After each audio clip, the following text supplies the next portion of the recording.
Hi, hello everyone. We're all professionals here, right? I'm Charlotte, joined by Medante. The show match has started. We were expecting it to be, on the hour mark like it was yesterday. Apparently not. We also don't really know who's playing. So, Medante, it looks like we're on Corode, and whichever team won pistol lost the follow-up. That's all I know. You know what? That's kind of all we need to know right now. Yeah, very quickly. Hello, ladies and gentlemen. Apologies, but this is what happens when things just don't follow the schedule that they did last time. But all we can see right now for the setups is, again, this is a show match. This is just the lead up to, obviously, the final, which will be coming to you after this. So there is going to be a lot less seriousness, a lot more just kind of running it down, sprinting down through each other just to try and get the frags. And TSCZ Rue has just absolutely cleaned up the second round, third round. Yeah, it's a nice full house there from the Clove and Neon combination here on Corode. I have to say, I enjoy a Neon on Corode. I like that. I think, especially in especially in this kind of show match where we are just, running it down, as we can see here from Dan King. And then, yeah, a nice triple to close things out from Ruru. It's nice and aggressive. I'm seeing a Reyna on the other side, which is, always fun. Right, let's see what's going on here. Clove, Yoru, Neon Chamber, Sage. Okie dokie. Yep. Clove, oh, we're gone. Clove, Yoru, ISO. Okay. The triple duelist. That's interesting. But the kill contract has claimed Aijiang straight away. Oh, but they win. Aijiang's the one to clear Carson Amazing, though. That's sick. Or Carson Amazing now, but not dead yet from Anjing. He's already done quite a bit of damage for this. He's trying to run it down with the team. The Yori Flash doesn't quite come through, but Anjing picks up the frag, so he doesn't manage to actually die. He manages to stay up. And the overdrive has been popped. The aggression, as you said, Charlotte, just will not stop. This game is bonkers right now. Tassa in the 1 versus 2. The operator does claim 1. And now Yeliando is in elbow. I don't know if the chamber will expect this position. Down the side. Oh, that's a jump! Whoa! Oh. That shot's ridiculous with the operator and a 1v2 to win the round. Yeah, that flick, there was a little bit of a sixth sense there, because I'm fairly certain as he left the ground, you've seen the flick from Chamber, so that was very much... You don't hear like the noise coming through from a jump, but that was how it looked, because damn, that looked very, very clean. Yeah, phenomenal stuff. I mean, this fight from Aijiang here was just absolutely solid, and then Pyrox decided to just fight everyone down. Look at that, gunning people down, no concerns in Casa then. Look, wow. Like, wow, that looks even cleaner from his POV. And look at he's disgusted by himself. He didn't know that was possible. Ah, we're doing Swift plays. This is map number 1. Okay, the format, it starts to make sense now. Does it? A little bit more. Well, we're already at the side switch is the point. Yeah, that's so now, true. Yeah, you can see the speed on the attacking side, and Dan King running it down through elbow and in towards A. Oh, some friendly shots going a bit wild there, and has maybe overcooked things a little bit. Thankfully, Ruru's there to back him up, and a 4 versus 3 here for the attack of the spike planted.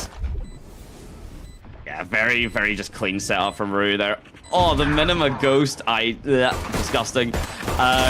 Meanwhile, Lucas has been a little bit more disgusting. Pyrox has no concern just taking these fights with the Reyna. It's a 1 versus 3. Everyone's low, though. So Anjing's got the heal. He's not prepared. Oh, she's just not quite ready for the last little swing. Wasn't ready for Cass's position, and we're already on match point. Yeah, I know. This is chaos so far. And again, we were expecting...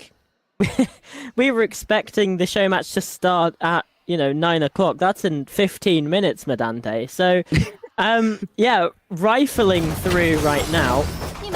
I'm hoping it is more than just one map, because otherwise we won't have been here for 50% of it. But either way, yeah, very nice attempt there from Anjing.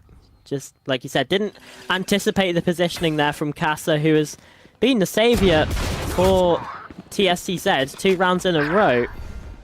Has found a kill here. Ruru as well, who's also been putting in work. Dan King, note, not checking for Paralytes left. And the kills go the way. Okay, 2 versus 2. Dismiss out of there has been able to escape. That was really clean, the position there, the setups, the Oh. counterplay. Pyro X was on your right, not your left, so the name's a little bit of a bait and switch, but Rory, who has been there time and time again, trying their best to sort it out, but Carsten is got the position down, has got the backup, and I could see this actually. You know what, Charlotte? I think they want us to stay around a bit. I can see this going to like absolute match point. Yeah, we go to end game, which is it's not a term that you often get to say as a caster. No, let's face it. Rare. You normally just go all the overtime and you keep going, but no, I think this might be the first time I've casted a Swift play, to be honest with you, Medante. I think it is for me too. Also, I want to point out, by the way, because again, like show matches are, the players are just going to be a little bit less, you know, kind of comfortable than obviously the, you know, the professionals are going to be. But at the same time, I do love the pinging to like get your crosshair placement good. I think that's a really nice little trick. And well, TSCZ, while I've been complimenting that, have basically just ripped apart the B site for themselves. Yeah, they've just been completely on a tear. Hung there. Living up to perhaps Kong's name, now shut down, but it's the slide in from Dan King to win things out. A 5-2 victory here on Corode. I don't know the format, but it says that seems like a win. good round win. Yep. So they've won the first Swift play, whatever it was. As to how many we're playing to, beats me. As you can tell, we're very prepared here in the casting. There's also been, like, from what we can tell, barely any public information about this. So we are basically guessing everything that's going on. Twitter hasn't been helpful for the very least. So we do apologize for that, but yeah, we got to see a bit of Corode there. It's always fun. It's a very enjoyable map. I'm still surprised it hasn't resulted in the Odin getting nerfed yet, actually.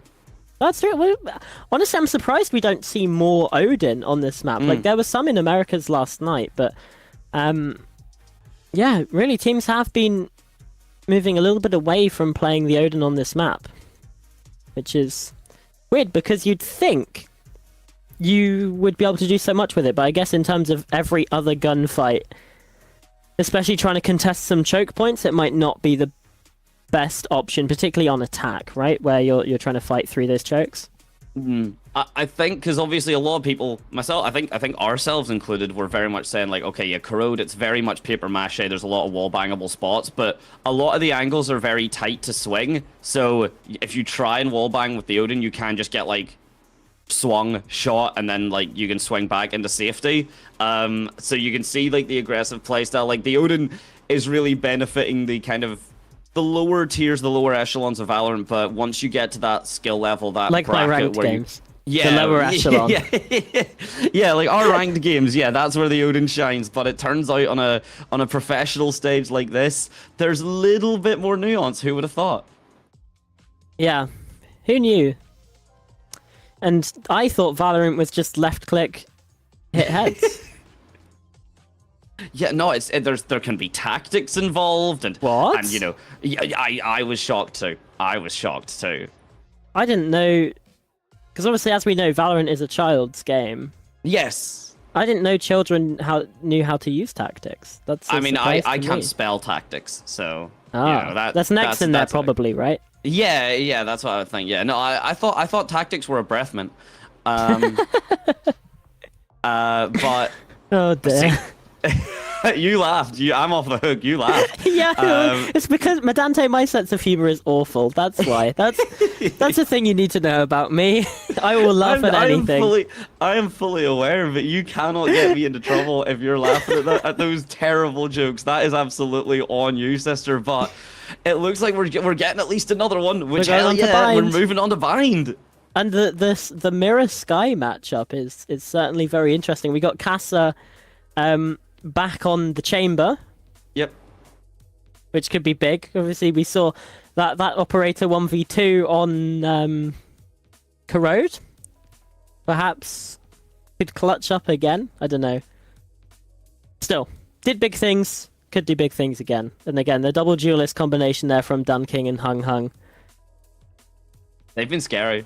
They've been scary. Like, already you could just tell, like, the speed that they were playing at. I mean, Ruru was able to keep it going as well. Like, everyone from TSCZ so far have kind of put themselves on the map. The squad from WWZZ were Such not a really long given name. the space. Such Yeah, a no, long name. WWZZ. I was even going to try and say double WZZ, but then I was like, double W double Z. Double W double Z. Oh, anyway, God. say that 3 times fast, but... No, I can't even say it once. Yes, you know what? It's a completely fair point. Other than Carson Singh, who has managed to do kind of 1 or 2 really impressive plays from Corode, the rest of the team just didn't really get any space in the spotlight because it was too much taken up by the squad of TCS. So we'll be getting in just a moment, and then would it be a best of 3 for Swift plays? Is that what we're doing? I don't know, best of 3? Best of... was it what? That one took like what, 15, 20 minutes? Yeah. Like best of 5 maybe. If they started at about, you know, 1/2 then you could probably get 5 games, 6 games in there. So like best of 5 set up for the lower bracket final, potentially.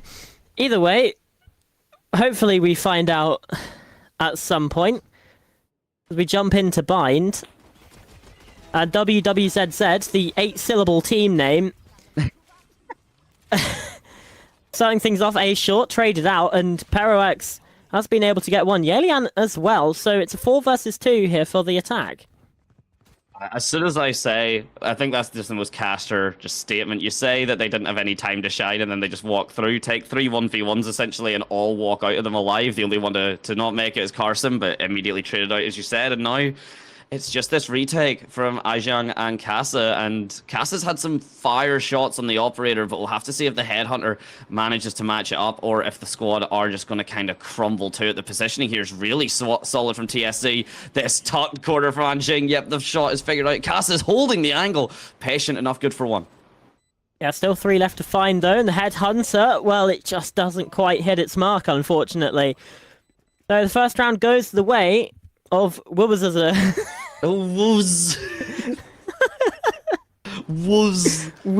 Yeah, Wuz is a fun name. Wuz. Yeah, we'll call it Wuz, and then Wuz and TSC. There you go. That makes sense. Yeah, sure. We find it, ladies and gentlemen. In the beginning of the second Swift play, we know the team names. We are professionals. That's what we've learned today, is that we've learned the squad names. And once again, of course, our beloved translator is currently speedrunning their afternoon tea. Once we get VDOS over, then we will be able to give a bit more information. But for the meantime, that is just what we're working with. So apologies if anyone does know a bit more than we do. If you do, please let us know, because we, as I said, we're still in the dark. And Dan King has put Carson Singh in the dark as well. Yeah, very clean. It's not started out well, 0-2 there on the duelist roll, but, you know, it's fine. Wuz won the last round, so, you know, they've got the economical advantage here, beelining it over here to the A site as well. The spike is a little bit slower to make its way through, and TSCZ could get here in time to provide some kind of rebuttal, but... oh, the smokes fade, and it's just all kill, all action here from Wuz. Perox has been able to find the first danking on the flank. Oh, the sheriff! Oh, no! That's unfortunate. The immediate player camera there, he was not happy with himself, and Perox is on for a 3. Not quite a 4, but it's fine. Yelian has the kill, and it's a 2-0 start. That cut to player cam might be one of my favorite things I've ever seen for a production. It threw me off slightly, I can't lie. Yeah, I wasn't expecting it, but seriously, just his absolute face, just knowing that oh my god, that shot was even better than I gave it credit for. Look at the position. You went from that to this is absolutely, like, that is Valorant in a nutshell. You can see the giggles and everything, because like you gotta remember, like again, we are like just risen and shine over here in the UK, but it is like 7 o'clock over there, so that everyone is warmed up, good to go, and you can actually see that in some of these shots, and then in others the blunders are there. Dang thing, able to get one, but we'll only find that one. Yeah, it's a double there from Ike's left, but Ruru, again, a double. His 2 kills keep on happening, and you know what else is the number 2? Well, the scoreline for Wuz and the number of players alive on both of these teams.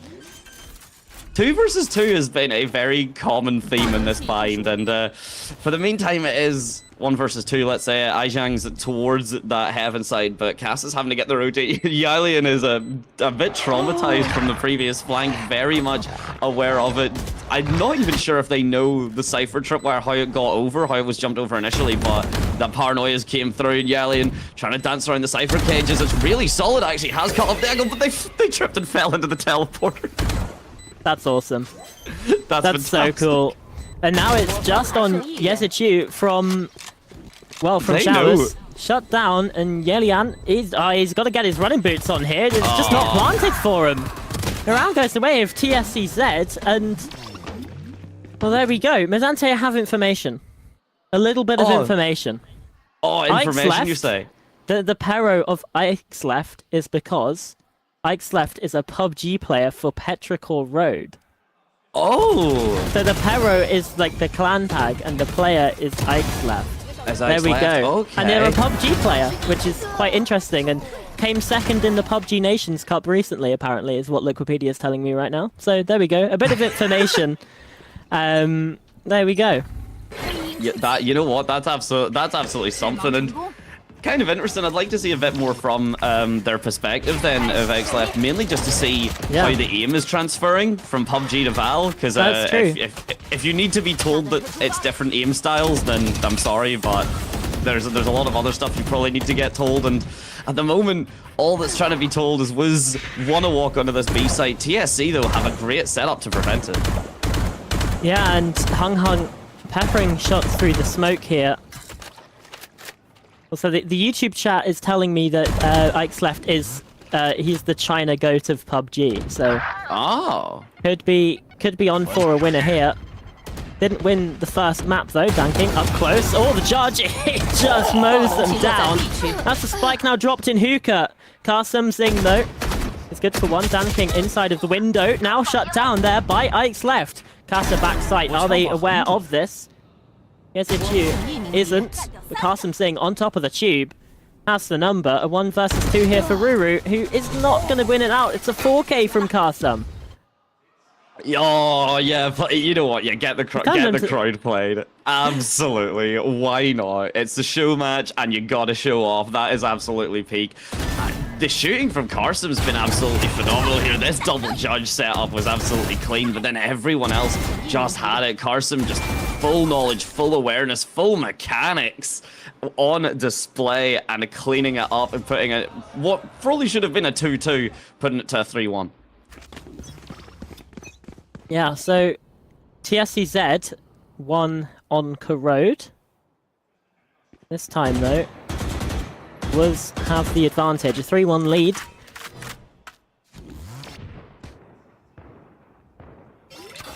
All quiet. All quiet right now. The only thing, the pitter-patter of the dog's footsteps. The trail has been blazed. Karsam's Singh following it up. The satchel movement's really solid. The showstopper full damage.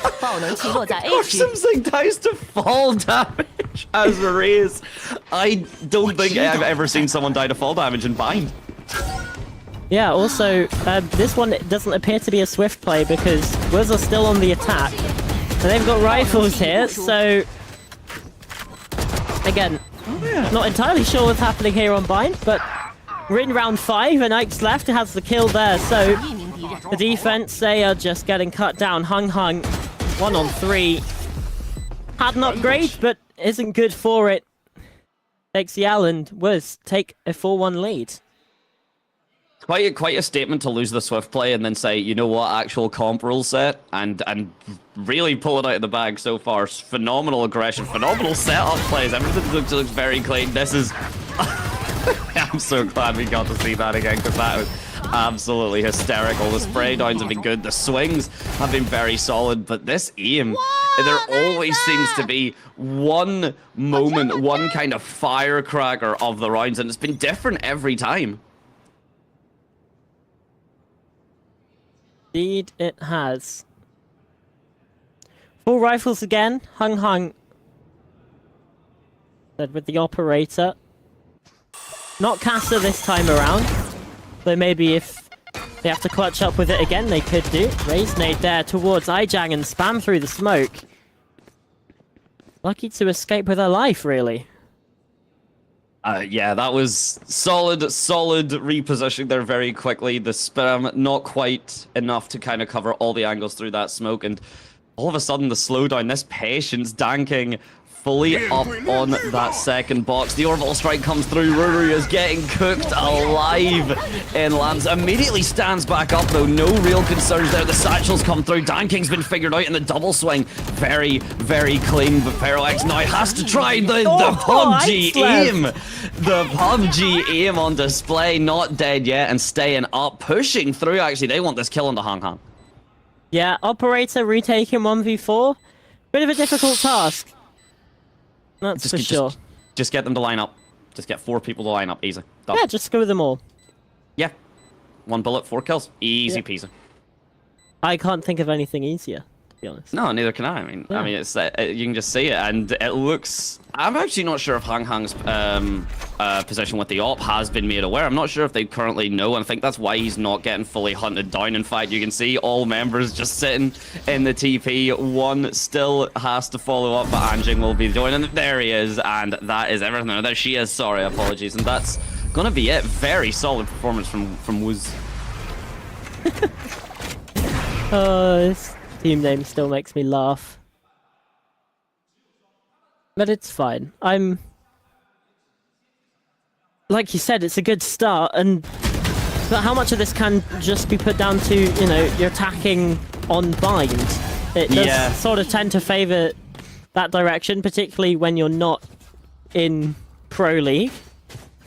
Which, no offense to all of the players on the stage, but, you know. I think Billy Edward Gaming later will be a slightly higher level of play.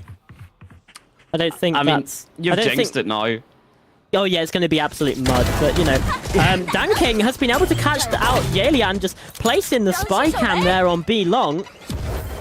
Punished for that, and plays ahead of the flash as well. Guiding light from Yezaq has been taken away. A 3 versus 5 was on the back foot. Very clean. I mean, it was needed for TSCZ, and I'm going to... we haven't had a confirmation just yet, but to my knowledge as well, just as a heads up for anyone that didn't see the show match yesterday, that was a best of 1 once it actually got started, and it wasn't Swift plays. So I think what has genuinely happened is the show match just began with, we could just fit a Swift play into here because everyone's ready to go. Let's put the warm-up in or something, yeah. Yeah, and then this is the actual game because that was kind of how it was structured. So this will be for all the marbles in terms of course show match, and you got to be saying, yeah, Wooz are doing a fantastic job so far, but Danking maybe on their own. The timing in the smoke's not great, but it does get them Anjing the trade out at the very least, but there's a lot more to do. Yeah, Danking a triple in the round. It's been able, with a hero rifle really, to get something on the board for TSCZ. Now, the player's on the site, Hikes left. That's a brilliant shot. Shot down by Ruru, Pop's not dead yet immediately. And he's doing work with it. Now a 1 versus 2, Kaza. It's not an operator, but it is a tour de force. There's the first going down. Headhunter in hand. Spotted Ike's left in the corner. What a clutch again from the chamber here from TSCZ. Oh, Kaza's been phenomenal in these clutch scenarios. I think maybe a better clutch stat than DRG. Shout out to them, of course, but it seems to be really, really making wonders work whenever it seemed almost impossible to do so. And this initial push up here, the follow-up to play it in front of that flash, as you said, Charlotte, just very, very clean. And it looked like it was being taken back. All of a sudden, Karsimzing and Pero X were just happy to go and take all of those fights. But again, The shock, the surprise, but if there's one person that seems consistently able to do that sort of thing, it's Casa. Yeah, he's just good for a 1v2 every 5 or so rounds, it seems like. And like I said, yeah, it wasn't quite the operator, but it was a tour de force. Now, saving the op, and Hung Hang has bought another one. So they've got double snipers here for the defense. One of them is here watching showers. Yelian needs to be careful. Dunking up close, so has been taken down. Oh my words! Ruru a triple. They're on a short, and the push from was absolutely annihilated. Definitely more of a was than an is for this round, and Costream just having to fully back away, having to try and recollect themselves, maybe pivot towards showers and just hope for a timing, but you've got all the utility in the world, you've got the paint shells, you've got the Boombas, so there is a possibility here, but you'd have to play a master class of Valorant. You would have to, like, this is difficult for any professional player, you know. Don't get me wrong, while professionals in our hearts, again, as you said, Charlotte, a slightly skill differential, it has to be said, and with Aijing already just got this angle here. Okay, but the shot's good. Yeah, and has been able to dodge the operator bullet there as well. Again, coming out, that's beautiful work. Dodging, dashing, weaving away here on this raise, and has the TP over towards the B site. Will be able to win the foot race here, but down into the red time, 10 seconds left, is going to have to get the skates on, and indeed has it in time. Boombot spotting towards CT and pops the showstopper out. Casa has got to run away here, sending it through, and that should be the catch. No, not quite! Vandal gets it instead. Oh, my heart sank when the rocket missed, to be honest, because that was an absolute cinema. I did say it was possible, but you'd have to play a masterclass, and that was exactly what we just seen there. Perfect use of the paint shells. Yeah, the shots from Ruri there, the fact they didn't get Carson there, but look at all of this. The paint shells to force the reposition, the satchel movements clean, the knowledge, the wherewithal to teleport there and then take the fight on B, popping the showstopper to guarantee the round. Yeah, masterclass. Oh. No. Well, Dan King taken away straight away. Hung Hung trying to push down B short. Been taken down. A nice bait with the utility there from Karsam, and Lijiang falling as well. It's all on Ruru, who found a nice triple in the previous, but that was with a Vandal. A Bucky has nothing doing. Was back to winning ways after that clutch in the previous, and now a 7-2 lead. They secure at least a win of the half. Yeah, I'd be very surprised if 7 is all they get. Definitely possible, but look at X left there. That shot was clean.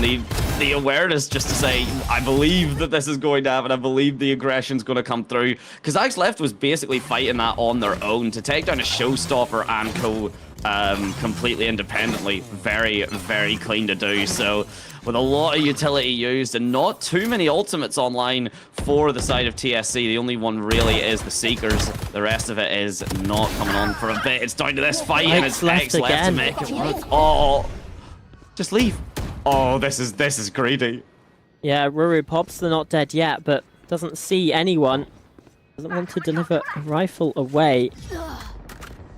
There's the death, but again, dropping the rifle in towards Lamps, doesn't want to give anything away. Casa, in the meantime, finding a kill, so it's a 4 versus 4, but as soon as I say that, Yelian has a double towards Garden. Thanking answering back. That's the Clove now dealt with, and a one-man advantage here for Woods. The wall hacks as well. They know the positioning. Yelian has done a solid job keeping this garden incredibly clean, incredibly maintained. You can actually see that Dan King split off from Hong Hong. So this is a 1 versus 3 for all intents and purposes. The call out that maybe there would be a flip towards the A site, it's not going to be correct. And Hong Hong has managed to just stay alive more than they arguably should have been able to. In fact, the teleport's good. And Dan King backs it up. Yelian manages to pick it up, but the shots are true. Clutch. The shots are true right now. There's only half HP. The wallbang puts Anjang incredibly low. And then it's indeed another clutch, Charlotte. A 1v3 again from a race player, but this time it's on the defense. Dan King. I mean, that's incredible work. doing masterful stuff there with the raise. Okay, and Dan King, I've just found out as well, is a Counter-Strike player. Oh. But, okay. I can see. Yeah. You know what? Spraying the corpse out. Yeah, that's Counter-Strike. That's Counter-Strike. Yeah. Well. There we go. So some star power on both sides of the stage here with Ike's left and Dan King, and they are leading the charge. I mean, 17 and 6 is a good scoreline no matter what you are the position here, but Ruru has been set up, the Trailblazer's been shut down, there is no information unless this Boomba hits the buck. He doesn't quite get the one shot that you would hope for or expect. X left is able to get the frag, finds Dan King as well. PUBG versus CS, and PUBG on top for this side. Yeah, all the CS haters out there will be rejoicing at that. But the round isn't won yet. And even in a 3 versus 1, we've seen plenty of times the round isn't won yet. It all starts here with Hung Hung from short, finding the first, that's the second as well. Dashing forwards in towards Qasim Singh, perhaps expecting a different position. And the knife out from Aijiang is the final nail in the coffin, as the defense still yet to get off that 3-round mark and was get their 8th. It's pretty rough right now. We've been seeing a lot of commitment to the ults as well. Ruru did have the Bucky, and the economy was a bit struggling, so it should be equalized here, but honestly, X left with that, and I want to point out that the cloud burst from Hang Hang was absolutely filthy to allow that double kill. That a lot of really solid utility usages came out, and in fact, I said the economy would be great. It is struggling a bit more than you'd maybe like. If Casa can somehow find 2 with this tour de force, then with the headhunter, then you've got the tour de force. But that's a big thing you've got to start to do. The trademark as well, trying to keep Hookah down as much as possible. And it's left to put Aijiang down the teleport swing. The TP swing.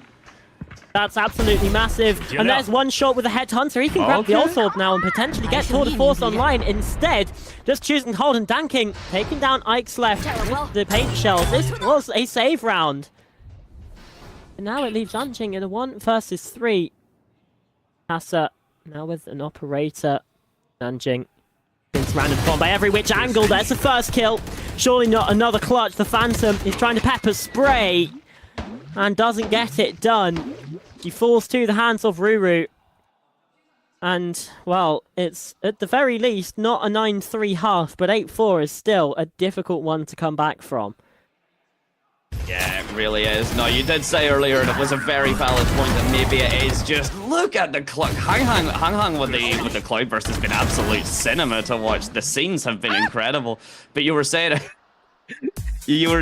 Charlotte, earlier that it is, attack on bind. So how much of that is true? We're about to see with the side swap. We're going to see how much was just being carried by an attack on bind. Because if you have if you have good execute, you can get yourself out of short. It's very easy to do. And look at the scoreline. Look at those stats from X left. Yeah, that's damage per round as well, by the way. So we're seeing the amount of damage. I think the average there was what, 439? Yep. I can't tell if that was damage or ACS, but either way, ridiculous. I would hope the 200, I'm going to say, was the damage per round, the 400's the ACS, because if it's the other way around, that's... Well, there's another 150 added on, or at least 105, make it 210! Wow. Dan King has to shut it down, but with 2 already gained. Oh, the right click from Ruru, though, doesn't have that in CS. No, a phenomenal setup. It's a shotgun pistol and the spike going down from Aijing, but the frags are very much the other side. Yeah, was now at the disadvantage, but Qasim Singh tries to take that back, now taken down himself. It's the right clicks again, Anjing. Perhaps trusting it a little bit too much, but still coming out on top. Dan King now left 1 versus 1. Former Counter-Strike professional left in the clutch. But the spike is still ticking ominously. Ringing out, singing towards these players, and he's got the knife in hand! Ends up tossing the round away! And that's a defensive round win from Wuz. You can see the attitude. You can see it was, but that is a bit too cheeky. I respect the hell out of it, especially with this how it went. Oh, look at those shots from Alex left. The right click. Ruru showing it off, though, immediately getting a bit more fortune with the right click. Look at the tap. Anjing was so prepared with that smoke angle that there was going to be a knife play. Very, very good awareness. Yeah. Again, just having the goal to go for that knife play is... Yeah, like I say, I respect the hell out of that, but... Well, it doesn't pay off. The TSCZ...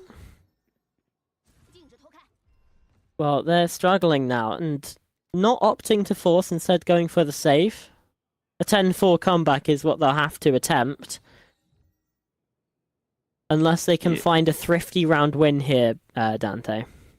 Yeah, it's going to be difficult. So there has been actually quite a bit more information. So very quickly, just to speed run you through it. So in terms of, I believe this is just, so in order, Pyrox left, Karsam Zing, and that is Vanessa. That's for the side of Wuz. And then for TSCZ, you've got, of course, Hang Hang, Dan King, Casa, and the last two that unfortunately I just can't pronounce. I think that'll be... That'll be Hang Hang and Ainjiang. So what we've got there is the rank differentials are 3 Ascendants, an Immortal 3, and a Plat, and then 2 Ascendants, or 3 Ascendants, a Diamond, and a Radiant. So actually pretty high level players. The lowest being a Plat is still impressive. The jump scare from Cass is fantastic. Yalian not prepared for the headhunter at all, and while it is only body shots, it does a lot of damage. 3 as well. And Wiz have the wrong site here. They flooded back towards the A site now. Casa has a Spectre. That's been shut down, but it's a site for free and a plant here for TSCZ. This one's still quite winnable here, Dante, but Ruru is going to come up against the force of 2 players. And Vanessa and Hung Hung with this 1v1. Just a bit too wide of an angle being held. Dipping away, now Hung Hung falls and Ruru's left in the clutch.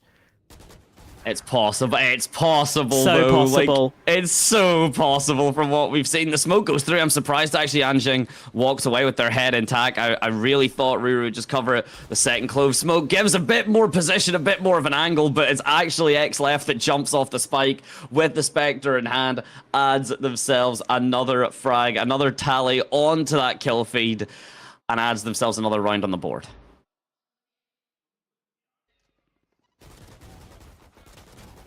I was hoping for, you know, the clutch there, but not to be.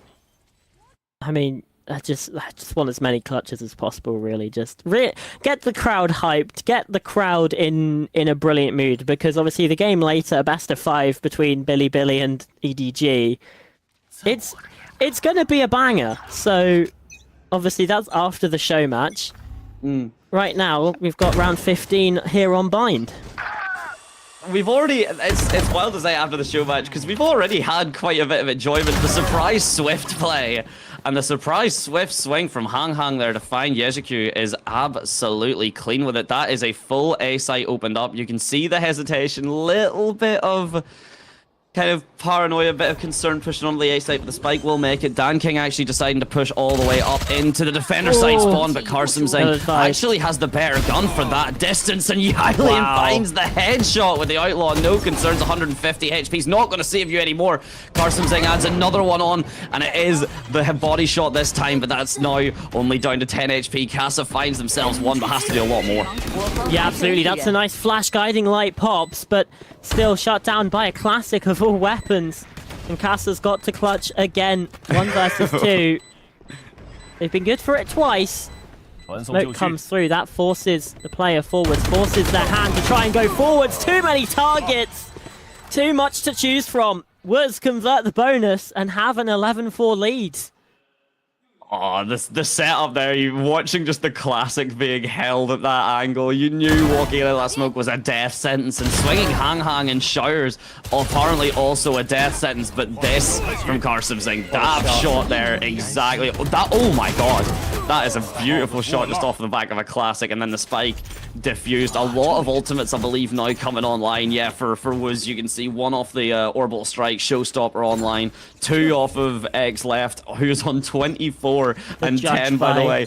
The judge opted for as well. I think a full judge set are pretty close, but they will not. They will not let that happen at all. TSCZ saying you've got to take this a bit more seriously. Yeah. Somehow their full buy round is when they've lost bonus, which is certainly interesting. Oh, Yelian, surely not. It'd be basically 1 versus 6 at that point in time, thanks to the ult coming through. And, well, it's not to be.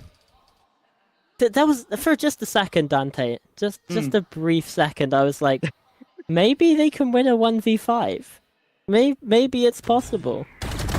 I mean, yeah, honest to God, the way this has been going, the less players there are on a team, the likelier they are to win, is actually the way these stats seem to be going right now. But with this coming through, there's not much to buy for the side of Wooz. There's a full buy for the side of TSCZ. Decent few ultimates, still a bit to work with, but this very much looking the way of TSCZ. And Danking, you can see, yeah, getting the satchel set up, gets actually bonked by the bird, but fully flashed. The tripwire broken, and the sight still gained. Yeah, Yasuki blinded herself as well there, but still, that's the judge ring on out. Neural theft coming through. There's information taken away, and the orbital strike. Danking forced through the teleporter. All of the attacking players now running for their lives. Grenade doesn't catch on to Danking, who's just sitting here waiting to be a rat in the corner, the snake in the grass.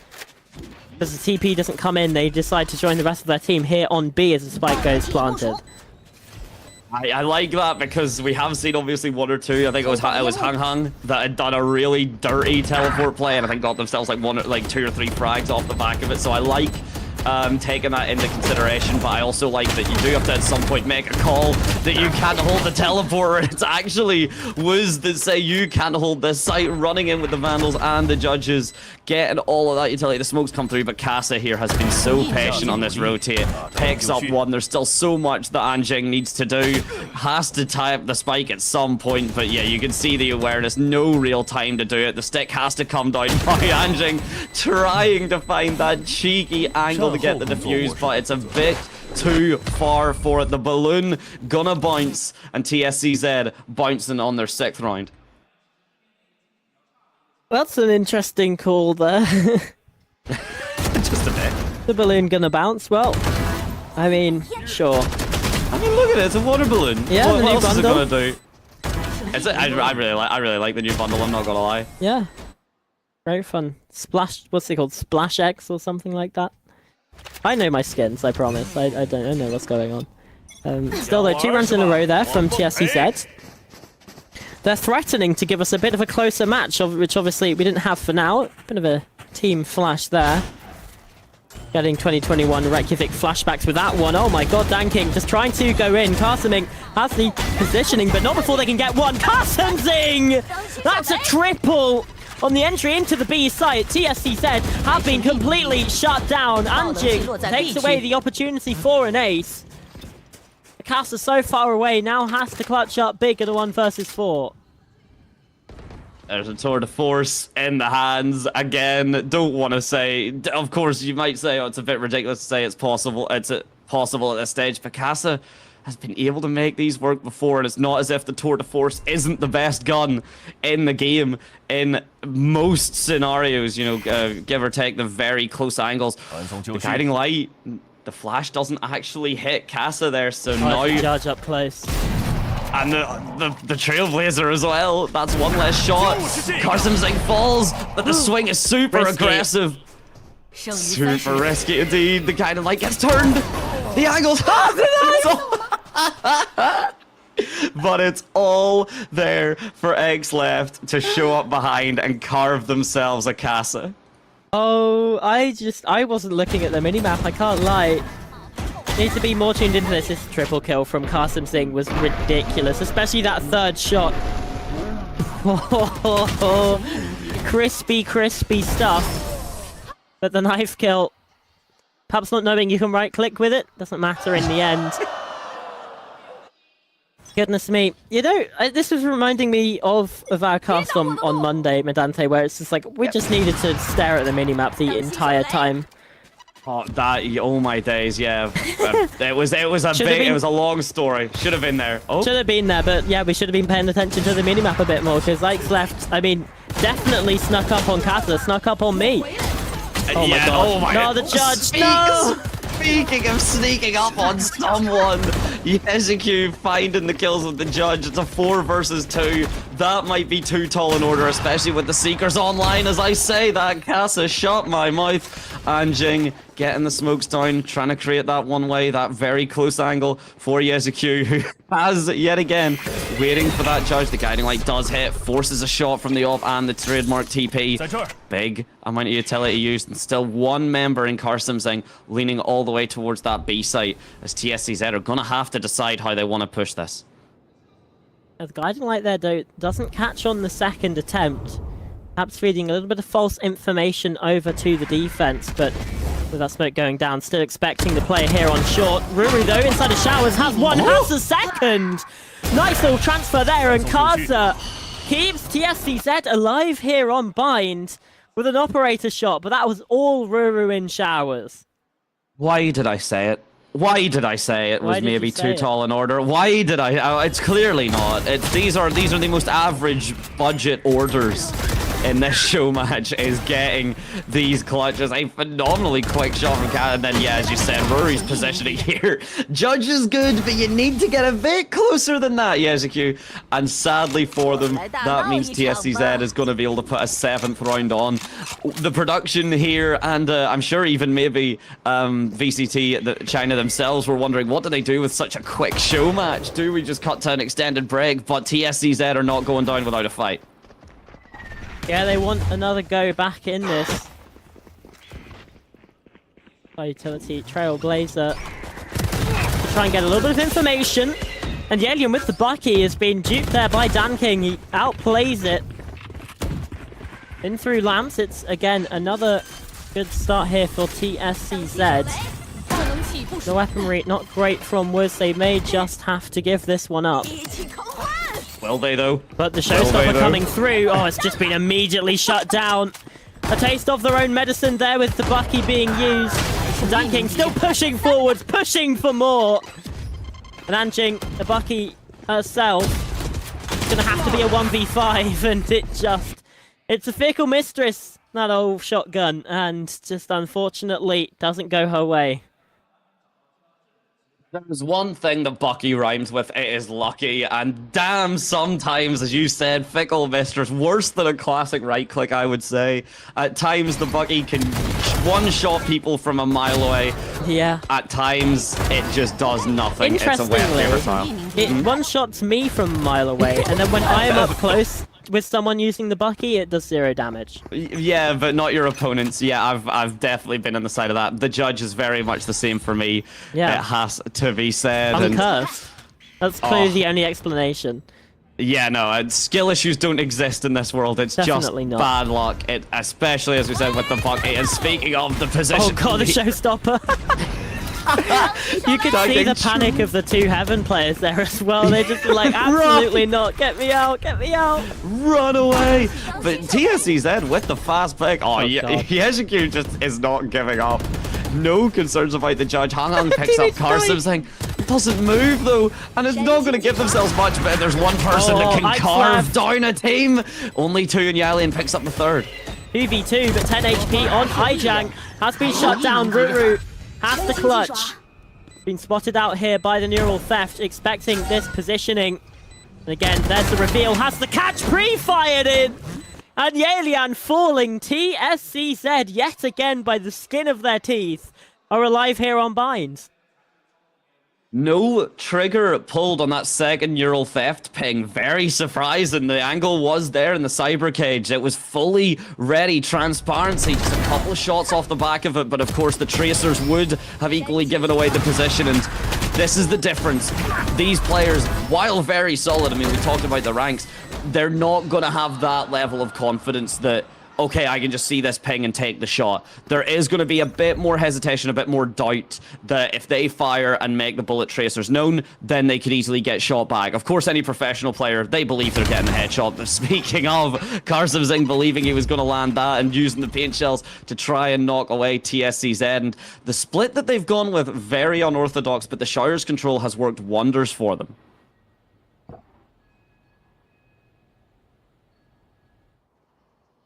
Three-person stack towards B long now. Control of Garden in their hands. They're just creeping forwards, taking this space dry. Well, has been spotted though by Yelian inside of Tube. Hung Hung is on 1 HP. Overgrow though from Ijiang. We'll be able to get them back up full. Nike's left, trying to go through the smoke. Yeziku on the other side of the map, finding one, so traded out to a 4 versus 4 here, Dante. Charlotte, I'm more scared about the fact Yeziku was on the kill feed and it wasn't a judge. Yeah, it was a Spectre. That was a Spectre, yeah. That's weird. Don't like it at all, but Yeziku's actually just been hunting. Look at the setup. No concern from her. She was more than happy just to sit towards the A main. Look at she the wrap likely as well. will have a solid timing. Yeah, she's got the wrap. She's got the position. She's got the presence. This could be huge. Look at the timer too. There's 10 seconds left on the clock, more or less. Spike does come down. So an extension into the round, and Anjing is running in with a shotgun, but Hung Hang, again, taste off the medicine. And Ruru there again, 2 versus 3, but Yeziku, the position not expected. Ruru not deciding to pop the ult. Yeziku, 1 versus 2, just not quite the weapon for it.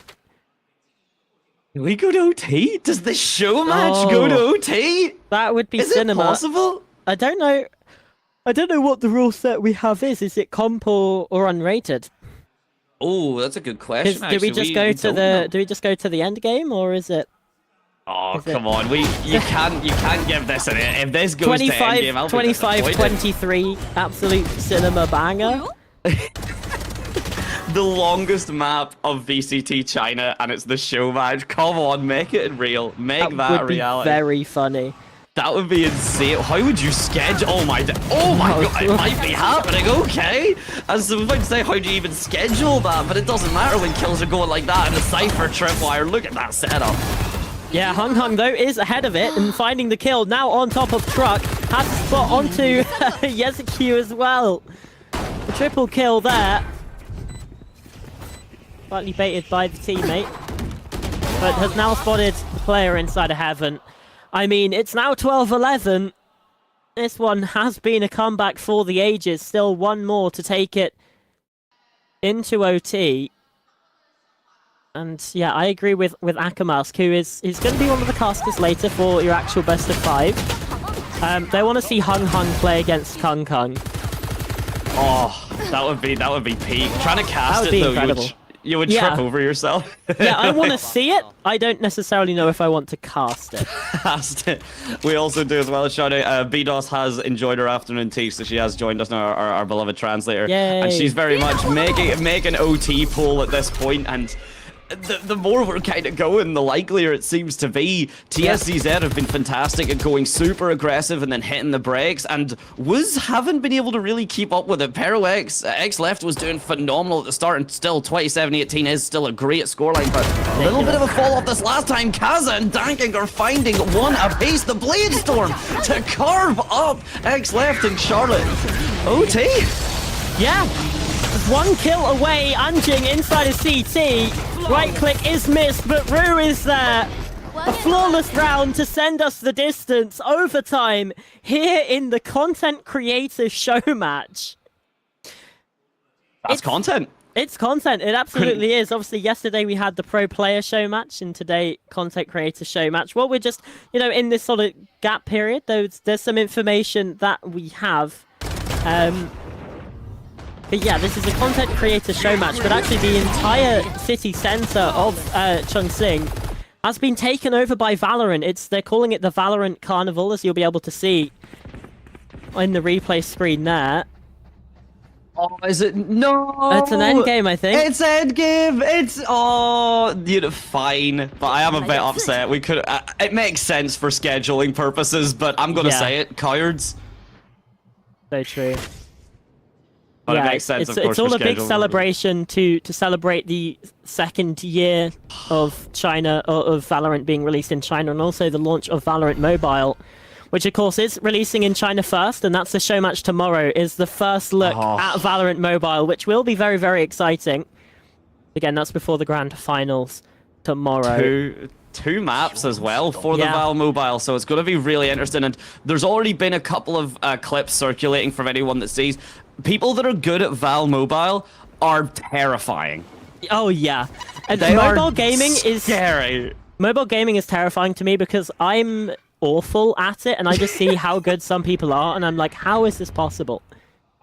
I get RSI from just like sitting at my very nice shot there. Anjing's given a bit more than a repetitive strain injury, doing it again. In fact, as the members of TSCZ strain to try and get this hookah control. But yeah, I give myself repetitive strain injury just from moving the mouse. Like the way they move, like they've got the full wrist braces and everything for the mobile. The movement in there is absolutely incredible. And speaking of movement, is it going to be TSCZ to try and get it, or is Wooz with the overtime or with the end game finally going to make it work? There's only 20 seconds. And there's only 2 players left here. Up against 4. There's a nice start from Casa, but into red time. Has to make a run for it here into the site. Ike's left. This might just be the fakest comeback of all time as Aijiang is left to face the music. There's no time left to plod, and the round will expire. The game goes the way of Wooz. TSCZ made a good go, but as I said, it was the fakest comeback of all time. 13 to 12. They end up losing after all of that. That is a bit heartbreaking, that almost anticlimactic, but hey, we said it was the content creator show match, and as I think we can both agree, I think all of us can, that was definitely some content. A few hella good clips, a few hella good clutches, maybe some of the most we've seen, dagging a few hella good whiffs, and as I say that, you get... Danking's face really does say it all, but it does happen to the best of us. It's really cool getting to see how some of these players, again, we've seen PUBG, we've seen Counter-Strike kind of come through, how that translates to Valorant, and then tomorrow, I imagine we'll get to see how some of the best players can translate that towards the mobile scene. Yeah, and, you know, tomorrow is also very, very stacked. We've got Hung there again, which is... something to know. I'm also being told that we have some pop stars. A really popular pop star is there tomorrow, so make sure you tune in for that. That sounds... I mean, that's a big thing. Yeah, Valorant has exploded in China with EDG winning champs, with Wolves making their run at Toronto. This is the perfect time to get into Valorant in China, especially with, you know, it being the 2-year anniversary of the game's release in that country, and Valorant Mobile releasing, and it being the first place globally where it releases, because let's not forget the mobile gaming scene is massive in China as well. So truly, we are in the golden era, and this Valorant Carnival is the perfect way to showcase that. The city center, like I said, is basically completely taken over. I've seen some clips on Twitter. There's just so much happening. So, yeah. We've got an interview, apparently, so I guess we'll send it to BDOS, perhaps?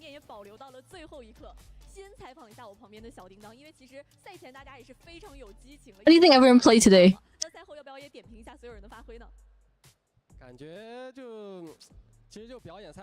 Yeah, and it is, everyone just played pretty well. It was pretty casual. Yeah.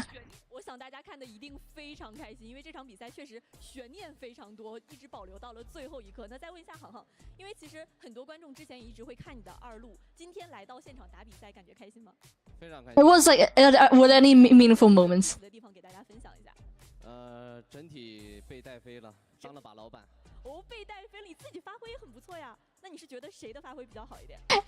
And he says Asia's best operator. Best.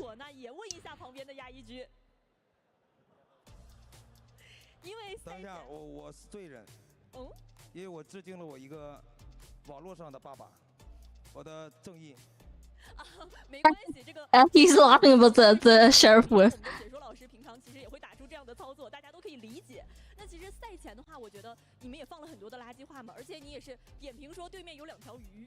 那你觉得他们两个今天发挥 And he's like, because like he kind of dissed the opponent team before the match, and he's like, they just play like fishes in a pond today. 出现都会引发全场的高呼，大家能不能再喊一下，让他听一下？真的来到现场的机会是非常少的，要不要也和观众朋友们说2句话的？来到现场的机会是非常少的，要不要也和观众朋友们说2句话的？首先机会有点多，然后谢谢大家，就是大家合理关猴吧。OK， 感谢 Dunking。接下来问一下卡莎，因为赛前其实说到和大家没有那么熟悉嘛，那这场比赛打下来，有没有觉得熟悉的程度加深了？ And do you guys like get more familiar with each other? And do you guys make any like tactical like preparations? 这个战术其实，然后上场就听航航说怎么打怎么打，其实我也听不太懂，玩的比较少。听不太懂，但航航的指挥还是非常细节的。啊，对，平常看他直播的时候，其实也能看得出来，打得开心吗？打得很开心。开心就好。OK， 接下来飞入日记，因为其实你也算是一个跨界的联动嘛，今天来到现场。And how did you first get to know Valorant? 能和我们所有的观众朋友们分享一下吗？我是2年前吧，就是 Yeah, and he's like all my friends are playing, and they introduced me to it. 发行之后，那个时候该。 And when did you like start liking it? 在什么时候觉得自己特别喜欢这个游戏？ He says I liked it immediately. 刚玩的时候就很喜欢了。现在是什么段位？分享一下。现在吗？躺上符能的。哇，那确实很厉害，今天发挥也很出色。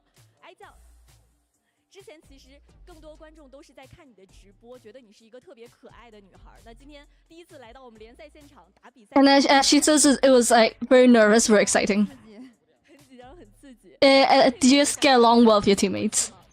还挺默契的。 He's like, I'm definitely gonna like try this again. 谢谢。那我们这边叶莲。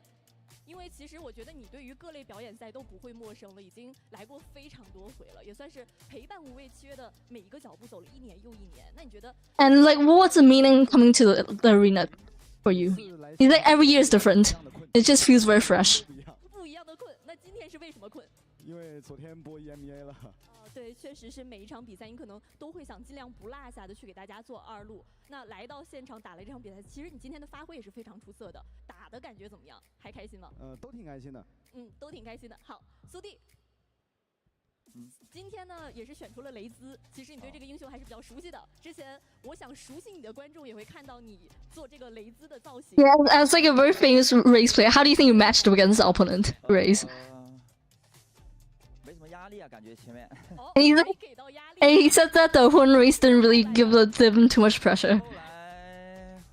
后来有一点吧，不多。有一点，但不多。那 And do you have anything to like counter him? 回应他的。我苏哥就跟他打职业的时候一样猛。确实也是很高的评价了。今天我感觉亚一局在放水。面对你，有的时候还需要手下留情一些。今天确实残局发挥也非常出色，所有观众都看在眼里。接下来安静，感觉也是今天最后你们能够结束战局，你是非常非常有力的一个存在，多亏了你。那你也是今天其实在现场所有人里非常有舞台经验的一名选手。那在 Like as someone with a lot of like stage experience, like what's it like playing on the stage? 队友不一样，氛围也都不一样吧。氛围都不一样，今天是什么样的氛围呢？我们都非常的友好，然后大家都在沟通战术，然后 Yeah, and he's like everyone's so friendly as we're all just communicating very well. Yeah. 就一直在活跃气氛，这个确实非常重要。那下面叶知秋，其实也是无畏契约非常熟悉的朋友了。马上我们要进行今天非常重要。 And what do you want to say to the players today? 在赛前有什么话想要对选手们说的吗？ And she says that please make the matches exciting. 打出风采最重要。那还有什么想要跟观众朋友们说的呢？ And she's like for Chongqing, she tells the audience to like eat hot pot more often. 当地的美食体验一下重庆的特色。谢谢叶知秋。那再一次感谢10位选手为我们带来的精彩对局。接下来将为大家带来2025 VCT CN 第2 That's it for the interview. 组决赛的比赛。接下来让我们把时间交还给评论席。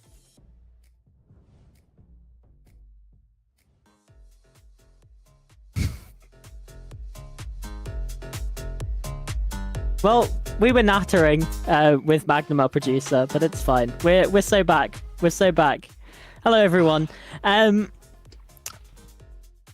good insights. Some good insights there in the interview. Listen, the sun has moved around now, so I apologize that I'm a bit in shadow. I'm the mystery woman. You don't know who I am.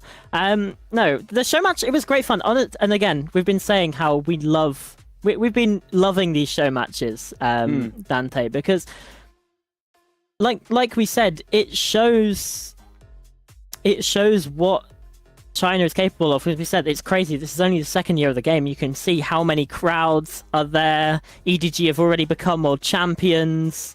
Wolves have made that Toronto run as well. Like, everything is so cool that it's happened in such a short space of time. And yeah, Valorant is exploding in China even still on the up and up. And with the release of Valorant Mobile, it's going to be so exciting. And obviously that's a show match tomorrow. Is that game, the Valorant Mobile show match, which is going to be very exciting. Seeing pop stars and knowing that they're probably going to be really good, just based on how China has been, again, like all the content creators and stuff, like the lowest being a plat. Like, we have show matches over here, and there are a few, like, bronzes. And I say that with all the love to them, don't get me wrong, but there are people that very much, you know, kind of come through, and they don't play the game too much for the show matches. But having the lowest rated be a plat, it's still quite high, I gotta say. Higher than me. I think I'm ascending, but I don't know. Maybe rank decays hit me. But yeah, there's so much to talk about. It mentioned as well. Big thing for me that I'm super excited for. It has been a long time coming. 2 years that that Valorant has existed in China, I should say, and we get a replay, and so do they. It is absolutely massive for it. So that's going to be huge. And obviously the teams and everything have VODs. Like, whenever you're at this kind of level, you've got all the resources in the world to kind of look back and stuff. But we may see, honestly, quite a few up-and-comers, both in VCT China and in the other regions, really start to find their own footing with the replay system, because there are clearly so many people passionate about it. As you said, Chongqing looks like a carnival for Valorant. Yeah. And if only they came up with a name that would show that that's the kind of style. Maybe it's called Valorant Carnival. Oh my god, that's genius! What? I can't believe it. No way. Get the for anyone that's seen the new War of the Worlds with Ice Cube, I'm sure there's about 5 reaction gifs that you could come up with just that alone. But yeah, the love, the excitement, you know, you could tell even the streamers and the content creators there, they'd work together for a bit. You could see the nerves a little bit, because being on that stage is scary. As someone that has been on a stage precisely once, you go, oh, it's not that bad. It's really scary. So big credit to them for being able to laugh during the whiffs and getting hyped during the big moments, because it's not easy. Yeah, it is a tricky task, especially when there's a lot of people filling the arena. I say the arena, it's the science hall in Chongqing has been completely turned around here for the top 6 here for VCT China Stage 2, and you know, there's, you know, look at Twitter, look at Valo2 Asia on Twitter. You'll be able to see the images of, like, you know, the city center as well. Like, this is a massive citywide event, and you know, there's pop performances and everything is going on. It's such a great celebration of Valorant, and you know, they're celebrating the 2nd year anniversary. They're celebrating the launch of China, but they're also celebrating Stage 2 playoffs, and it's the lower bracket final of the Stage 2 playoffs that will be coming up. It's Billy Gaming taking on Edward Gaming. Those two teams always deliver a banger. It's potentially, you could almost call it something of an El Clasico here in VCT CN, and your casters are fantastic as well. So when we come back from the break, it will be Akamask and Ancient Angel with the call.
谁有可能是第2赛？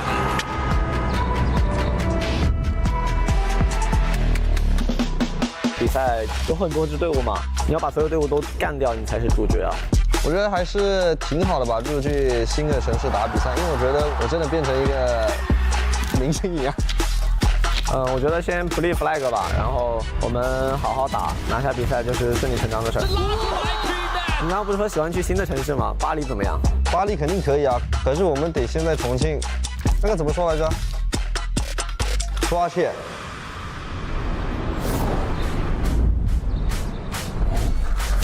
枪准一定能进世界赛吗？没有子弹的那种欧盾过来是阵地，肯定可以。Stage 2给我的感觉就是走对路了，就是在纵横交错里面中找到自己的一条主路，就是打的没有那么犹豫纠结，就直接一点。带专利，终结了比赛。在 PS 游戏里面确实够准，就可以不讲道理，让 U 神在重庆秀秀肌肉给你们看。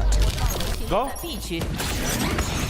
小帅听到下来，确定了这件事情。拿了完1-4，他是第2季的王牌。我们讲过，天路其实在本赛段又有一个很大的变化，就是索南又回到了选手这个位置上。去年长沙季后赛，以为是自己人生中最后一次去冠军赛的机会了，转教练，然后又转回选手，没想到这次又还有一次去冲击冠军赛的机会。肯定是不想放弃的，而且这帮小兄弟还有点猛，我说实话。Skills 要先解决一边，他将坏子先打掉一边。Skills 完成了一个不可思议的残局。这次你在重庆想点什么菜？反正不是川菜，也不是粤菜，而是……如果能拿到去巴黎的机票，将是我而立之年最好的礼物。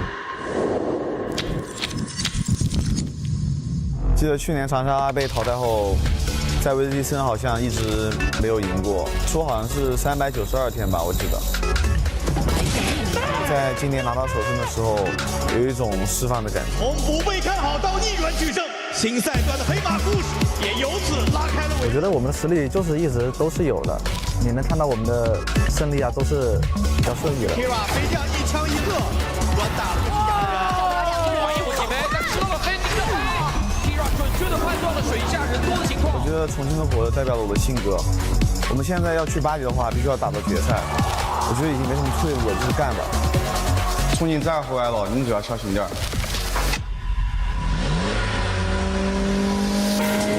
我们从晋升赛走上来到第1赛段冠军，再到第2赛段的小组第1，其实我觉得我们速度挺快的，但是如果没有把握住这次机会，我怕就没有下次。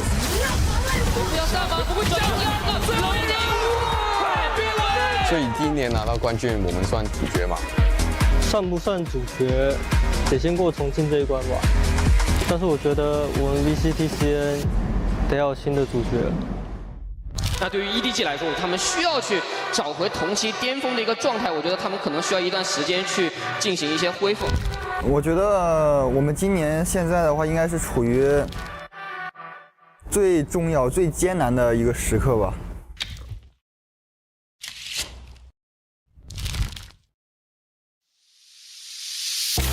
现在就是大家在互相的适应，怎么样能把2个双指挥这种的作用发挥到最大化。我觉得如果是要夺冠的话，肯定就需要克服问题吧，然后要去面对问题。我觉得 EDG 不怕失去冠军嘛，然后就怕失去想夺冠的一个心气儿吧。我觉得花活的奖杯我们还要来继续卫冕。火爆点就能火能火，都在，我们也在。诺巴底这把欢迎连击的能力非常的强。Nobody 4杀。这次在重庆，我想跟大家证明，我们 EDG 还是 VCT CN 的主角。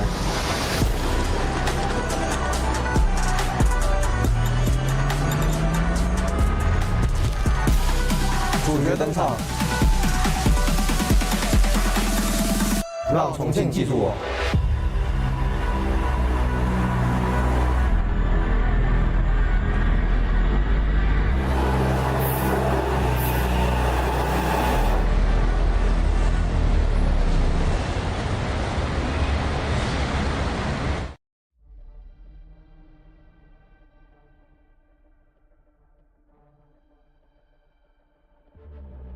And okay, we are looking for an opponent for Dragon Ranger Gaming for the VCT China Split to Grand Finals. My name is Sakama. Next to me there's the wonderful Ancient Angel.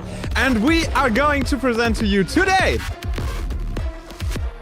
Hello, we're back at final. It's Billy Gaming versus EDG. And I feel like we've been hyping it up a lot because this is that rematch from the kickoff Grand Finals oh so long ago. It feels like one of the kind of El Clasicos here in China. It's Billy versus EDG, one of the most hyped up matches, two of the most storied orgs here in China for Valorant. And when we're talking about the run that both of these two teams have had throughout the split, the fact that we get to see them here today in the lower final to decide who goes up against DRG in the grand finals, it's gonna be a crazy day. I think that's just at minimum how we can describe it. I think like a lot of people wouldn't necessarily expect this matchup to take place in the lower bracket finals. I think either people are designated EDG haters, or they're on the EDG hype train all the time. So we can check out how casters voted for this one. I forgot to send my vote in, but I would have guessed. I would have also predicted Billy. So this is a fun fact. So far for playoffs, my pick'ems have been ridiculously bad. It's been like every pick'em has been wrong. I think the only one that I got right was like upper bracket round 2 when I said Billy would beat Tyloo. Everything else has been completely wrong. Which what a courageous guess for you to predict that. So that's the only one I've gotten right. Today I predicted EDG, which can only mean doom and disaster for EDG if you're following precedent. Right, Billy, that should be great. You're coming into this playing against the kind of the curse of me. So other than that, when you're talking about this Billy team and some of the strength that they've had throughout this split, right? Obviously, we talk about YZ playing like the best player on the planet, having moments of absolute brilliance. Knight has also had a really nice kind of consistent stage compared to what we've seen from him in previous years and splits. On other sides of things, I've really liked the development of Rushia as a player as well. I feel like Billy has started to develop a really solid big three of those players. And we're talking about these maps. Something that is going to interest me, especially when we get into that map select, is the fact that Billy have been just consistently banning this Corode. And this has felt like kind of a mainstay for EDG, especially as they've kind of reformed their identity throughout this last stage. Yeah, and for me personally, I think they should continue banning Corode. What we've seen yesterday from EDG against Chile on Corode was a disaster for Chile, and also a small masterclass from EDG. I still think that EDG are not like on the trajectory to be a champions contending team like they were last year, because they looked so dominant throughout 2024 and are in this little slump with a lot of roster changes now in 2025. They need to kind of have this one as a gap year, in my opinion, and contend next year. But still, they want to win a second title. Chile winning the title in Split 1 for them, like, it's insulting. Or it's almost insulting for them to lose out on a VCT China title, because they were dominating that region from day one. And yeah, ever since their win in kickoff, it seemed like a different team compared to what we have seen on Champs and in kickoff. And I think that's such a big part of it, right? Is the fact that when we go all the way back to kickoff, right? The EDG coming off of a win at Champions in Seoul. They then go to kickoff against Billy, right? And we were expecting these two teams to be the top two teams in China throughout the year. And then EDG has like a complete sweep over Billy in that grand finals. And then they go to Bangkok and it's just a little bit underwhelming from China. And then you go into stage 1 and EDG just falls off a cliff, right? They're nowhere to be found. They haven't gotten a win over Billy since that sweep they had in the grand finals of kickoff. After that, it's been Billy all the way. So as we come into today, And we talk about this guy on screen right now, Jenny, and the changes that he has brought into this roster just by showing up here, and some of the recent performances he's had in playoffs, especially here in Chongqing. I think you have to bring up this guy as someone to watch. And that and the kind of semi-role switch they've done where they've put Hong Kong back onto the Yoru. It has helped this team look revitalized. It gives them kind of that same level of consistency that they had in that champs run where they ended up lifting a trophy. Those two things alone have carried this roster of EDG to like a brand new height. Like, I think with Jet, with the decline of Jet in the metagame, right? It's like we have a broader duelist pool currently compared to, especially last year, where it probably was like those Jet race mains are kind of struggling all across the board. They have to adapt to like a new meta with the Neons, with the Waylays and the Euros of this world coming into the game and taking the primary duelist spots. And Jenny feels like such a good addition to EDG because Kankan can focus on playing that Euro, can focus on playing that more secondary initiator heavy duelist, while Jenny, we saw him on the Neon in the last matchup on Corode, just plays an insane amount of agents, and I am pretty confident that EDG in the long run will have a completely different outlook to them with Jenny on the roster because they get more flexible now that they're in this composition, and for me also the youth is obviously a factor. You have one of the biggest talents in VCT China. Jenny shows this on a daily basis.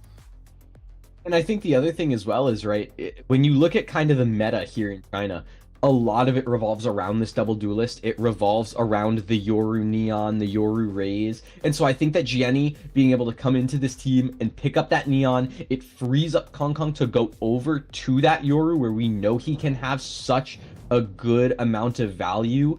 It really does mean a lot for this team. And the other thing as well that you're going to be looking at throughout this split is the performance of Nobody, especially in some of these later matches. Now that he doesn't have to go onto that Yoru nearly as often for this team, what performances can he put up on agents where he's going to be more comfortable, where he can, you know, sit back, use his utility to support the entry of Kong Kong, to support Gianni when he's going in second. Those are going to be things to watch just as well for this team. And you know, when you're talking about that head-to-head, right, Kong Kong or Gianni, depending on the map, versus YZ, that's going to be a clash of titans. Yeah, obviously, this one's going to be the most important matchup. I think a lot of will revolve around who is able to get a first track uncontested and untraded. I mean, that's always something to look out for, but I think especially in this matchup with those heavy duelist-reliant teams, it feels like even more important compared to other matchups where you're fine with just trading out your duelist and the round just goes its way. Here it feels like, please don't trade out the duelist. Try to get safer angles for them to get an uncontested first track because you need them in the later rounds of the game. And just on the screen right now, right, on the other side of things, one of the biggest advantages that Billy has had, especially over these last couple of games where they found success, it's been Levius. And you can see kind of throughout the year what his performances have been like overall. You've seen a little bit of a drop here in Stage 2, but overall, Levius as a lurker, as a sentinel for this team, has been such a strong contender into things. Rushia as well on that smokes role has also done a little bit of the lurking on the Viper, right? This is a player, and these two players and this team, you know, when Billy kind of first exploded onto the world stage, people kind of looked at them as like a very one-dimensional team. They didn't have a lot of really good mid-rounding, but I think with Rushia and Levius and the way that they've been able to add impact in some of those mid-rounds when they're lurking, it creates just a little bit more dimension. And when you're adding that dimension to an already super heavy firepower team like Billy, that can make the world of difference here. Yeah, and it kind of feels like you get more map space once you're getting more dimensions into your gameplay, because we are hitting our head against the wall and hope that it breaks, right? The firepower is nice to have, but those VCT China teams, they always had firepower. You know, it's the development of their strategic game plans that's something to look out for. Not only in China itself, but on the international stage as well. We saw it with Wolves, F to them, in the last Masters tournament, where, you know, it felt like this firepower that the Chinese teams always had got unleashed by great IGLing and by great strategic planning. Now that they got a little bit more experience against those international teams. And that is also something that, you know, especially with these two teams, that's gonna make this so interesting, is the fact that they have that international experience, right? This is, you know, like we've mentioned, two of the most storied teams and franchises here in VCT, and a lot of that comes from the fact that, you know, EDG, basically since China's been allowed to compete at international events, they were at every single one except for Toronto. Yeah. Billy has been right there ever since they started making it to these events. They haven't stopped. And so the fact that they've had this head-to-head for so long, it means a lot. And so we're moving into a chance to pick up the Stage 2 title, to kind of crown yourself the best Chinese team, or at least an opportunity to do so in the grand finals against DRG. And that's what makes this matchup so much more important. Yeah, it feels like a little bit of a mirror to Split 1 as well, because we have one of the Ascension teams sitting in the grand finals waiting, and one of the more seasoned teams was EDG down the line fighting for a spot. Now, EDG at least has their spot at an international secured, right? They have the champ spot, so they're a little bit more chill regarding that, because with missing Masters Toronto, something like EDG missing champs was also on the plate with how they performed in Split 1. So for them, the most important part is done, but job's not finished. They really want to reclaim that title, right? They've won every single title since the VCT China started, aside from the Split 1 title of 2025, which Chilai won. So I'm very, very intrigued of how they will show up today, because this is an important matchup, not only to them, but to their whole fan base, because the Kings, they want to be back. Yeah, and you know, the fallen Kings trying to reclaim their throne is something that we've been talking about, especially with this EDG roster, throughout a lot of Stage 2, right? And some of the struggles that they've had, but the debut they had against Titan all the way back in week 1, you know, talking about the fact that this is an EDG that's looking to try and turn things around in the middle of the year, and now they've done it, right? They secured that spot at Champions, they've, you know, hit that overall goal, but now it's time to try and see just how far you can go. Can you take the trophy here in Stage 2, here in Chongqing? Can you go over to Paris in Champions and make that deep run and really cement yourself as the greatest Chinese team of all time?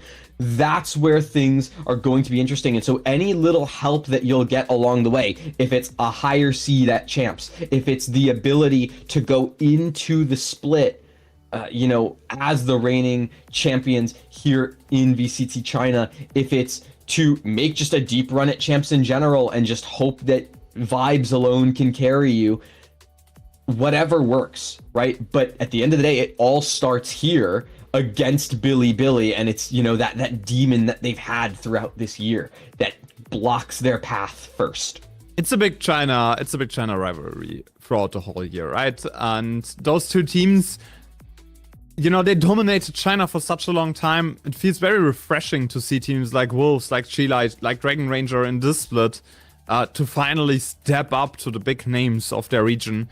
And we have to acknowledge that those two teams are not fighting for a title today, because they're fighting only for a spot in the grand finals against another Ascension team, which is also crazy, because one of the two Ascension teams, even if Dragon Ranger wins the title, the split has to go back to Ascension and fight for their spot. So they can be one of the best teams in the world and still be relegated from the VCT China, which would be a little bit rough. But in the end, Yeah, we already talked about it a lot. EDG has to find their momentum back, and for me, this has a lot to do with the combination of Nobody and Jenny. How can the IGL, the long-term IGL of EDG, implement Jenny into their match plan? How can they adapt to like this new meta with the double duelist in VCT China, where you put that pressure off of your IGL that they have to play the secondary duelist.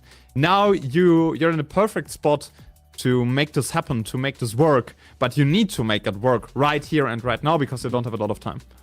And I think the other thing too, right, when we talk about the kind of IGL situation on EDG, right, where it's been bouncing back and forth between Chichu and Nobody, right, the fact that we can now kind of definitively say that, okay, well, we're taking Nobody off of this Yoru role, which gives Nobody, a bit more of an ability to actually mid-round throughout this series and throughout these games, right? It's going to put a little bit less pressure on Nobody, so Nobody can start calling better.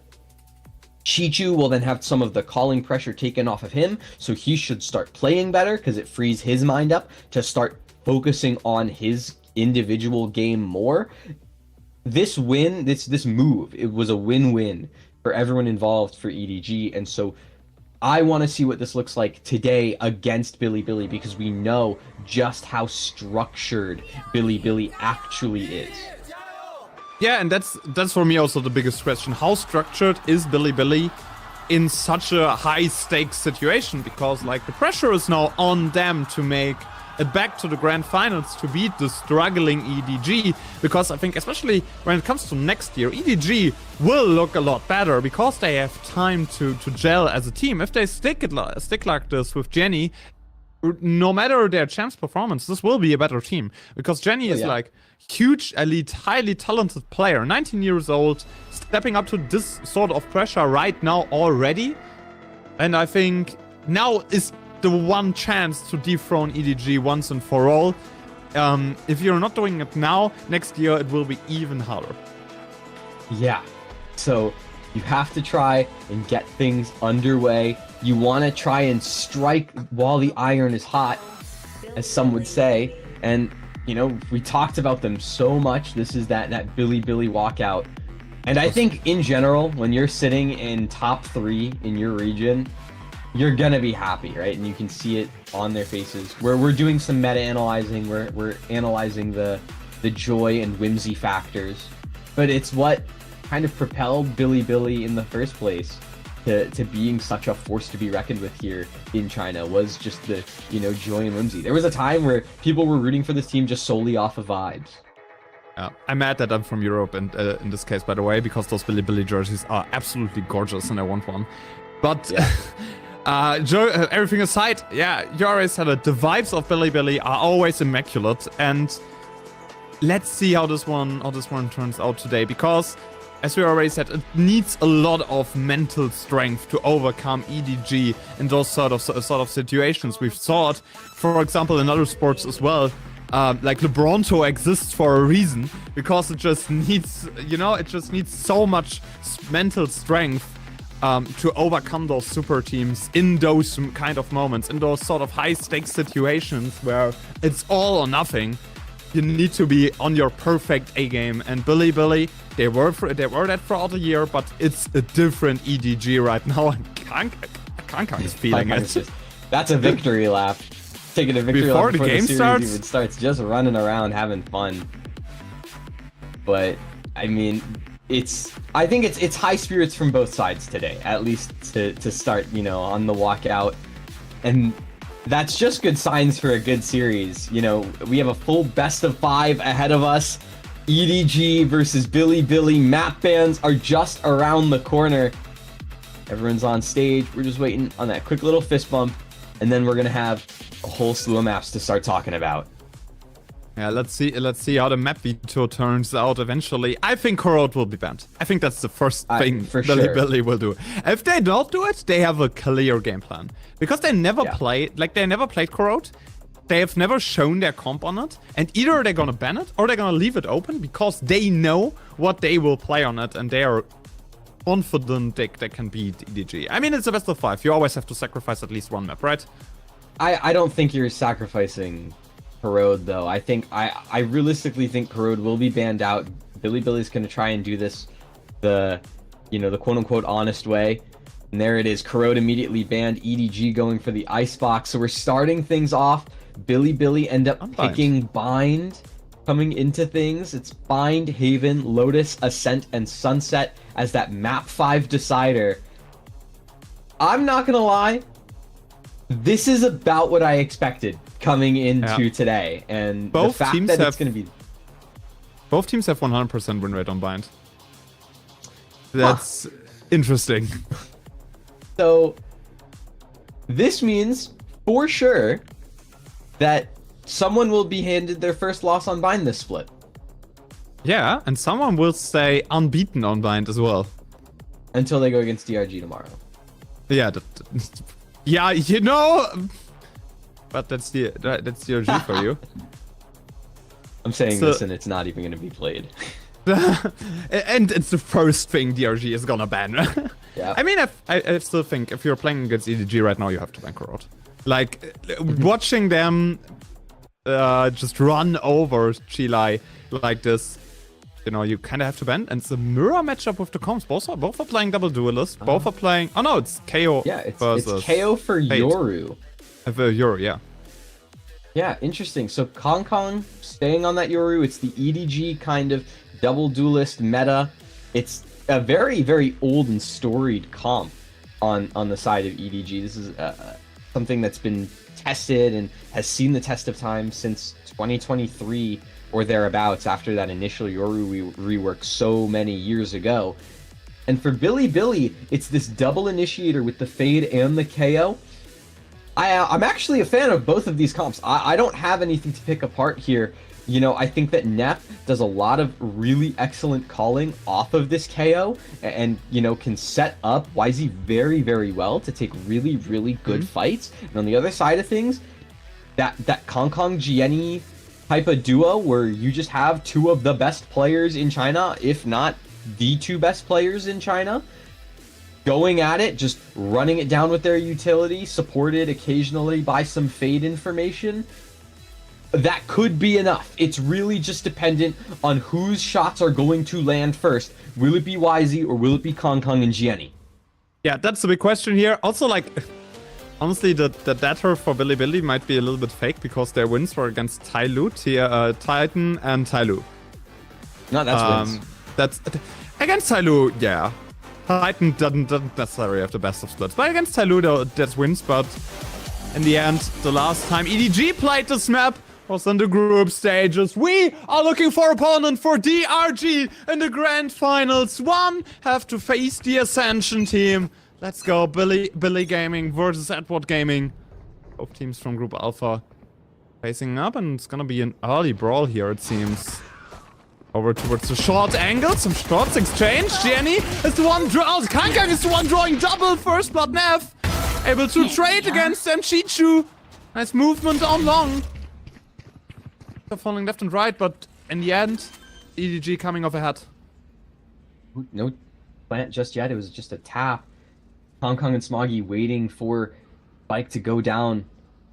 Very, very slow re-aggression on this A site. They do clear out the space though, and that means that Chichu has to stay over towards this B site. The communication's over. They could still rotate to B, and that's exactly what Neff and Knight are doing right now. Moving over slowly towards ramp into hookah. Both of these players just trying to clear out this space. They have 45 seconds left to work with. The real question is, how much can Chichu stall for? Because if they do hit this B site, they're gonna get that plant down, but EDG, they'll have the numbers in the retake so long as Chichu doesn't go down. I mean, they have a window here, right? B completely unguarded, both players still towards A. Only Chichu here. The knife and Chichu! What a shot on tonight! That's it's only the IGL. Billy in a 1 versus 3. All of the players coming from CT. Chichu known. Still has a flash in hand. Gives himself some space with the molly. Still unaware of the triple stack coming there from shot. No, he knows. First frag goes down. Kang already dead. Neff trying to get those frags. 4K for him already. But then it's the high angle for Smoggy. Neff does everything he can little bit of a finger point towards EDG. It's not gonna be that easy for you. But the numbers prevail in the end. And it's a really, really good showing between both of the IGLs right now. Chichu and Neff both doing as much as they can to bring it across, but it's Smoggy at the very end of things on top of the tube, shuts down the ace, makes sure that Billy can't sneak away with a pistol. And is this a tech pause? I hope so, because like timeout off the pistol is crazy. You know, we have had so many technical problems in Dark Game Changers. Now I'm coming to VCT China and there's also a tech pause. Like second round. I'm cursed at this point. At this point it's just a curse, but we are back. Just a small issue got resolved. Again, early aggression played out off of the side from EDG. The knife spotted both of the duelist players pushing into showers, so it's a no-no zone for BLG there. Oh, the timing! The Levius gun bump gets traded hard by Chichu! What a punish down here! 3 players already on the ground, only the 2 players on showers remain. That's the spike though, right? They still have it. They just have to isolate this fight onto Gianni, and that's a plant secured. Oh. Clear it. So Gianni gets to mop things up as fast as possible. The almost flawless anti-eco there for the side of EDG, and that's going to mean huge things for their buy here in the bonus. They're going to be able to keep across most of those Bulldogs. I think they'll still have a Guardian available in the back pocket as well. So while, you know, BLG, they're going to have a really great buy coming into round 3, it's still going to be a really tough situation that they're going to be able to work with against, 3 Bulldogs, a Judge still in the hands of nobody, which on bind, that might as well be a rifle. That thing is so dangerous in these close quarter situations. Those short angles. Early aggression towards long this time. For BLG, they had a lot of A aggression over to the start of this map. Now it seems like B is the call. But so you talked about the space that they're taking on the map. First duel taking place, Jenny! Finds Knight, finds an entry again! BLG seems to struggle to get onto site on their own map. Pick a trade coming through there as well, because Kankang had a hot shot onto Levius. Still numbers advantage for EDG, and G is re-scrambling. That information that nobody just got with the Prowler, it gives them so much room to work with here. You can just let the Judge chill out in hookah. It's not expected at all, and oh no, Billy. Oh, nobody. They're expecting nobody there! Into hookah, and he just jumps on boxes! Good damage onto Russia. IZ also in the meantime against Chichu, and it's all Russia up there in hookah. Bandle in hand to stop the 3-0 start. EG. This has to be a save. There's no way you get onto the site in time. So Russia, go ahead.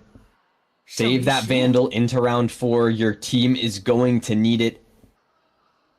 It's been, you know, aside from that Neff 4K in the pistol, it's been a very quiet start to the game for Billy. EDG, a rocketing start, and that's in great part to Chichu and his performance so far, right? 6-1 start here on the Viper. Chichu just showing off at the start of this matchup. Very sad. It had to be Cave coming here. Also, that first track from Jenny, so impactful. Get out of my way. Now going back to that A aggression is a reassessment of the situation that you much rather play around that A side. EDG, a lot of space that they're taking most of the times towards shower. T plus nade combination, no frags to be found. And immediately they're reassessing their situation, fighting towards showers, nobody, close angle. Can he find the frags? YZ makes a double kill there, nobody and Jenny both on the floor already. Both assists on the board as well. Levius finds Kang. No way around this one, Billy. Fourth round is cursed for EDG, it seems. The 2 vs 5 situation doable for Smoggy and Chichu. They have to find something fast, though. The timer's just going to keep ticking, and it's, like you said, a 2v5. So many players they need to wipe off the board, and Knight from U-Haul gets to go ahead, sneak his way through, find both of them in the side of the head, and it's a long-awaited first round on the board for Billy. And it does come off the back of this YZ, little two-piece there. And then, yeah, K-Knight, very end, swings out, finds both, locked in. Yeah, YZ shows why he's one of the best players in the world in that situation. The timing, absolutely flawless. And in the end, yeah, K-Knight, good rotation. And those last 2 frags, BLG is on the board. And this time it might be a faster B take if they wanna invade hookah. Smoggy is there as well, can't dodge the knife. And chooses to go into the aggressive. Wants to pick a fight. Wants to find a 1 vs 1. YZ spotted. They're retreating immediately while spotting Smoggy and hookah. Yeah, they spotted the leg. Wanted to get right on out of there. And, honestly, the big advantage that EDG's had is this extremity control, right? Either the information all the way down long, or in this case, in this round, nobody in the information he has in showers. It gives them such a good opportunity to start defending this interior, and that sees it does so much. YZ goes in alone. Neff still gets 2. Two frags already to the start, to round off, and they're fighting into the strong side of EDG. The smokes covered Kang off of the rest of his team. Now it's again an underman situation. Neff makes a triple kill. Already Jenny can't do anything about it, and it's just a goat. It's just Kang all on his own, falling against Levius, missing the operator shot. Billy, 2 convincing rounds. Come back into that map. Yeah, it's without a doubt all coming up Billy. Now Neff and Levius doing the most in that round. I think it was a 3-2 full house between them. I mean, Neff, just a phenomenal showing so far. The IGL for Billy making the difference here. Levius as well, just adding insult to injury, making it a flawless. And EDG now buying down to bits here. 3 Bulldogs, a couple Sheriffs in the hands of Chichu and Kong. The only thing they have to work with is those ultimates, but I don't think they're going to want to invest them this early. Not in a round like this. The Boombot destroyed by YZ. And other than that, EDG, they have a lot to do. Hopefully Chichu can find something in hookah. And they're leaving Chichu alone on the B side, just able to throw down the Viper's pit if he sees an aggressive push over to the from the side of BLG. But currently, he's really trying to contest what BLG is doing. They're rotating into that B side. Kang has a CP there as well. The Quadra stack. Or to that A side doesn't seem to find an angle, but Crucial! It's on the ground! Kang finds damage, finds a kill, and immediately ports over to B. Good read from them because BLG be able to hit the side there. They still have info all over hookah though, so it's gonna be about Kong and his hold in garden. That hold for Neff and Levius in that walkout on Octagon. Good toxic screen from Chichu. Fowler. Find. Oh, but the nade's good. Getting Chichu off that angle. He's spotted already. Kang makes the second one. Levius on the floor as well. YZ only finds a trade rack. 14 seconds for BLG to at least plant a spike. Another flash from Kang trying to choose a fight there. Nobody makes 2 on the side, and in the end, it's just Neff trying to save that round 1 versus 3, but the triple kill from nobody secures round number 4 for EDG. And this is what I was talking about, right? When nobody is not on that Yoru, nobody doesn't have to be the one to sacrifice himself to make the play. He has an ability to go in and find the frag. So it's Kong in that situation. Onus is on him. Quick thinking, uses that dimensional drift, gets out of certain death, and then sets up nobody for that flank through hookah to capitalize perfectly. And EDG walk away with a round they had no business winning, let alone making close. And so EDG extend that lead back to 2, and they have ultimates still in their back pocket, like that Viper's Pit, like that Nightfall, like that Showstopper. They're stealing this round off of the hands of BLG. Early aggression down towards long. Benny all on his own. Need to find a little bit of damage, just a Phantom Spray through a smoke. Nice brawler there also from nobody, because they haven't found any aggression over towards long. They're sending brawler through the teleport, trying to check the area in front of showers, so Kankan can now take the space over on that A side. Take over showers. So they have so much information onto A side that probably Chichu might be able to rotate onto B as well. Hope, right? They're taking A. Yeah, it's Jenny here alone, and oh, that's such a huge 0 point. It causes the Showstopper to go offline. Not gonna be able to use it to deny a hit. They don't capitalize off of it. Instead, that null command, try and hit this site fast. Smoggy is still here with Jenny. Jenny! Finds 2! Jenny with the double kill, also Nev on the ground! Quick work from Jenny, the young prodigy. 3 kills from elbow. No chance for BLG to even enter the site. The null command in vain for them. And in the end, Jenny prevails. It's all been Jenny. This is not to say it's Jenny's team, but it started to feel that way, especially as of recent. The step up that he's had, the ability that he can bring to this duelist role to the rest of EDG, you can see what it means to them right now. This is an EDG that's trying to strike with a vengeance. The timeout from BLG, and it's well taken. Yeah, BLG seems a little bit off right now because they're just scrambling around the map. They're not able to commit on those executes, and also those executes were so late all of the times. Like, they were executing at 30 seconds without knowledge where the players of EDG are in that certain moment, and it feels like they have to mix up a little bit in terms of map control, in terms of gathering information over the positions from EDG. Yeah, it's been actually from Billy, you know, funny enough, a very, you know, one-dimensional kind of game where you have the side that they're looking to take space on, and then you have a really passive side. And EDG, once they figure out what the passive side is, once you figure out the side that Billy's not really going to want to push up from, well, you stack the other, call it a day. So you really have to try and figure out a way to get your entire team more involved in this map, especially because Bind is such an easy map to defend on.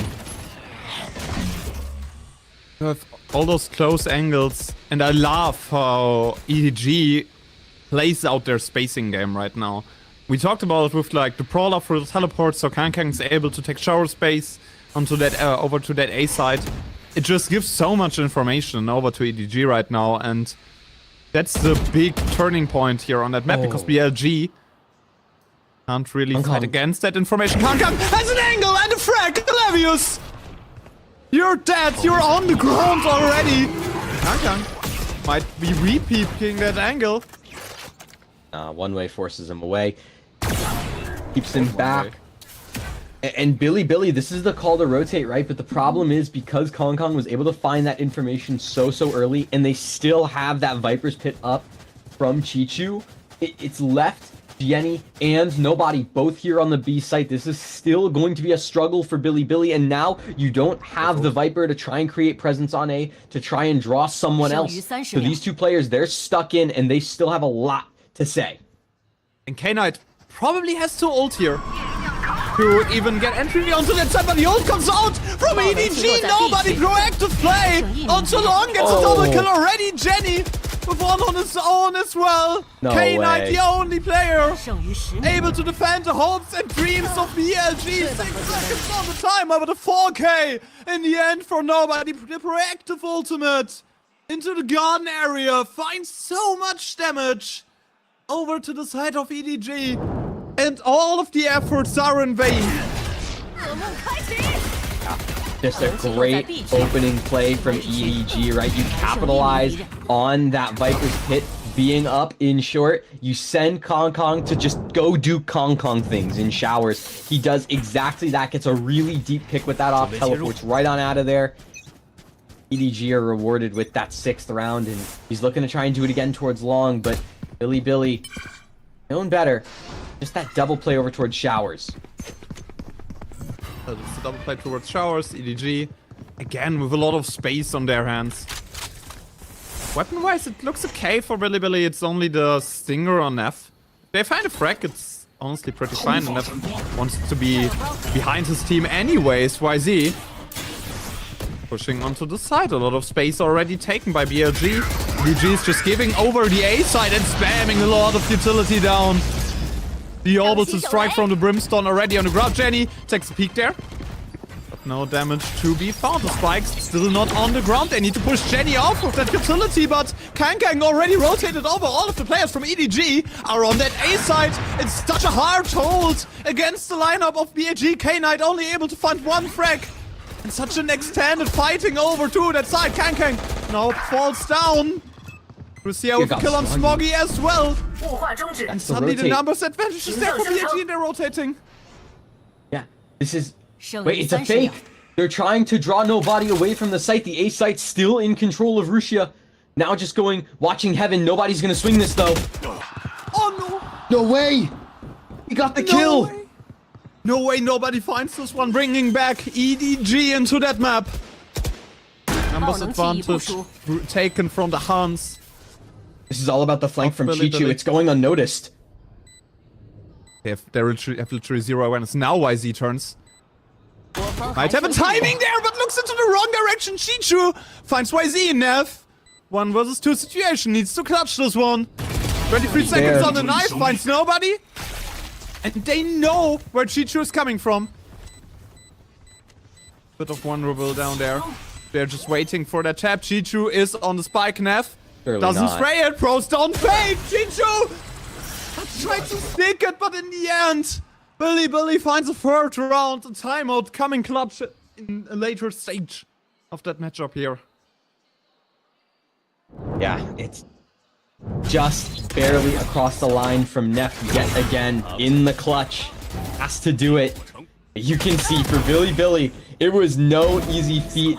Chichu, an excellent timing on the flank. It's just these 1v2s that Neff is able to isolate away.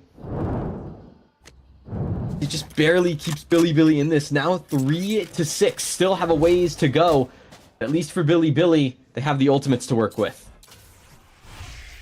The ultimates in Kang! Early peek with the operator. This time he loses this one-on-one. Finds the null command. The Nightfall has been active for Billy for quite a time now.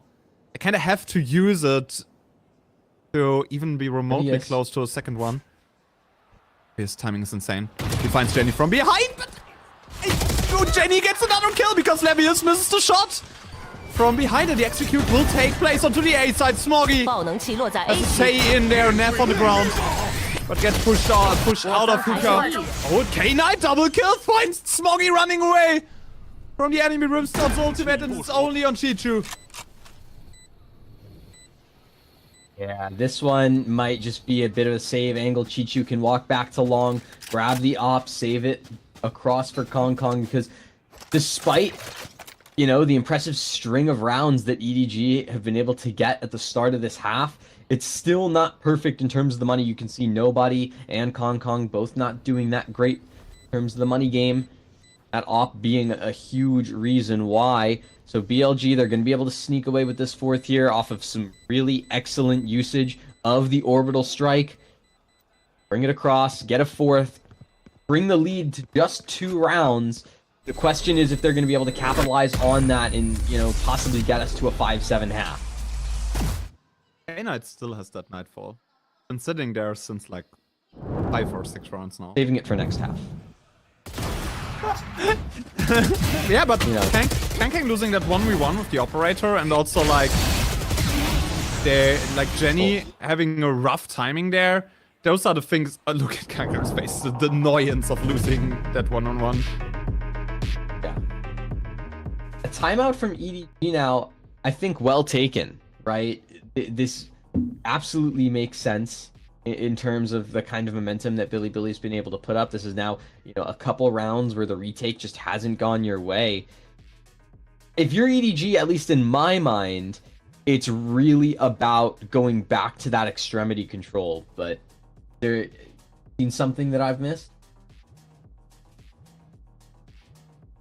I mean, like, the extremity control is something that's really, really important for EDG, but Kankang also starts missing those operator shots in more important situations. I mean, he still farms the highlights on the side, pushing from the back, pushing from backside, getting 2 frags, but those operator shots from the off angles, from the extremities, those are the important ones. Those are the ones where you get an uncontested first frag, and it feels like Kankang is starting to miss those more frequently.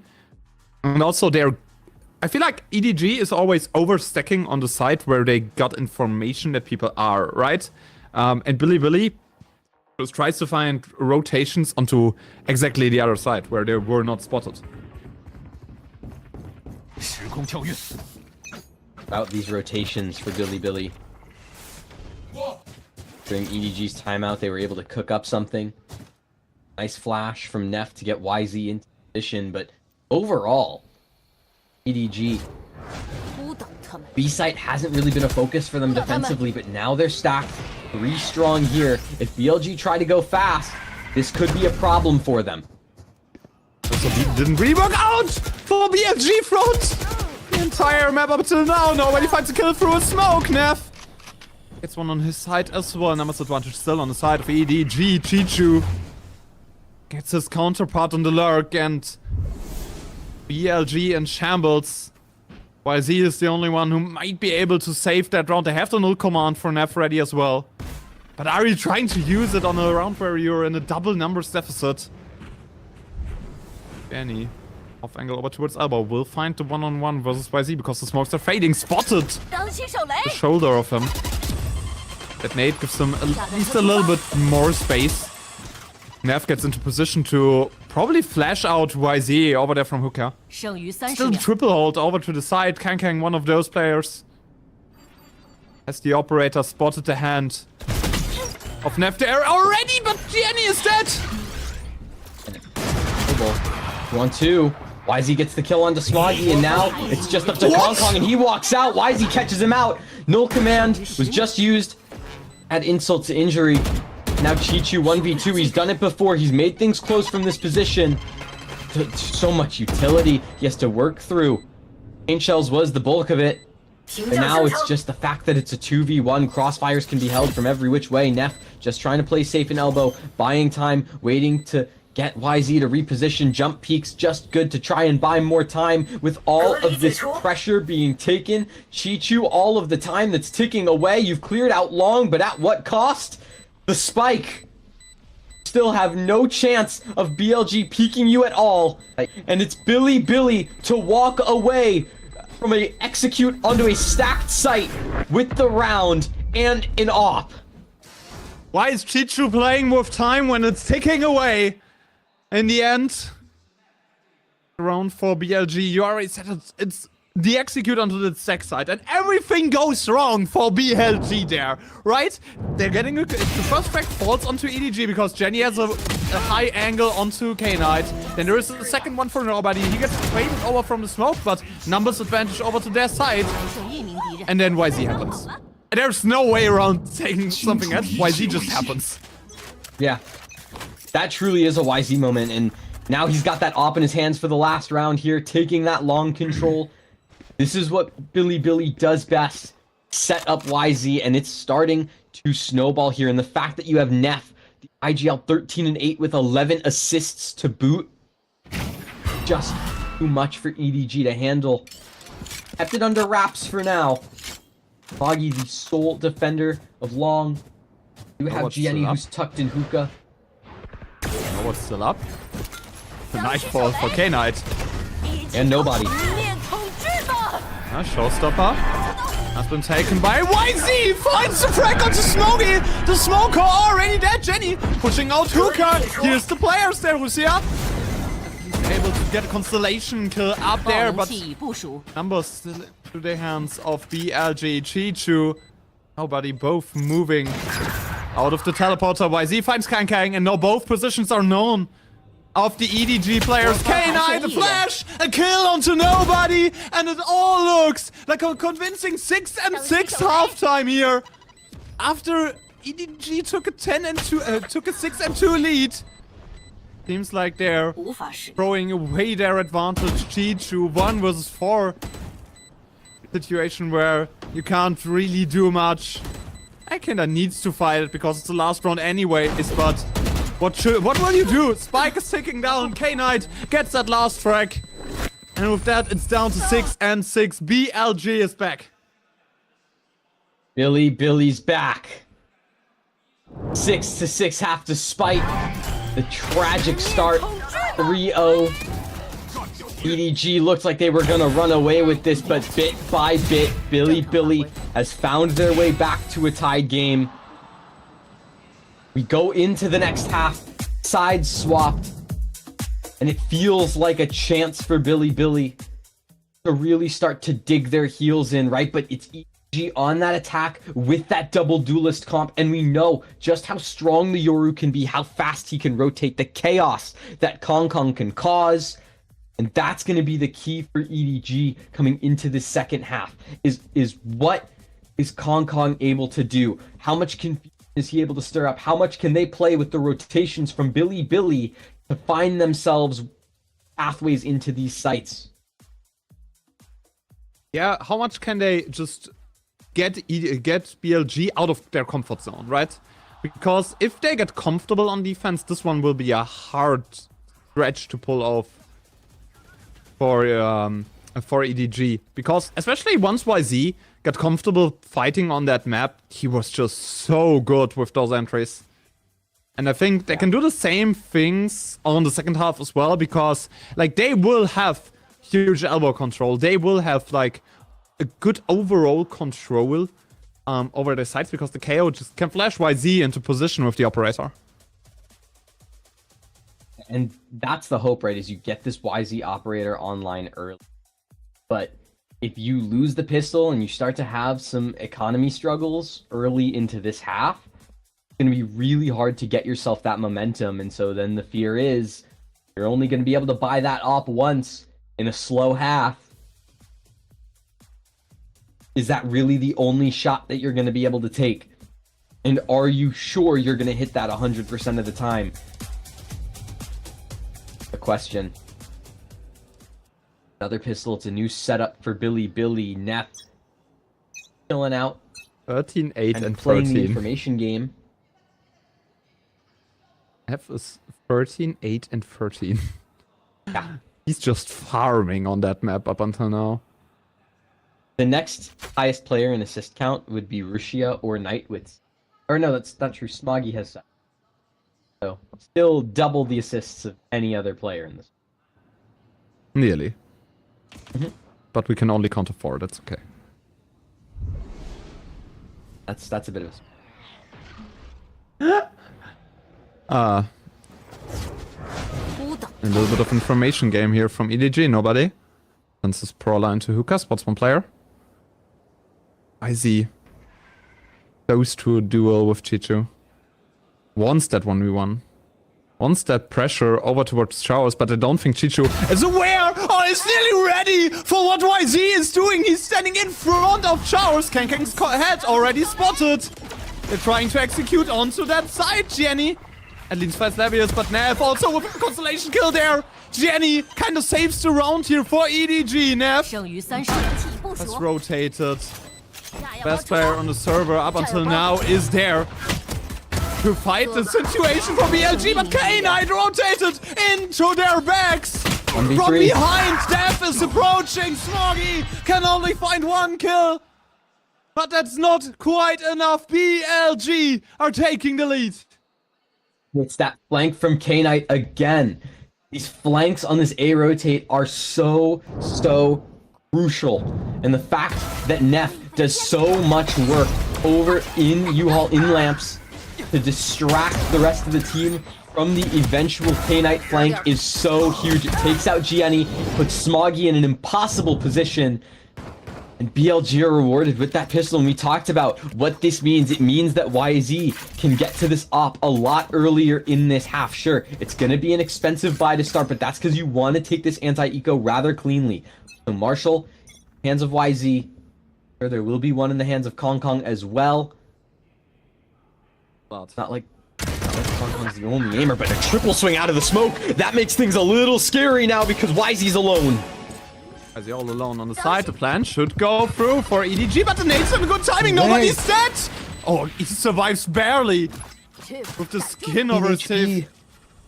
HP for nobody. The retake situation for BLG, and not the easiest one at that. Kang spotted over there into showers. But no damage found. The molly puts him off a little deeper into showers. No way to interfere with what Billy is doing. Nobody has timing. 2 frags for him. YZ and Russia are only able to trade. And Smoggy sets those last 2 frags. EDG are taking the round against the anti-eco of Billy Gaming. What a timing from nobody. That is disaster for Billy to lose the round in that fashion, and it all comes off that initial kill, the triple swing out of the smoke to get things started. Levy is caught completely off guard, and then it's Billy collapsing in the retake, and that is a pop-off. That's absolutely worth it. Around you steal away, tie the game back up to 7-all, and Billy forced down to sheriffs. That's not even on all the players, right? Neff and YZ have to try and do the most here. And Chichu finds frag number 1 onto YZ. No luck for him on those 1v1 duels. Early on, the pistol round looked so convincing for BLG, but afterwards things were just falling apart. I have to say, someone wrote in the YouTube chat that EDG is gonna win 13-2 now, and it was 6-2. So, you know, the jinxes are real.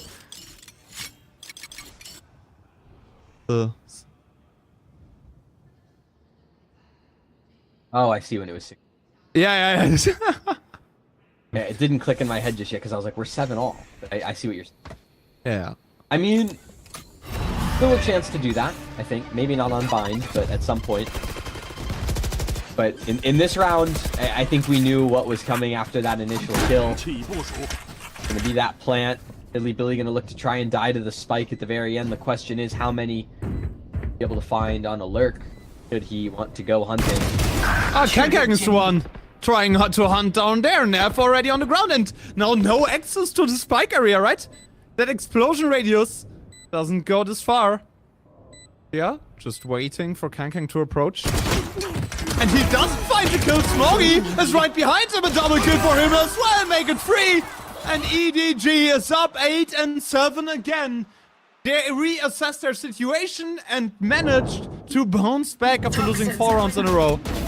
And you know what hurts about this little exit frag scenario?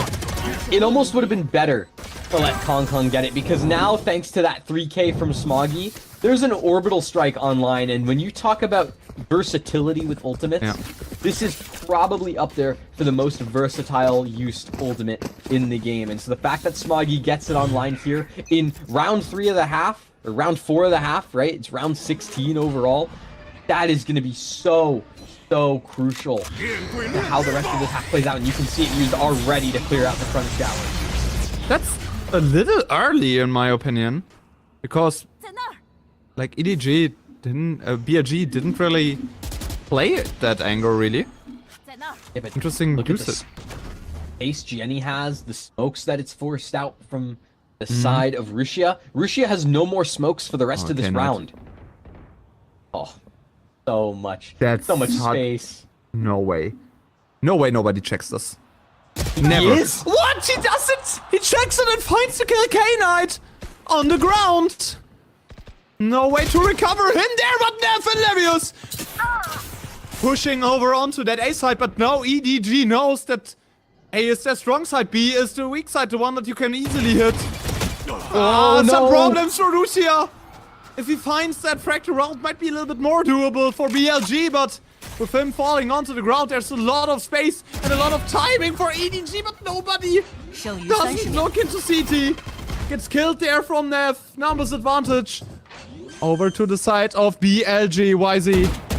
What can you do to spring through that smoke? Get Chichu! And Neff also committing onto Smoggy. BLG taking that round out of the hands of EDG after they lost their first frag so early.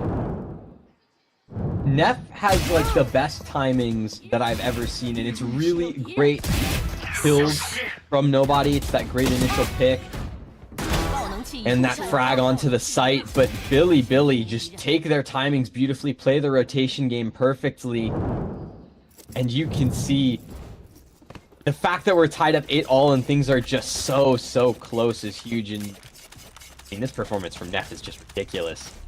17 kills, 14 assists. 31 clip participations in 16 rounds is crazy. Yeah, that's an average of 2 per round. Kill and assist per round. Oh, nah, a K-Knight already on the ground. Lucia! Good timing! At least trades out his friend right there. Another assist for Neff. He's still there, but nobody finds that kill already. Russia needs to smoke himself off, give himself some more space. There's the numbers advantage over to EDG. It's a map that's absolutely on the line. Both teams are fighting for their lives. Clearing out Hookah. With the Nightfall, and Jenny just jumps onto Russia. He doesn't really expect him to peek. Over to that angle. YZ is already behind them, but now they know where the race is. Smoggy tries to find 1v1, but no possibility to trade for Chichu there. It's kind of just BLG falling back and saving. Yeah, it has to be. It's hardest site in the game to retake. And in a 2v4, Showstopper online in the hands of Jenny, that's just going to be impossible to try and deal with. EDG had every avenue to win this post-plant, and BLG just choked out of the round. That initial fight in long just doesn't go their way. Neff tries to do that bait-and-switch setup. It doesn't pay off. Blame him for doing it, though. The game that he's having so far. EDG to bring themselves up to 9. A nice little 2-piece from Chichu at the end just to add insult to injury. That's and bad. Again, it's the money game. It's going to be so rough for Billy coming into this round.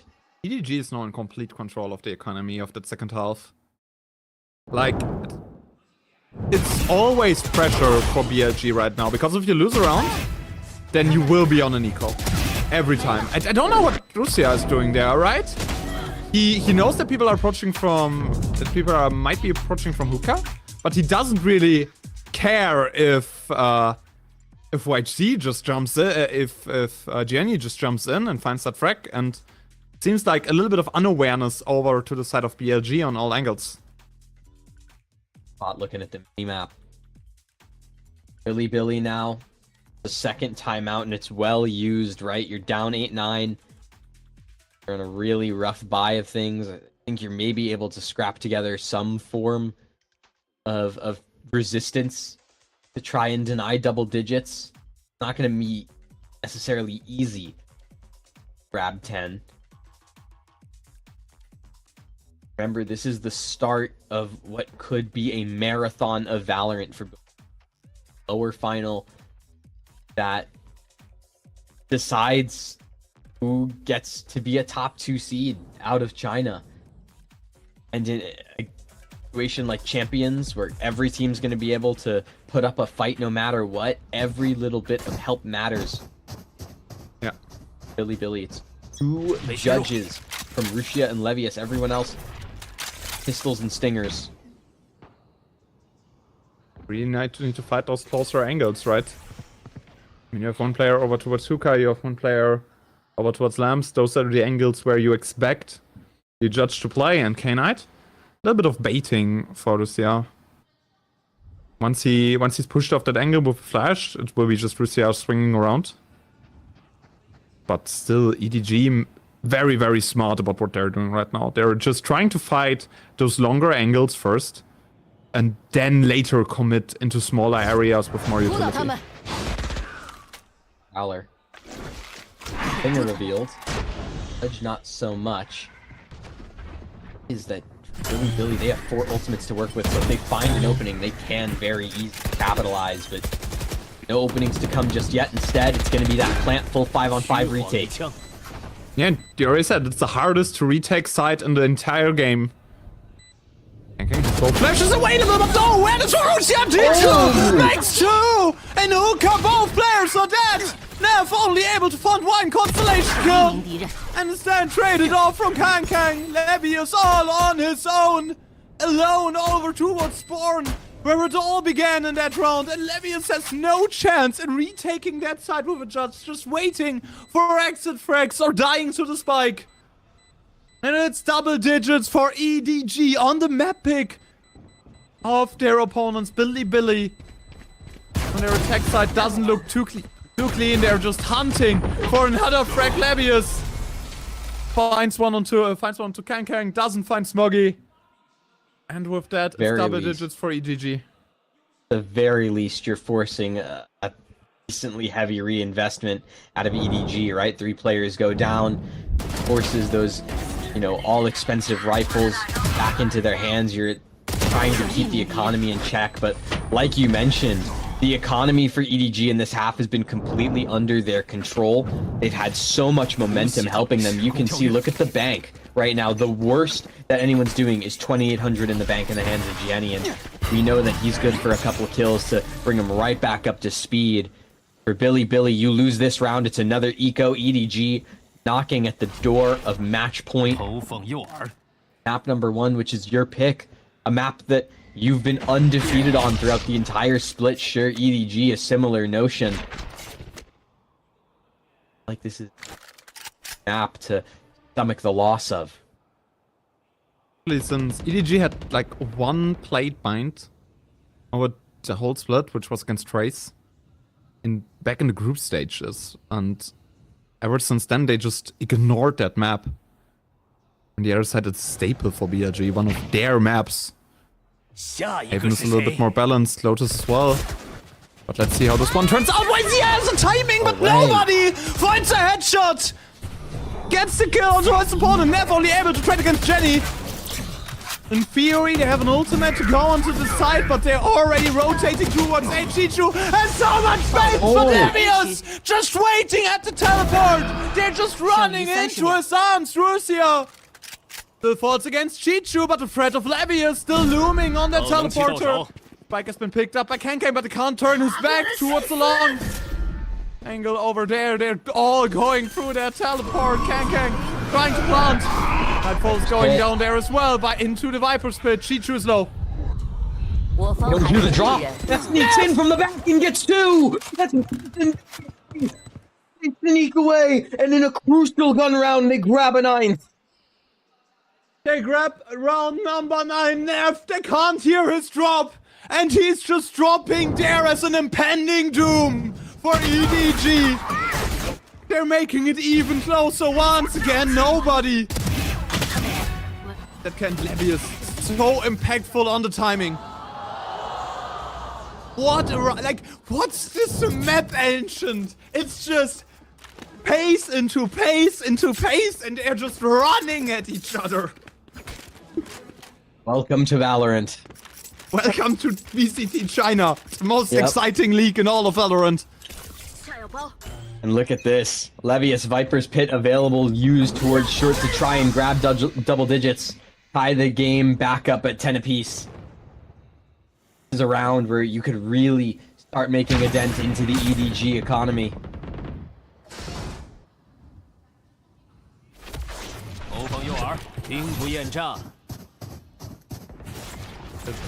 Trying to make this dent over there in the economy of their opponents. This is not that much control, but look at the ultimates. Showstopper a possibility for YZ on the retake. On the other side, EDG has nothing to work with. They invested the Viper's Pit in the last round. Not really much to work around with here.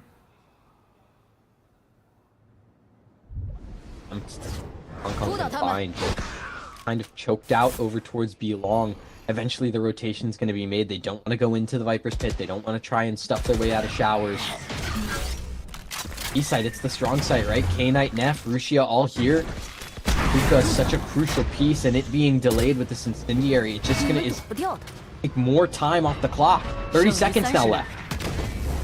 Very, very late execute by EDG, but they're pushing into Hookah. Chichu finds rank number 1. K-Knight not able to trade, but Rushia and Neff are both there on the side. A double kill by Neff. Rushia.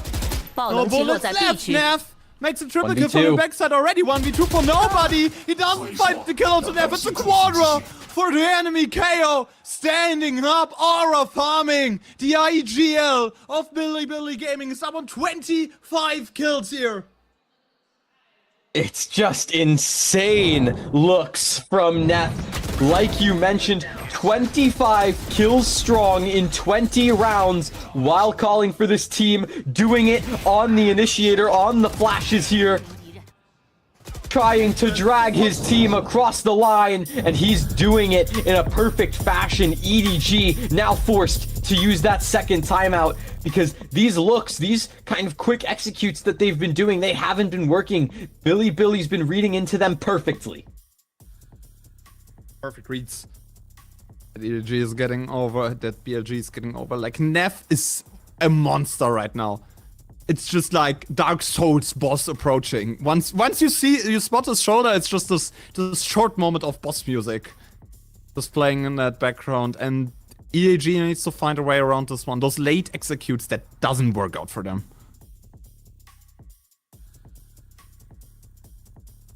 Been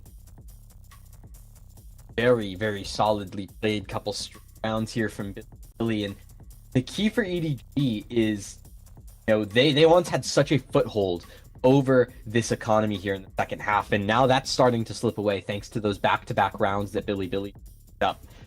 So for EDG, if this starts to slip away from you in these final moments, right, you can slip by here. It's not great. Only 2 rifles in the hands of nobody, and everyone else, singers and sheriffs. Billy can bring this round across. There's even potential for an op to go into the hands of YZ, and we know how lethal of a weapon that is. Especially onto the hands of YZ. Played so amazing around with this one. King needs to find damage here. Needs to find Devi. Spotted the shoulder. Devi is pulling off. Just dropping that angle because he knows that EDG might be approaching with more than one player there. King at least fires a shot, but both mollies committed in one angle. Just waiting for the impending doom of EDG hitting the side, but Jenny already in the backside. Levius is dead. Kang also finds Neff approaching from the backside. The backstab has been stopped. YZ can find a showstopper, but Smoggy in the backside. My Stinger doesn't do damage like this. Chichu gets a trade onto YZ as well, and it's only over to K-Knight to stall this round out. A double kill from Kang. And in the end, EDG, right after the timeout, they're back on track. Round number 11 for them. Yeah, and it's Billy trying to capitalize in these moments where they should have the advantage, but EDG just walk away. Crazy runouts. Let GNE do GNE things. And it works perfectly. Investment from Neff there to try and do something with an old command, but just gets timinged through the smoke. The worst possible moment. EDG, they're back to that round lead. They're back to that opportunity to steal away bind from the hands of Billy. Yeah, sits in hookah with this Bucky. Haven't seen success from the shotguns this far in the map. Combination gives EDG a lot of space over to hookah. On be ready as well. K-Knight one shot for him. They're able to destroy that one, but all of them are shining! Rise and shine, EDG! Because K-Knight is there already. Nobody only able to get a crate kill. Here on the ground, all the pace to get over to the sides already gone for EDG. But on the other side, K-Knight, an important part of their system down. EDG, just planning, just plotting for an execute over from Gardens. They don't have a TP for tanking over towards backside, so they have to go onto the side a little bit dry. Over to strike committed as well. A lot of utility thrown down by EDG, but no commitment on the execute. 剩余30秒。 Really mentioned no bodies. They end up rotating off, but the problem is YZ still sits at the A site and is still going to be a force to reckon with, and only 20 seconds left. If YZ can get one, that could be enough, and he has a poison orb to play around. It's almost that nade. Too strong, YZ! Gets track number 1 and damage! Triple for YZ! Nobody gets through here! You shall not pass EDG! The road to the championship of VCT China just goes through YZ!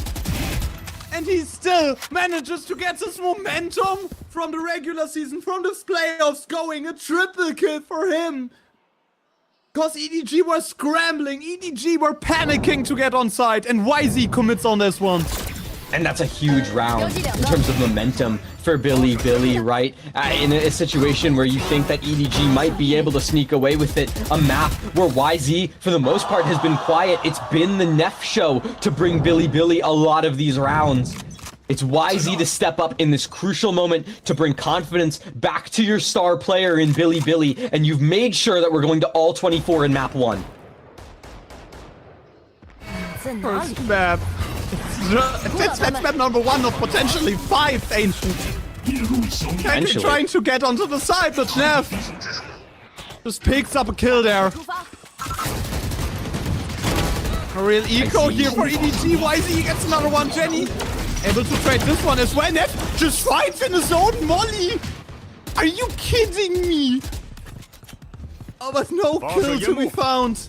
Numbers advantage still over to Billy, but Neff on 3 HP because like, the madman right now. He is 26 and 25. Neff can do whatever he wants. Yeah. Neff can fight in his own molly for like ages. If you're 26 and 23, you're free to pull off every play in the world. And look at the time, right? 30 seconds, sure. Nobody's going to be able to clear out this B site, but Neff has been sitting in elbow, just waiting, making sure that no one on ED overreaches. And that rotation is way too late. Look where Jenny is. Yeah. That's way too late. They have Smoggy still on A to find some potential frags on the rotation. Jenny is like, it's like 16 seconds for the timing. It's great for Neff, but he's on 3 HP. Wolves on that first shot, 10 seconds, they need to commit onto this one. No way around it for EDG, and Russia finds Smoggy on that other side. Jenny tried to push CG with 11 seconds left. And Billy clears out around. Match point for them in, like, that first map has been more exciting than most things I've seen in the EMEA this year. More exciting than a tech pause, that's for sure. It's been Billy banger in these final moments to bring things across. Neff at 25 assists and 27 kills. I think 52 kill participations and 24 rounds. Is it's okay. It's an okay performance. I know the cast rating is crazy. Dimensional 100? Drift by Kong. Good information. They know it's the strong side, but they're still committing. Jenny pushes into Hookah. Good damage for him. Gets a second one as well. He just puts his foot down on the pedal. Neff. Position known. Nobody finds Russia. Numbers advantage over to EDG.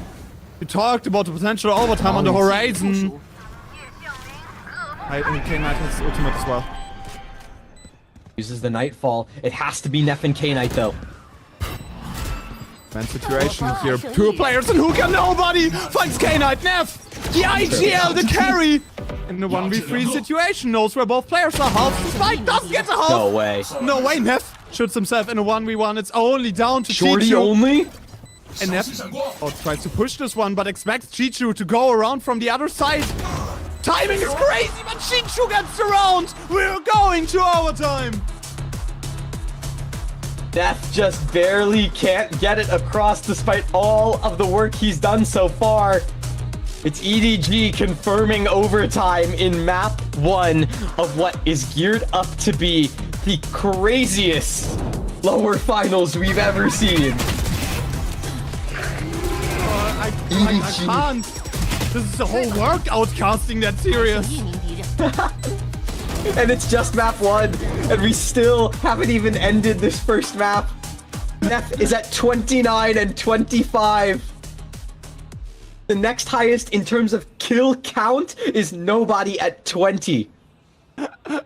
Nobody has 26 kill participations. Death has 54. It's a flash, K-Knight. There's gonna be more. Pushed off that area. But imagine you get 54 kill participations and you lose the map. Imagine how tilted you are. Nobody gets K-Knight. Another opener. And it's a 4 people stack over towards long. Billy Gaming, Neff. Has both of the flashes on the belt. And Chichu gets himself some space. Demolly. And a good timing. Chichu has been spotted. Moves over to Hookah. Double hold together with nobody. Another flash, and they're just waiting it out. Nobody gets YZ. Double kill for Chichu as well. It's a flawless round to start off overtime for EDG. EDG just playing it perfectly. It felt like Billy had nothing left in the tank. Tried to hit that B site. EDG already knew. Through this K-Knight went down. This round was over. Look at Chichu. Just go ahead. Farm up.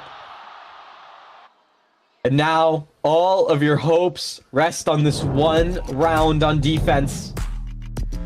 A timeout from Billy, and it's well needed. After a round like that, ever so flat. Calm down a little bit. Take some time to breathe. Neff, go kill. Neff, go kill. Go kill. And assist. It's probably, yeah, you know. Neff has more assists than everyone else any of on his the map teammates kills. has kills. Like he might have more assists than like everyone else in the server combined at this.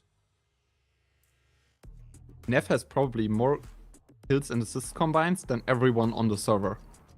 Yeah. Like, kill parties. I've never seen a performance like this, honestly.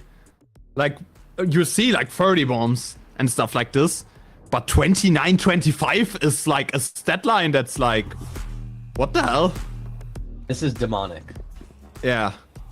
He made some deal with the devil. Can somebody check on his soul? Welcome The home. fact that he has over double the assists of anyone else at the server. The next one's coming up is Smoggy with 12. Yeah.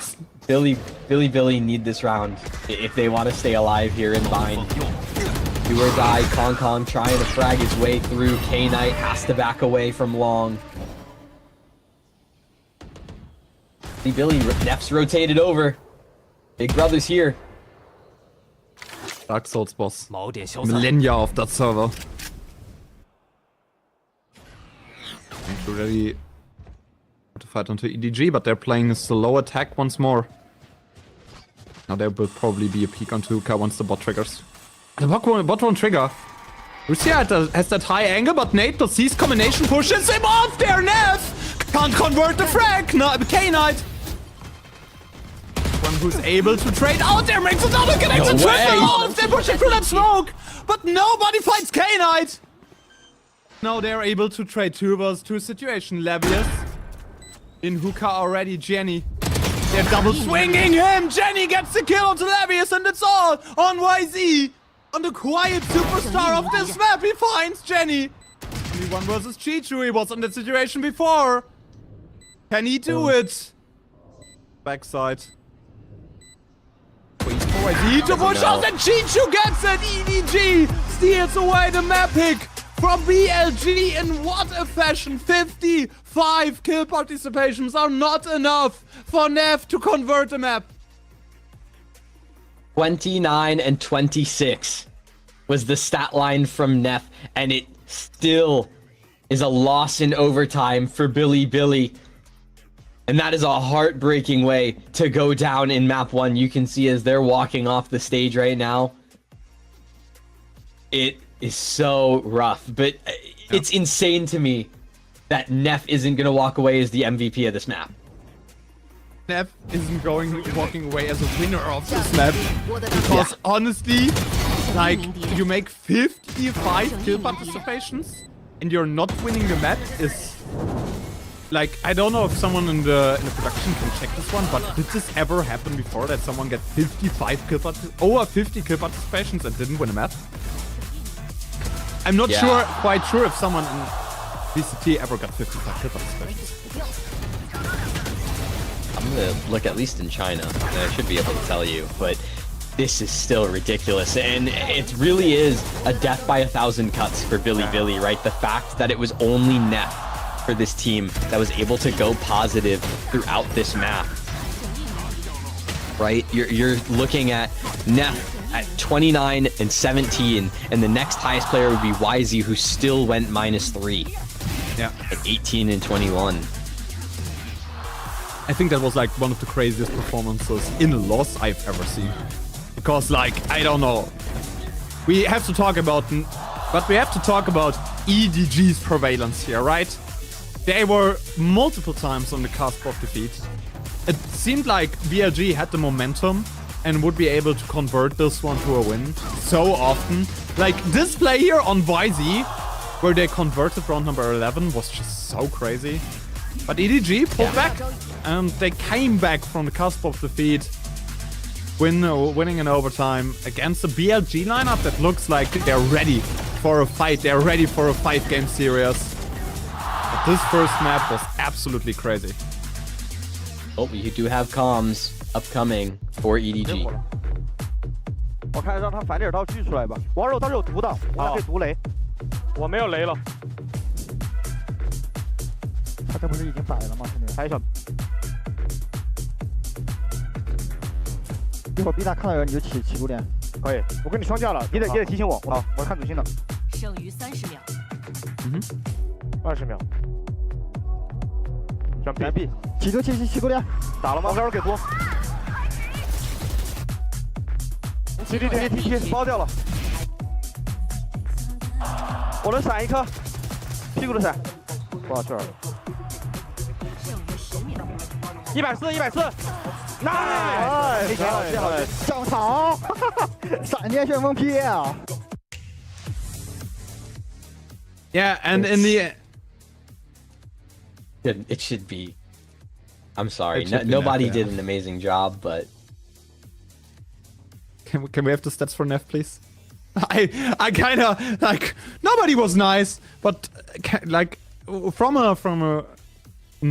just a player performance, it was just like we have to be honest. It has to be. Yeah.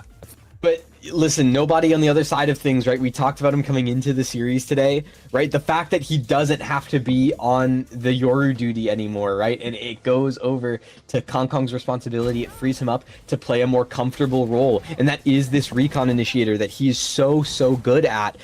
He gets to just sit on his comfort agents on the fade, frag away, get these opportunities where he gets to play off of the space that Kong is creating, and it works perfectly. This is the EDG that we expected coming into the day. It just sucks that it's at the cost of Neff just having the greatest performance we've probably ever seen.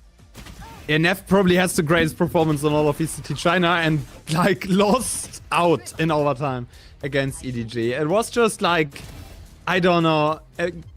For me personally, it's just such a heartbreaker for Neff that he lost that matchup. Yes, nobody is the MVP, but but nobody played better than Neff. 340 ACS, 55 kill participations. I want to see the cast actually, because I think this one's close to 100%.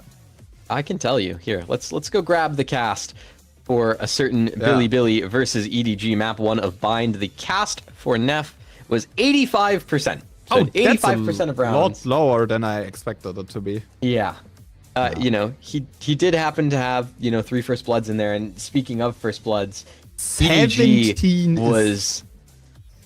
Yeah, they were mopping the floor in terms of first bloods. A lot of these rounds just came down to Neff showing up, getting a multi-kill, or YZ showing up, getting a multi-kill in the most crucial of moments, and Billy can turn the tide that way. But what a map one, and let's check in at this point on the caster predictions. Yeah, let's check in. Just to kind of see where we're all at, because remember it was even. I think you said Billy at the, I would have said the start of the show. So I'm not on the ADG belief train anymore. I jumped off. I don't know where I think I'm on the map 5 belief train. I think that's what I'm rooting for at the end of the day.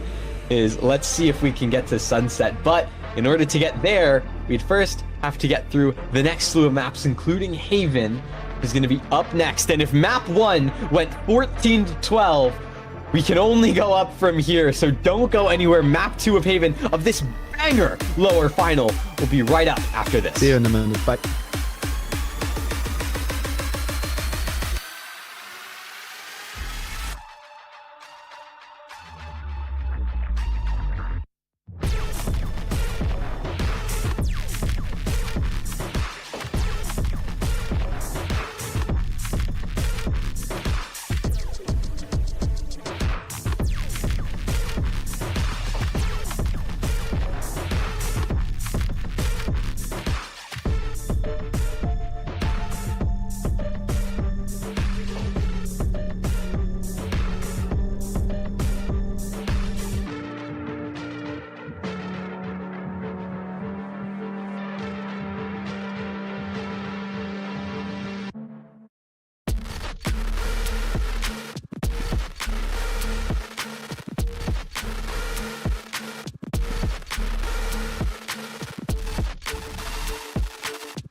Imagine dropping 55 kill participations and still losing the matchup.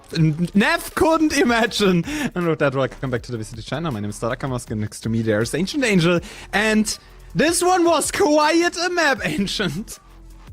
I feel like that feels like an understatement for what we just went through. We just watched Neff put up one of the best performances in VCT history, going 29 kills, 26 assists throughout a overtime loss to EDG here in map 1 of the lower final. And reminder, this was a map that Billy hadn't lost all stage. They played it 3 times, they won all 3 times, and they still lose their first map pick of Bind coming into the day. And now we move into Haven. It's EDG's map pick. It's a map where EDG have felt at home. They've made a slow but steady, you know, secondary place to reside, a secondary safe haven, if you will, outside of Corode.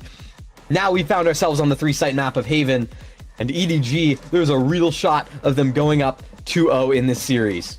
Yeah, they're making a safe Haven. I see what you did there. They have 100% win rate on Haven.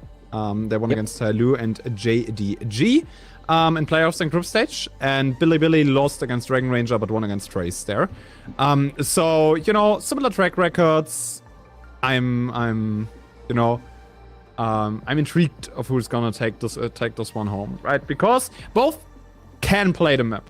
Very obvious. It's very obviously a map both teams are comfortable with, and it feels like a far stretch to have a favorite right now and right here. I think Billy just plays the more standard Haven, right? It still play double initiator with the Neon on the other side. EDG switched over to that Neon plus Euro combination with a Cypher in the game. I think also they should remain on the Cypher here as well. Because that's going to be the big key, is the Chichu Cypher. As we come into Haven, right? We know that Chichu as a player, if he can only play Cypher, he's going to only play Cypher. He loves that agent with all his heart. And so as we move into Haven and we start to get some of these agents on screen, it's going to be very interesting to see where we end up, especially in, you know, the land of Billy, because they have been running that more traditional comp. So as we move into a situation where it's that, you know, maybe they're not running the Killjoy anymore, maybe they go to the Cypher, maybe we see something absolutely crazy and we have like an off-the-wall Vise pick. There's a lot of room for Billy to work with. The question is, will they bite down on it? I'm intrigued. I think also they should go for the Cypher here. Like, I think the Cypher is the key to stop that Neon pressure. But on the other side, like, they're playing Cypher plus, they're playing Neon plus Euro, right? And Euro is still one of the harder counters to Cypher. I think it's just EDG has like, yeah, they have like this huge pressure comp with the Euro plus the Neon, and on the other side they're playing very, very standard. I think the Breach is very good here, like especially against the Neon. You have the fault line to work around with. Once Neon is blind, you can easily frack this one off, and I think the double flashes from Breach plus the fault line is something that helps you a lot here. And as you already said, Chichu and Cypher does Chichu and Cypher things. And I think that's the key, right? Is how much will Chichu be able to get away with Chichu Cypher thing, right? Yeah. In a map like Haven, where you're going to be putting a lot of pressure on your Sentinels to find value on the defense, kind of acting as zone defenders, right? They're not really going to be able to just sit on a site and lock it down. They're going to have to switch between C, between Garage, between B, and, you know, handle that entire side of the map while your team stacks A, and vice versa, right? Handle the entire A side of the map, including B, while your team is stacking C. That's going to be very, very key for this defense. And so to see that kind of, I guess, matchup play out between Chichu and Levius, who's on the Cypher, going to be a very interesting little 1v1 as we find our way into the pistol round of Haven. Reminder, this is for a 2-0 lead for EDG, or for Billy to guarantee at least Ascent as map 4 later on down the line. Can Neff give us another 2018 LeBron James performance? That's the question here. Early aggression from EDG. Jenny finds the first frag by Z.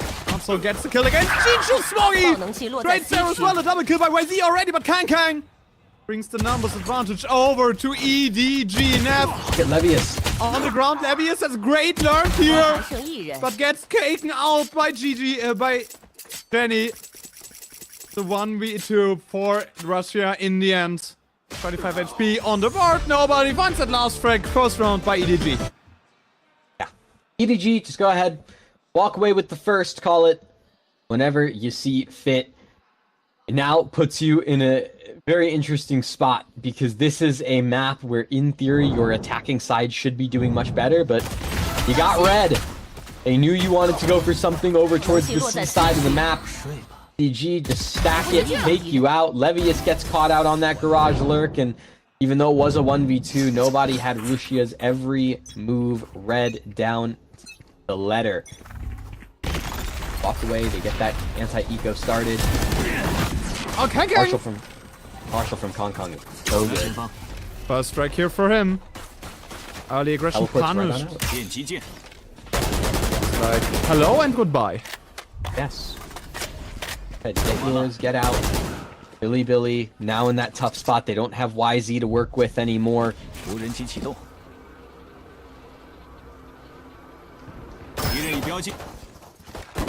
Smoggy finds another kill. Kang also consolation kill against Nav. It's just farming against the eco of Billy here right now. K-Knight able to fight back. Wait a minute. Okay. Suddenly this is doable for Russia. Has the spike in his hands as well. One bullet is reload, you say it. Trying to work towards the side. Reloaded the gun. Is aware that someone might be on the backstep.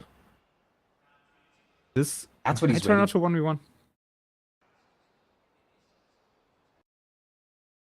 But Smoggy doesn't give him the angle. Smoggy doesn't give him the kill. He's just waiting. They know where he is. And in the end, Smoggy closes out around. This one got a lot closer than it had to be, but in the end, EDG prevails.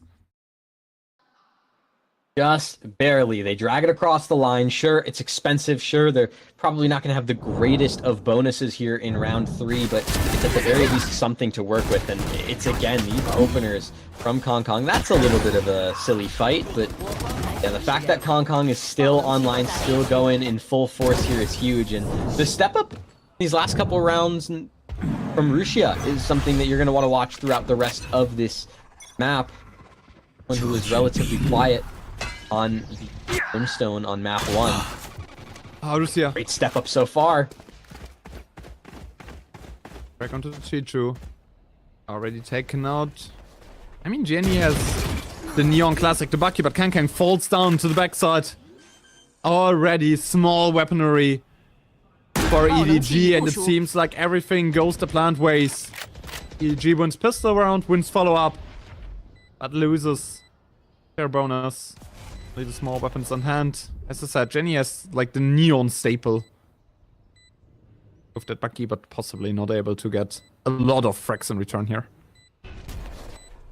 Gets 5. So, Foggy goes down. There's Jenny to run in with the classic of all things. You know, could in theory carry this Vandal across. Probably won't though. We'll look to just try and get some exit frags here. Oh, the stun! The stun's not good for YZ. Nav stuns his own teammate. The assist over towards EDG, but Nav finds the kill onto Jenny in the end. Nobody will also peek into this one as well. Triple kill for Nav. And with that, BLG is back on track. 2-1 on the traditionally attack-sided map of Haven.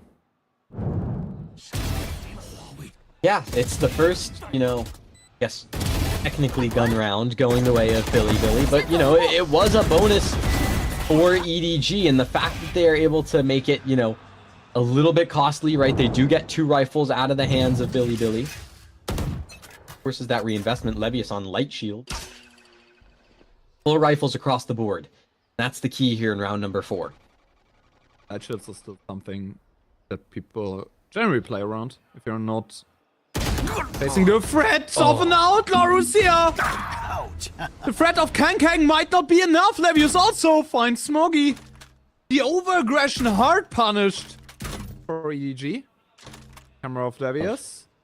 Also, spot out nobody if he just moves a little bit more forward. But nobody, I think, hears the camera, and because of that doesn't move forward. Just holds the angle. And they're not aware that someone of EDG might be there. Also, good timing here for nobody. Got the wire. Has to destroy it. And with that, B should be the call for Billy. They're just pushing onto the side. Nobody has a good angle. But nothing available for him here. Jenny. No gun in hand. An easy frag. Or why is he there and it's a 2v5? 爆能器已部署。 Such a hard. Nobody can't really get anything going over towards that flank because of the trapwire that caught him out. The other side of things, Chichu kind of stuck over towards the side of the map. So it really is going to be a very early exit to the round for EDG. Call to be made to save as soon as the spike got planted. It's just going for a hunt. 我方还剩1人。 They're just hunting down the remaining players of EDG. Chichu, last man standing. 0-2 on a Cypher, not much impact up until now. They know where he might be, but are you really committed enough to push over there into Kabi, especially since Chichu will at least get one frag there, right? You're only able to trade if the aim is crisp. So Chichu gets a Vandal into that next round, but the rest of EDG probably only able to save here. Yeah, and the key to this round was, again, the patience from Bilibili, and more specifically, the shots from Rushia. Again, it's another opener over by that garage secondary mid area that works out perfectly. That aggressive push from EDG, it goes punished. Bilibili then capitalize on that 4v5, playing textbook Haven right now on the textbook comp. Afforded an opportunity to get a third. Oh, a good hold from EDG here. Oh, but no, they spot up Jenny. The arrow is good. Timing perfect. Kankang, again, with some over-aggression, but not able to find the first frag. The Kankang magic doesn't click in right now. No, you should be aware, over to the side of Bilibili, that this deck is over towards A. Because you saw Kankang, you saw the utility from the enemy Sova, and you spotted the Neon. So you know at least three people are there. Chichu is on another side most of the time because he plays Cypher. And now the Sova also spotted. Nobody needs to get out of there. But YZ gets the first frag, a second one for his liking as well. What a good breach flash to support the Neon. And the spike is going down. Bilibili in full control. Neff might be able to put up some insane performance. You know, we were like kind of making a joke about Bind, but a great kill from Ruxian to Kong Kong. And oh, so clean from Bilibili. Foggy and Chichu's just forced to save again. Not a chance in this round. Money for the next round, possibly. He doesn't. Because saving a Vandal always puts a dent to your economy. Why is he 7 kills in the first 5 rounds? Great performance from him. Quiet map 1. There it was like the Neff show. But now it's a little bit more leveled over towards Bilibili. All of them stepping up. Yeah.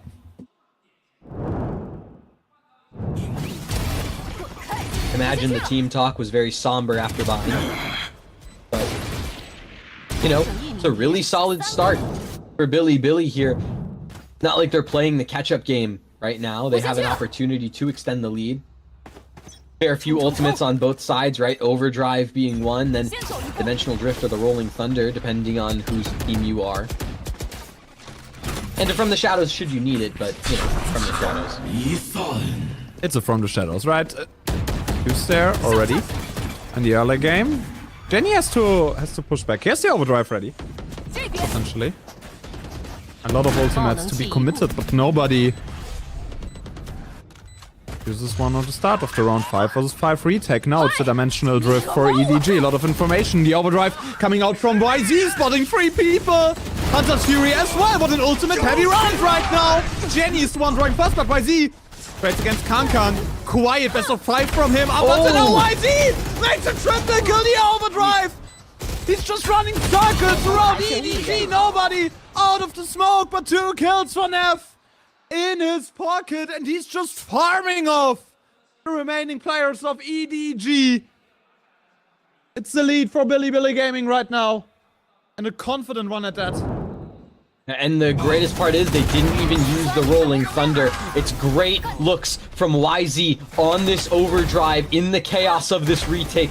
Walks away with 3, reveals the 4th in the hands of nobody, and then Neff in that little side cubby, able to take away the last 2 players, get that trade, make sure that YZ's sacrifice doesn't go unatoned for. And in this eco round, Billy, they still have so much to work with, not only in terms of the guns, but also Levy is just 1 away from a neural theft.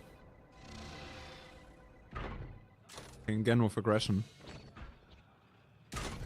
Again, that EDG is trying to force the hand of Billy. Benny tries to get the Costream and gets the YZ. No chance against the Sheriff from the EDG duels. The EDG talent that is rising through the ranks, coming from their academy program. They are caught into the wire, so they know a little bit of positionings from Billy, but still smaller weaponry. Over to the side of EDG, they weren't able to recover that vandal up until now. Levius finds Kang. Again, quiet showing from EDG's star player up until now. The reveal is great, but is it any good here for the side? The Edward Gaming team. Straight through that smoke. Levius just waiting there with a gun. K-Knight, double kill for him. And it's only down on Smoggy. Oh, K-Knight all day. Gets 3 on the round for the trouble. Billy extend that lead back to 2 rounds. And they're on this attack side. It looks solid from them. Remember that EDG, you know, now will be their 2nd full gun round in this half. So it'll be a crucial one. And yeah, this timeout is taken at a perfect time.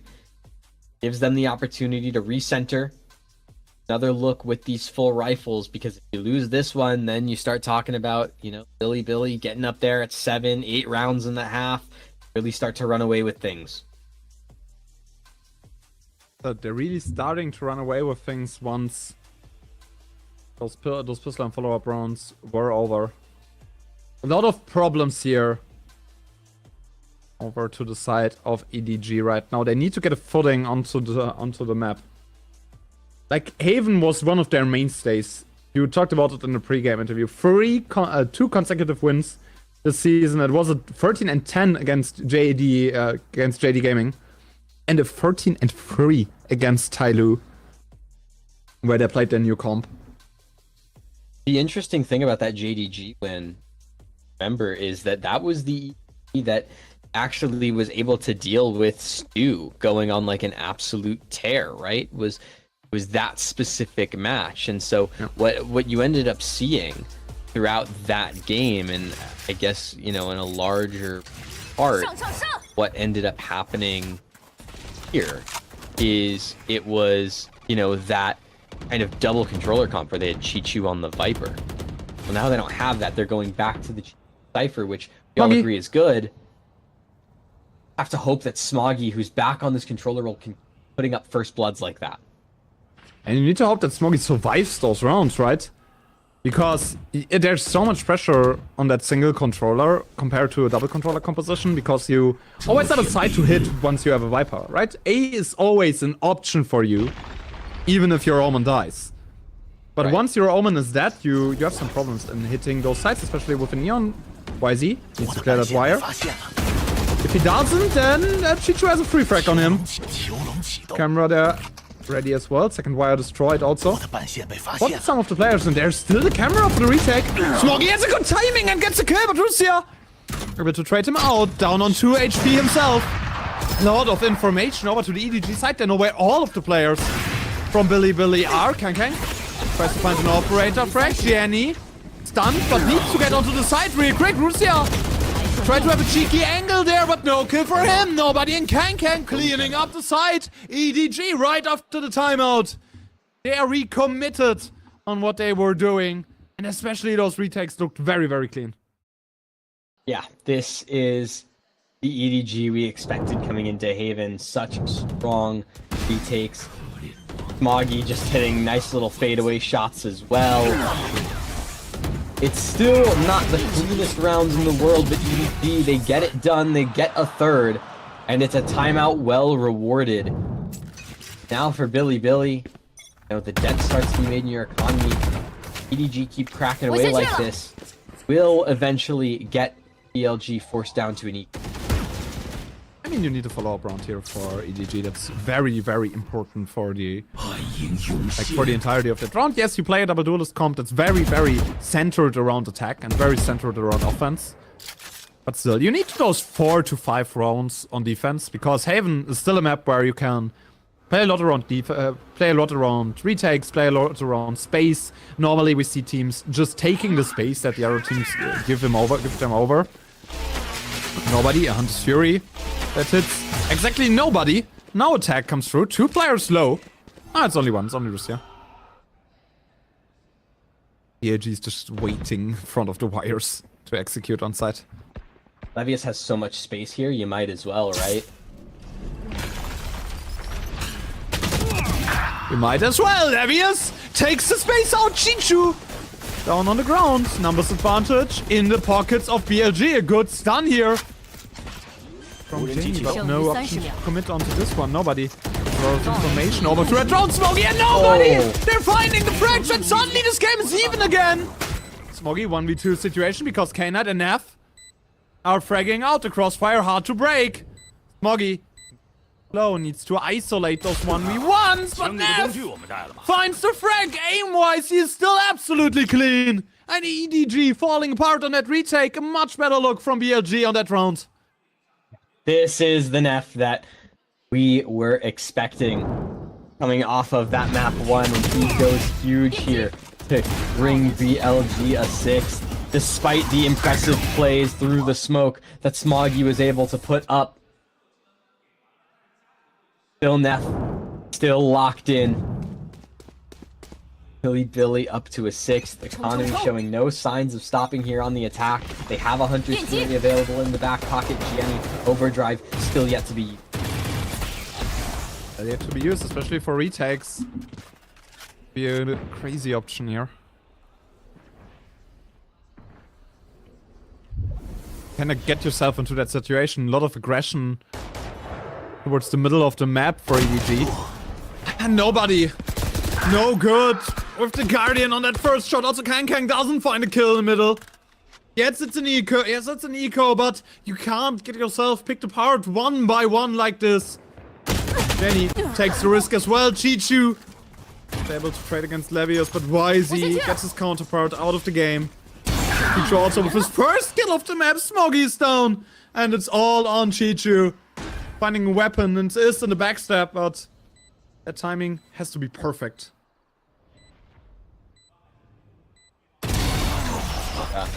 Just go ahead. Clean it up. 7-3 lead. Billy, a guaranteed advantage at the half.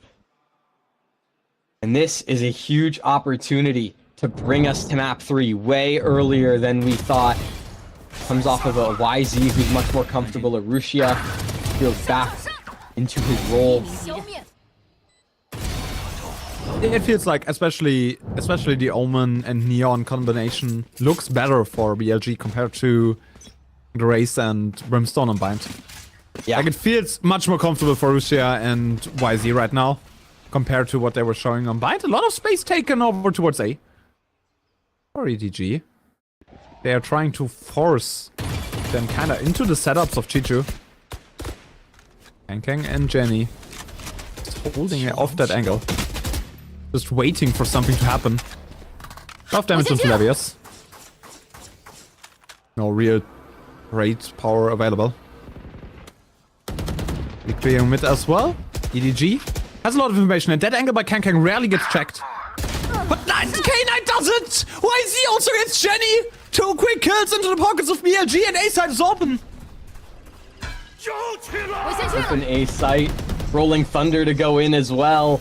EDG have no business in this round. Neff just gets the plant. Sure, nobody tries to spam, but what is that from Knight? Just a laser beam through the smoke right into nobody's head, and Levius, his long lurk finally pays off onto Smoggy. Chichu gotten one, you've gotten out, but anything more than that, it's just heresy. Knight, K-Knight, nice little 3K into things, and Horus like can't help him there. Nope. In this heresy. But in the end, it's the frags over to BLG. Get fragged by YZ, so impactful. 还剩一名敌人。 Go ahead. 8-3 lead. Still now have the Hunter's Fury back online. And Jenny, this overdrive, still available. Last round of the half. Yeah, it's kind of like the Nightfall. Yeah, it's like the Nightfall from last game. From K-Knight in the last game. Yeah. A lot of ultimates like on the brink of being ready. For BLG as ready as well. Drive for YZ, neural theft in the hands of Levius. A lot to work with, a lot of potential for Billy. Abba fourth with this together by they have, right? Guardian, ledge in the hands of Jenny, swings out off the stun. There's that overdrive, it goes in, it's good for one. Only good for one up until now, K-Knight trading him from window, Jenny!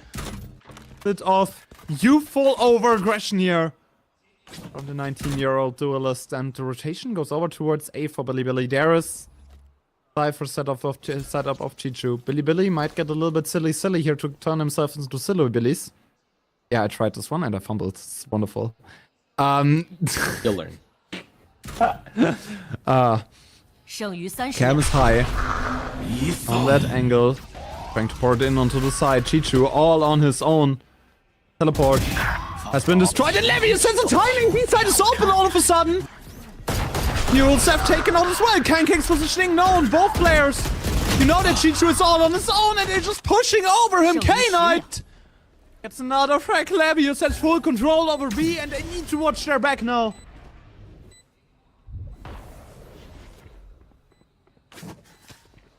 V4. Neff is just going around the world to group up with Levius on the lurk. Foggy. He'll fall, caught unaware. Kong, it was just a formality. K-Knight gets the kill. Hunter's Fury onto Neff? No? Okay. 9-3 on the half.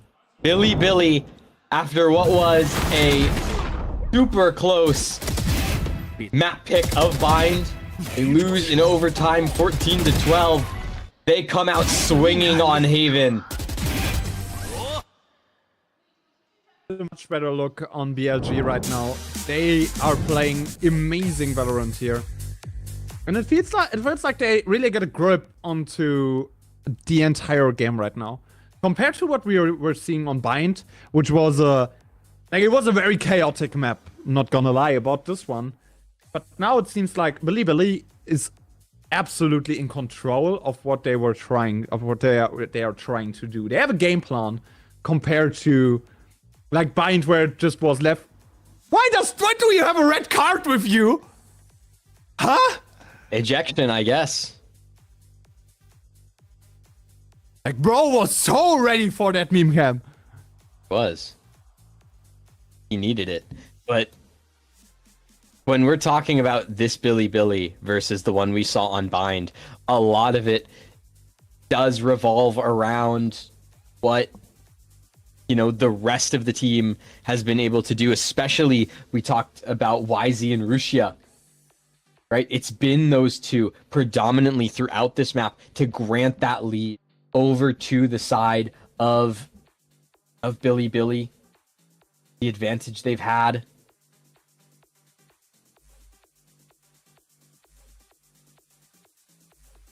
They need to convert that advantage into a map win here. Going 2-0 down against EDG, that's not an option. Right, that's not where you want to find yourself at. And EDG, on the other hand, it's their map pick, it's their home ground, their safe haven. They need to find damage. They need to find that pistol round. That's the important part here now. 4 seconds, and we will be a little bit more knowledgeable about what's gonna happen. EDG as a whole, with a quiet map, Their shooting performance need to go up. But they are on the stronger side with their comp right now.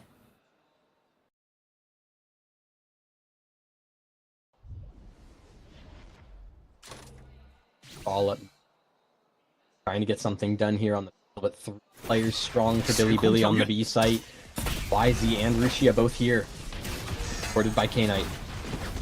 And the stun stops the initial approach for EDG. They know that there are at least 2 players. You saw the paranoia, you saw the stun from Neff. Now they're just rushing over towards C. Only the cam there to spot out some informational shots from the backside have been heard, but Lucia finds the entry frag onto Jenny. Smoggy is the only one who's able to fire back, and it's all or nobody. 1 versus 3. To go onto the C side absolutely in vain. They are just running against the wall there. And all of a sudden, it's only nobody who needs to find somebody. 剩余30秒。 Has 30 seconds to work with, has the spike, but as he continues to hope that someone over pushes, which isn't going to happen, Billy, they have too much discipline. Your time ticks away, so you need to make a decision. You opt for B. Get that plant down in the corner. Go so many different ways. You have to take a peek into the back of the site.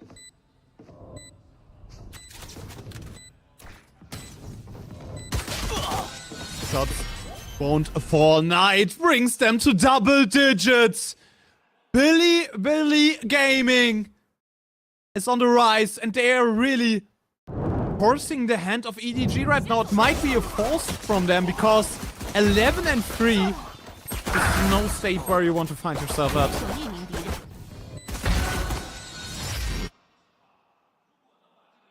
Billy, that is awakened anew. Get that pistol round, keep it clean. Now they get to go into that anti-eco on the verge of 11.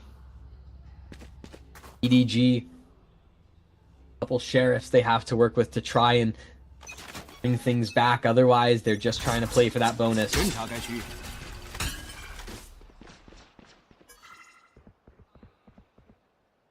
No way for EDG to really fight around this 4 Spectres. Or Billy at this point. They really want to get those close angles in the fight, and YZ! First trick for him, Knight! Does 1 as well, a triple already for him, and they're just running over the entirety of EDG. No one crosses outer lobby, because it's round number 11 for Billy. The rivalry will continue here. No easy maps for EDG. It's a fight over and over. Now they have to claw themselves back with a huge comeback. Forget easy maps. This game, it's been no easy rounds for EDG as Billy have stomped their way. Yeah. Hey, Knight, are you okay? K-Knight's fed up. He was just like, okay, Neff had star performance and we lost the map. No, I step up. Yeah.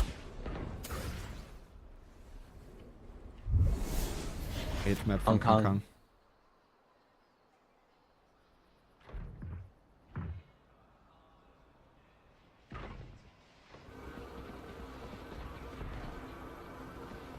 Buddy and Smuggy. Light here. Down 8 rounds, 11-3 for Billy. Now all the information on their hands. They should know that something is up there wrong. K-Knight doesn't find a kill.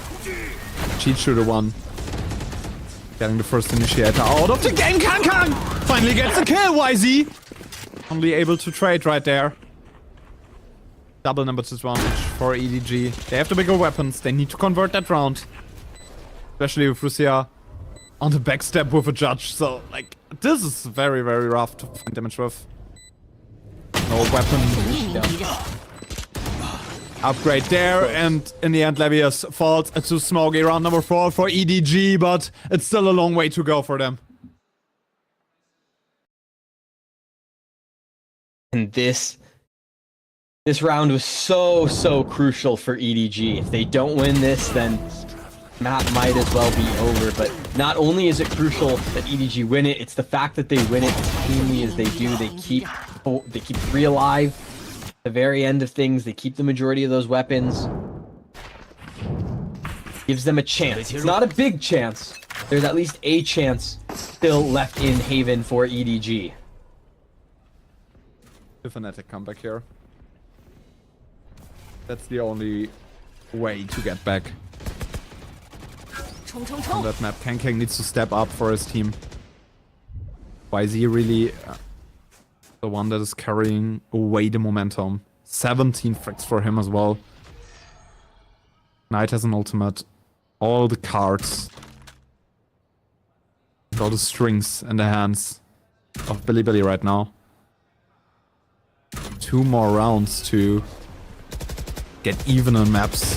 To bring us to a series here. YZ has been called out. They're trying to flood Garage, but porting away that early pressure towards C is just only a decoy. But Billy knows the drone gave away so much from EDG. Knight and Rushia both here. And waiting. EDG into the site off the Hunter's Fury. Nobody! Oh. Double kill from nobody already with the Hunter's Fury. Smoggy trying to refrag, but it's a triple kill from ELG already. Kang makes it a double. Him and nobody stepping up in a moment of need for EDG. And suddenly getting a little bit step by step closer, but this should be an eco for BLG right now. That is just such a huge ult from nobody to bring them back into this. Both of the BLG players trapped over towards Graffiti. They capitalize perfectly. EDG sneak away that 5th round, and all of a sudden, this is a game again. Billy not gonna have the funds. They're gonna have to kind of have an awkward round where maybe there's a Bucky, a couple Sheriffs, a Stinger. Chance to catch up here. Billy's first time out all map.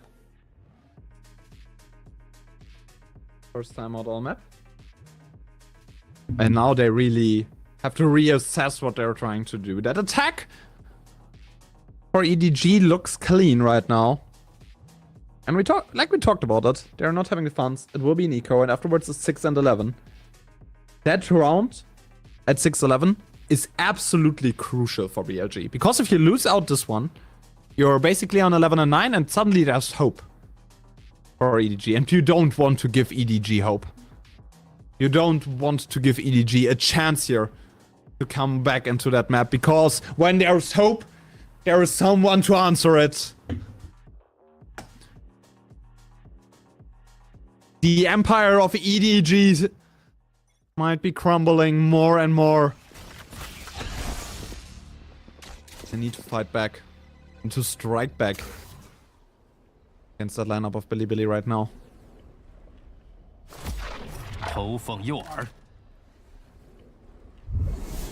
Just K-Knight here with that frenzy in hand. On A. The other side of things, Hong Kong with the Vandal.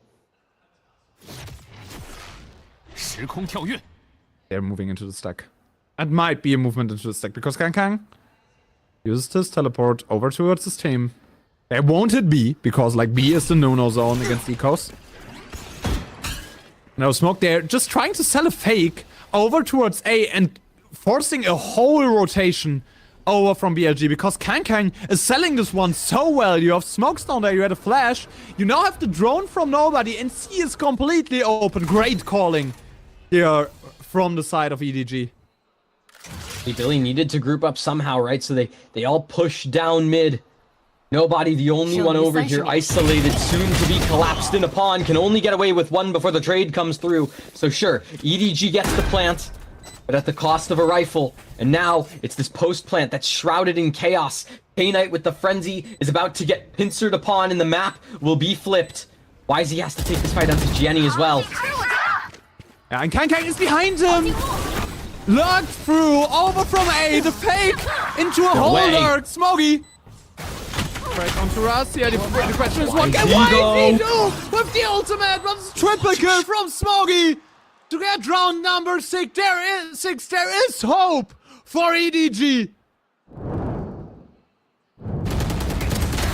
Then there was hope. Ancient.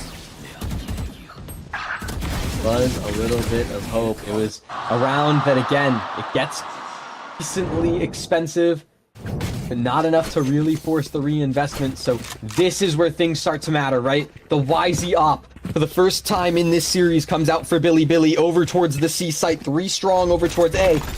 It's gonna be a brawl. Be a fight for them. Going away from A. And Kang might be able to call out the operator now with the dimensional drift. They know where YZ is, but they haven't spotted the operator. No, they know. 2 positionings over from the Billy players. Kang, let's get out of the ultimate, but YZ gets a frag anyways! That was the one getting trade Chichu! The aim switch! Finds Larius up there in window as well! Now most advantage suddenly over to EDG! The operator called out as well, Kang. Back to the elevated position. Numbers advantage still there for EDG, and Kang can just get straight through the smoke! Knight! Breaker. Numbers advantage ripped out of the hands from EDG. Nobody tucked into that corner. Chichu gets a 3rd kill for his liking. Lucia only able to find 1, and they're saving the operator. EDG goes up to 7. Only 4 rounds of difference here right now. Chichu, the MVP of that round, starting to claw himself back into the game. And EDG, once again, once there was hope, the light gets brighter for them. Billy. Great kills by YZ, but it just wasn't enough. Chichu, I mean, that is ridiculous. That flick should have never happened. But here we are, and EDG have found their way to a 7th round. Billy, they try to get some sort of a force buy together around the saved op and the Phantom.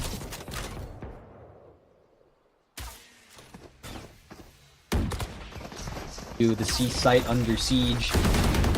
No defenders really there to stop it. Neff has to back away. He once again goes over onto the hands of EDG. It's a 5 versus 5 retake. Not the best weaponry for this one. Also, K-Knight, the ultimate, gets attack, but not much else. And it's the clone, the operator known at this point. YZ just finds another kill, but no easy access to the side here. For Billy, Jenny has to work around. Fully stunned, gets another frag. Neff only able to trade. Nobody, and Kang just holding the onslaught from CT off of the side. BLG, you don't get an easy round. You don't get an easy map point. It's still EDG after all that you are fighting against. Lavius, last man standing, will execute himself on the spike. And with that, EDG is up on 8. Kang with a triple kill. He's seen enough. Yeah. This has been just an absolute insane comeback for EDG. Reminder, it was 11-3. We're now sitting at a 3-round game. All been off the back of this C-site hit. Billy able to piece together a buy, but still Rusia on that judge yet again. Slightly in the favor of on how close you are. That overdrive to that Hunter's Fury.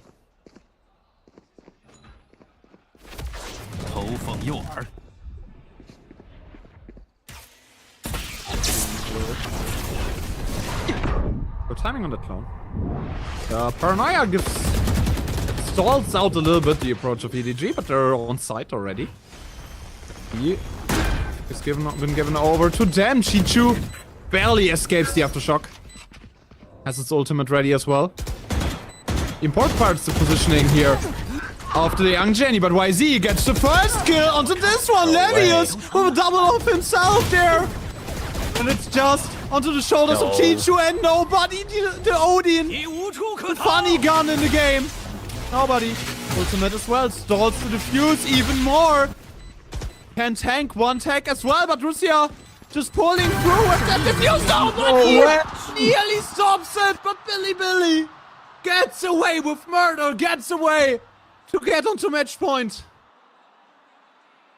Just barely they drag it across the line in the microseconds of the round.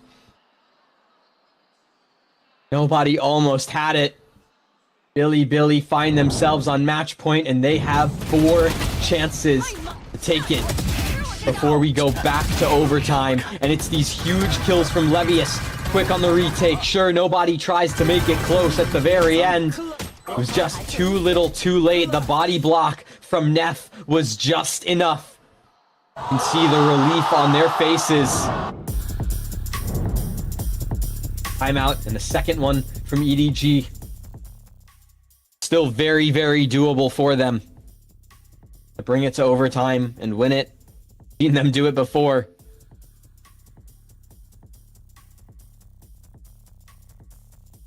The 4 rounds away, right? Such a long way to go here for EDG. They need to go full distance. 2 overtimes in those first 2 maps would be crazy. But if one team can pull it off, it's EDG. The Kings of China need to come back in this map. The 9-free curse has to be activated for them. And also economically, EDG had some closer rounds, right? So it might not be looking too hot. But on the other side, BLG lost 4 members on that defuse. It's surely a far stretch for them to have a full buy again. After investing so much in the rounds before. And as I'm talking, it's 2 pistols, that's a Bucky. This round should go over to EDG.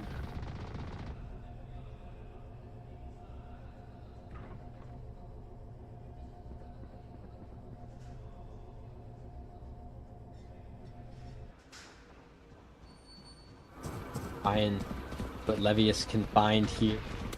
Fight winning.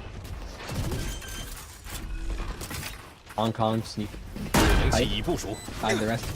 Give me that full 5 alive retake. Levius in short sits with the Bucky. Still finds Jenny looking for another. Doesn't go his way.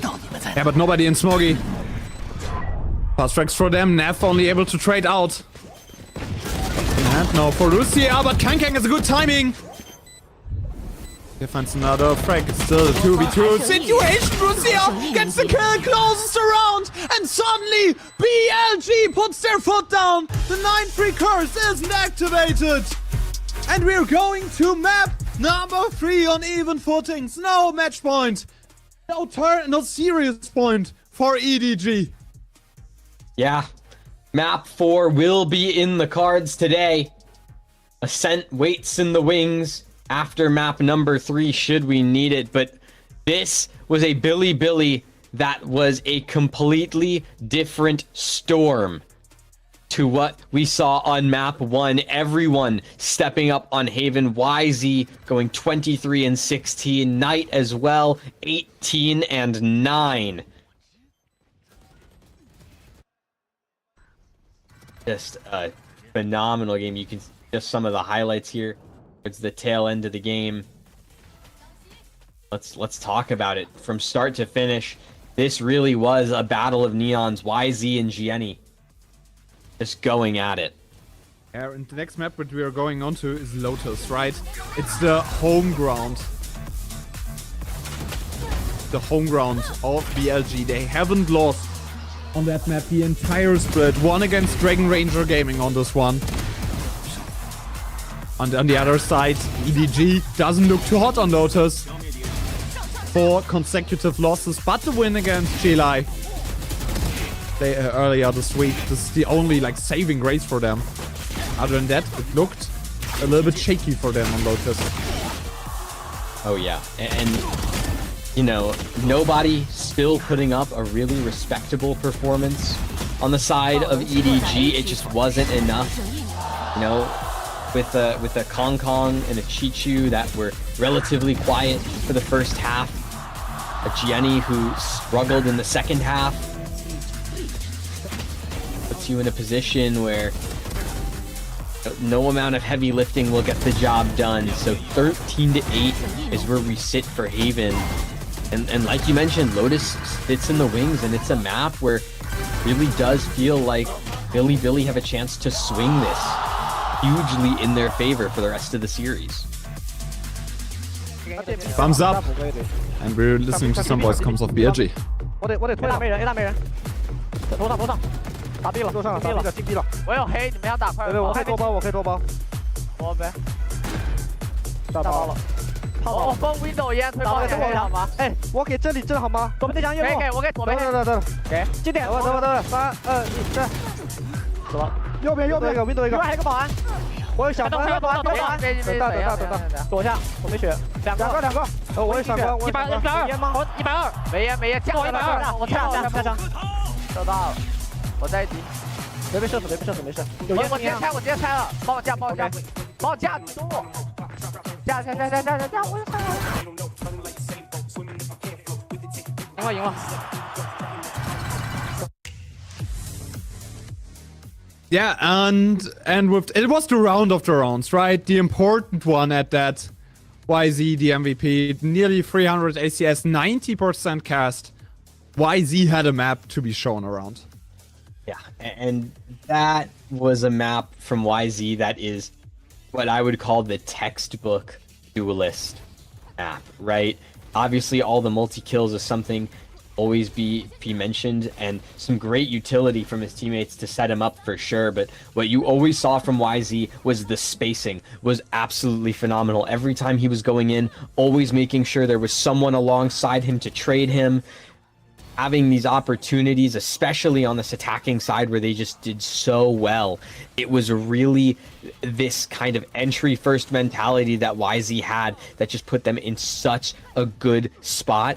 And this, compared to Bind, was a YZ that really just reinvented himself in between maps. It's pure confidence from YZ, and that's something I love to see, especially from duelist players, because if you're not having the confidence to go into such situations, then what are you doing on duelist, right?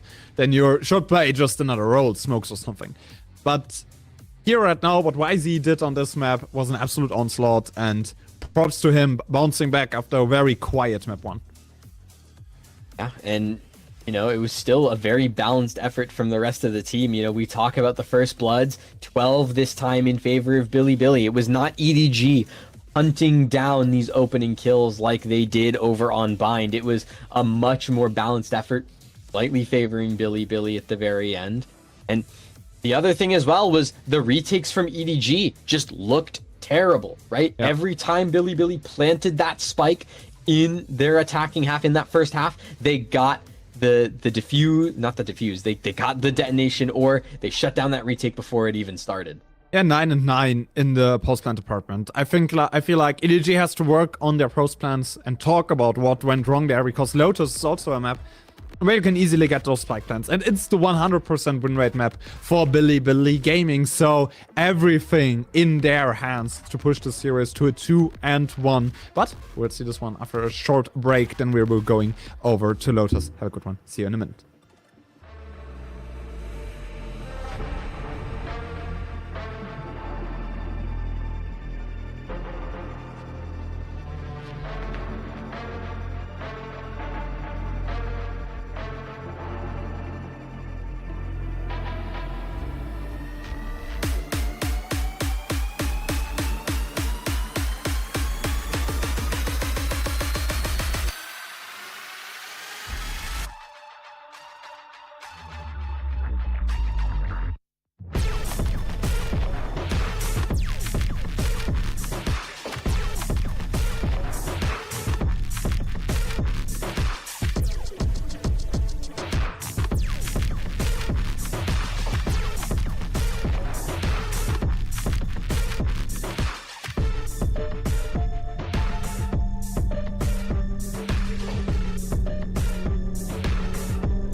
Welcome back to the VCT China broadcast here on Project Horizon. After BLG pulled away the Mapic from EDG, their safe haven has been destroyed at the end of the day, and now we are going to a Lotus Ancient. And this one will be an absolute banger because Billy didn't lose a single Lotus throughout the entirety of Split 2.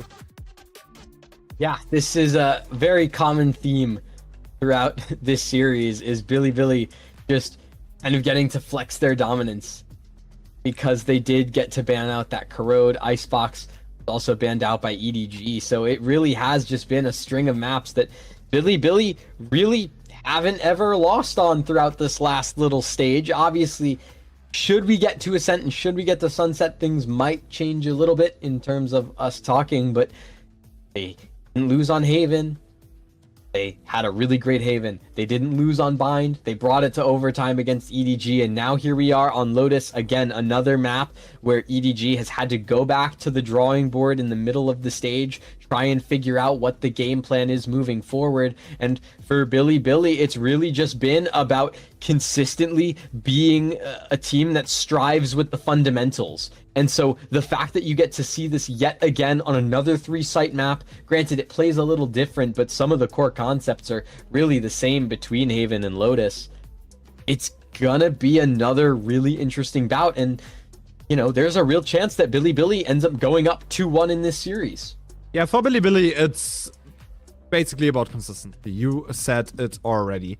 What's also about consistency is that we did a consistent broadcast of the entirety of VCT China throughout split number 1. And if you want to support us, we have discounted sub gifts right now on our channel. So if you want to support Project Horizon, just think about this one. It helps us a lot to sustain and continue the broadcasting quality that we are delivering right now. And we would like to do this for the entirety of 2026 as well. So love to all the people who are already supporting, because they are the ones that keep this broadcast running and rolling, because it's an entirely volunteer project right now. And yeah, much love to the people out there. Thank you again. And move straight gifting subs to talking about this gift of comps that we're seeing between both of these teams. Billy opting for that double controller, right? The Omen and the Viper. EDG, it's again that Kong Yoru, Gianni Rays, trying to hope that you have just the pure muscle to get through it, and the aggression will carry you through. So it's that kind of who will win, the burstiness of EDG or the stall potential of Billy. Yeah, I mean, EDG is playing double duelist on every map at this point, right? So, you know, it's just a combination of Jenny and Kang that brings you to a point where you kind of have to do exactly that, where you kind of have to play those double duelist comp on most of the maps. And I feel like EDG is just committing into that playstyle a lot right now, and I love them getting quite more and more of an identity with that. And Lotus is the next map coming up. Billy didn't lose a single map of Lotus throughout the entirety of split number 2. Will they lose this one today? Because EDG wants to get up on a serious point here on map number 3. On the other side, Billy, the rivalry, it continues between those two teams. We're going into map number 2, double duelist versus the more stall heavy comp from the side of Billy. Very early play for E over towards B main. We're opened by YZ just to try and catch someone off guard. No bullets tag either side. Again, EDG in a position where can't really gather any sort of information onto Billy and how they want to play, especially not that they themselves away. I mean, they pushed K-Knight off of B at this point, which is possibly one of the more important angles. But it's been re-cleared by BLG. Neff all on his own. Over here towards the C side, they're spinning the door, but more than enough information on B, so that Neff doesn't have to rotate over to that B side. They're pretty aware of what's going on there. Russia also turning the door and spotted the flash from the Vice. So the Lurk has been spotted. Oh, Chinchu gets another frag, but YZ trades it out again. Kang trying to push into Waterfall. 4 and 4. A lot of space taken by EDG. Hong Kong just gets to push up alongside Smoggy. Rishia able to get one, but still there's 3 players that were all sitting there. Paranoia is good. Hong Kong can still see the barrels. Been spotted out. 1v1 against Russia. Tries to fight this one aggressively. 5 HP on his clock, but nobody gets a trade kill in the end. YZ is there on the side as well. It's a 1v3 situation for nobody. Low HP for him. Surely not. Russia. That's the last frag. BLG wins yet another pistol round. Waiting.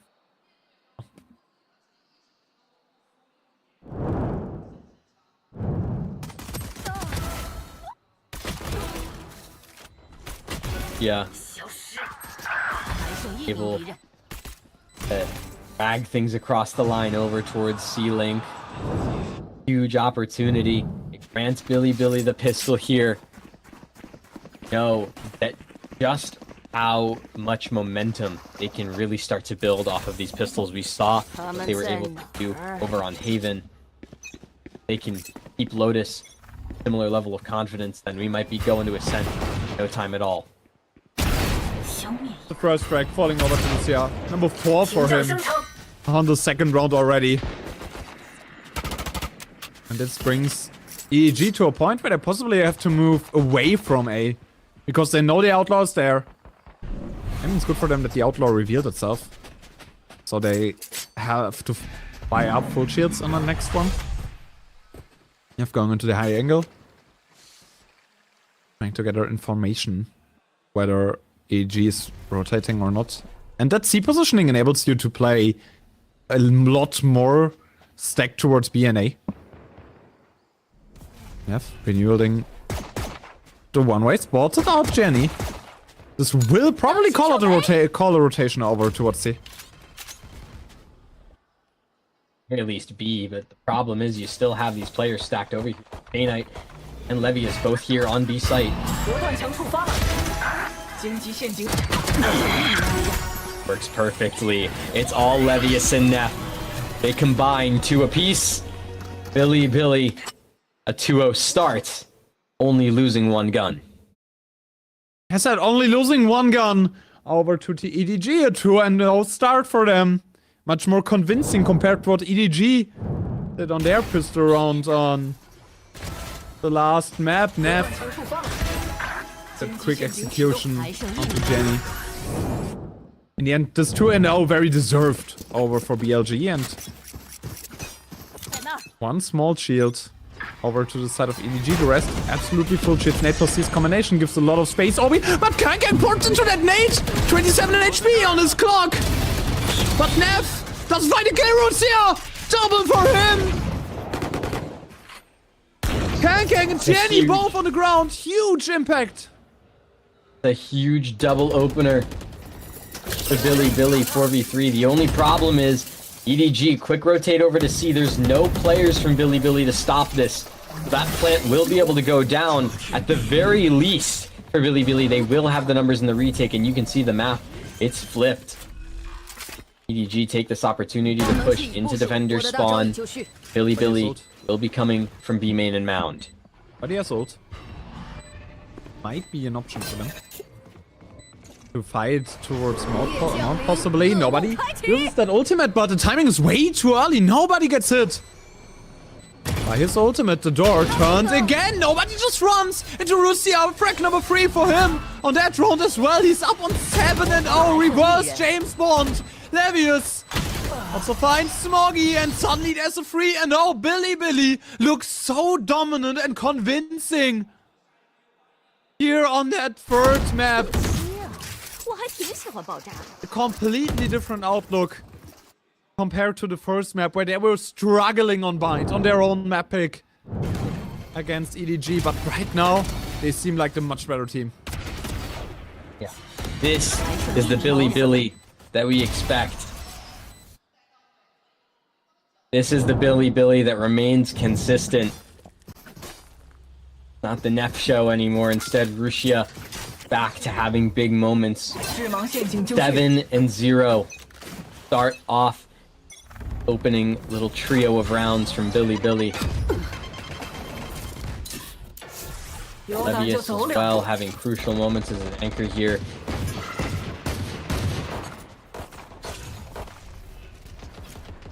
Was safe for EDG. They're trying to pull out a quick execution onto that C side, but positioning of Levius keeps to be unchecked. Gets the kill onto Jenny. Only a trade here from Chichu.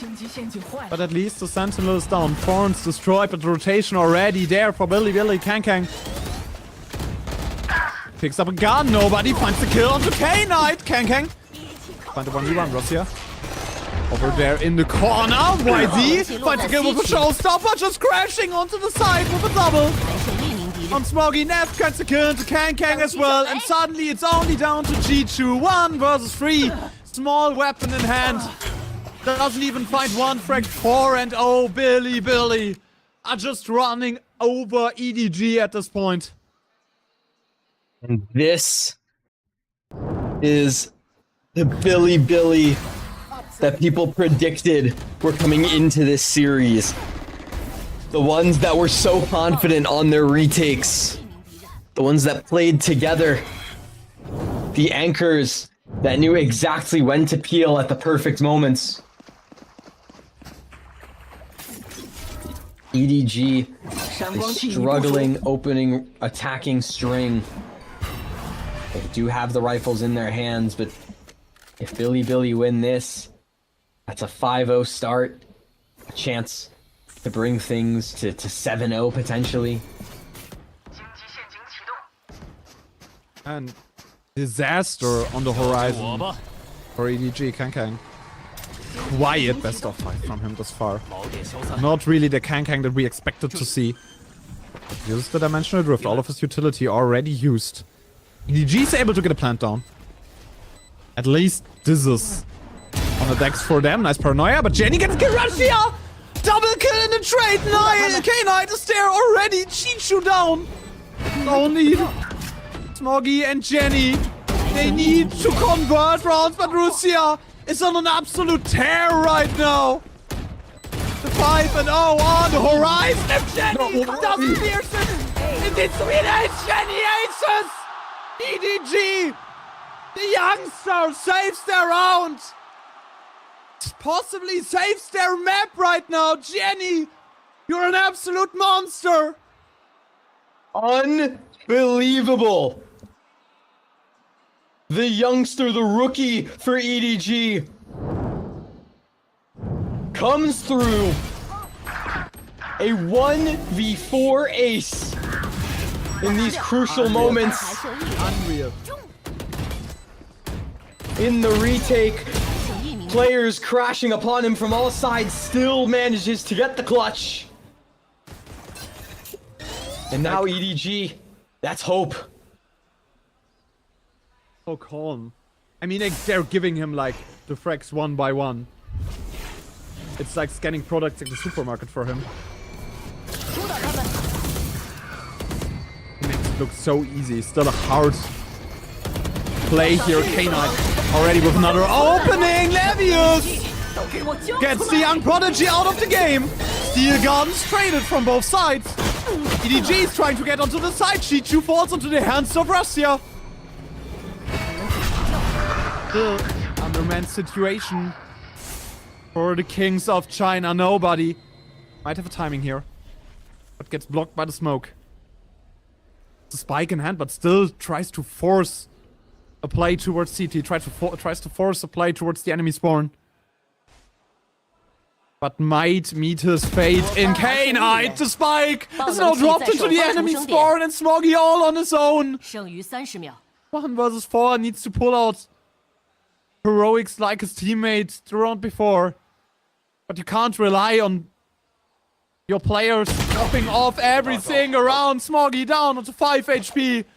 Russia gets the kill in the end. It's Neff closing the round. 4 rounds lead again for Billy. Yeah, Billy. This is back on track for what we expected from them. after that round that EDG were able to sneak away. This is more up to their speed. They all collapse on EDG, and this is the timeout taken. Now 5-1 lead for Billy. EDG, they need a moment to talk things through, because otherwise you fear that this map starts to get away from you in the worst possible way. Out of hand a little bit. EDG need to step their foot down. And I need to stop that onslaught that Billy is putting on them. And what I really love about them right now is how flexible they are. They have like some rounds with high aggression plays, but the last 2 rounds were just them peeking, getting information, and afterwards committing onto late fights from the side itself. So no real hyper aggressive space taking. And the rounds before that, they took a lot of space. So it was a huge mix in playstyle and pacing for BLG all of a sudden. And EDG, they weren't really able to commit onto this one. They weren't really able to counter this. Oh, and it's such a rough spot to be in.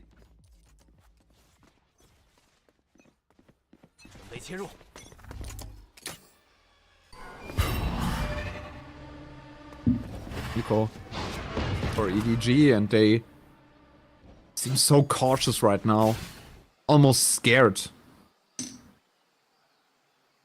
of what they're doing, because BLG for the past 2 maps have blocked everything that EDG has thrown at them. They're not trying to fight over from the main, but there's Snap onto the low angle, gets a double kill already. Chichu and nobody are down. Kang. Constellation kill at that, but Levius is there to trade him. And it's only down to Jenny and Smoggy running into the hands of YZ. A double for him as well. The showstopper is getting charged. Round number 6, but it was an eco for EDG. So nothing to overestimate. Now the timeout will kick in. Yeah, this is where that timeout matters, right? After a 6-1 lead from Billy. Rifles back in the hands of EDG. This is where you have to try and make magic happen. You try and pull something together in terms of ultimates. You're one off of the Nightfall from nobody. Side of Billy, Rushia have that Viper's Pit available. K-Knight's Nightfall also ready and ripping for a retake. Retaking options, you can just play a tad more defensive, especially on that C side. You don't really have to commit anything. Hero clone has been spotted, some horns destroyed, but no real action here taken from BLG. They're just chill with letting EDG come to them and then just retaking the side once EDG committed meaningful utility. Nightfall comes through as well, but doesn't hit the players in the backside. Kang gets a kill into Levius. The Viper's Pit also committed, so there's no way into Waterfall for EDG right now. Still down there in CT, a lot of space has been taken. Gets the 1 against Russia, wins it.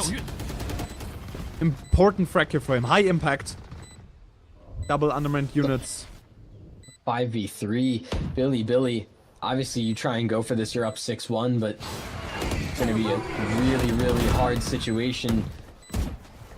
They have so many angles covered. K-Knight tries to find something, but Kong just on one right now. A much needed round to put EDG back into the swing of things. Their consolation kills go the way of Neff and YZ, but the timing is immaculate for him. Finds Neff, YZ only able to save his weapon, and it's the second round for EDG. Pichu even gets that last frag. All of the players cleared out. A dent in the economy. And EDG, the timeout really took its value.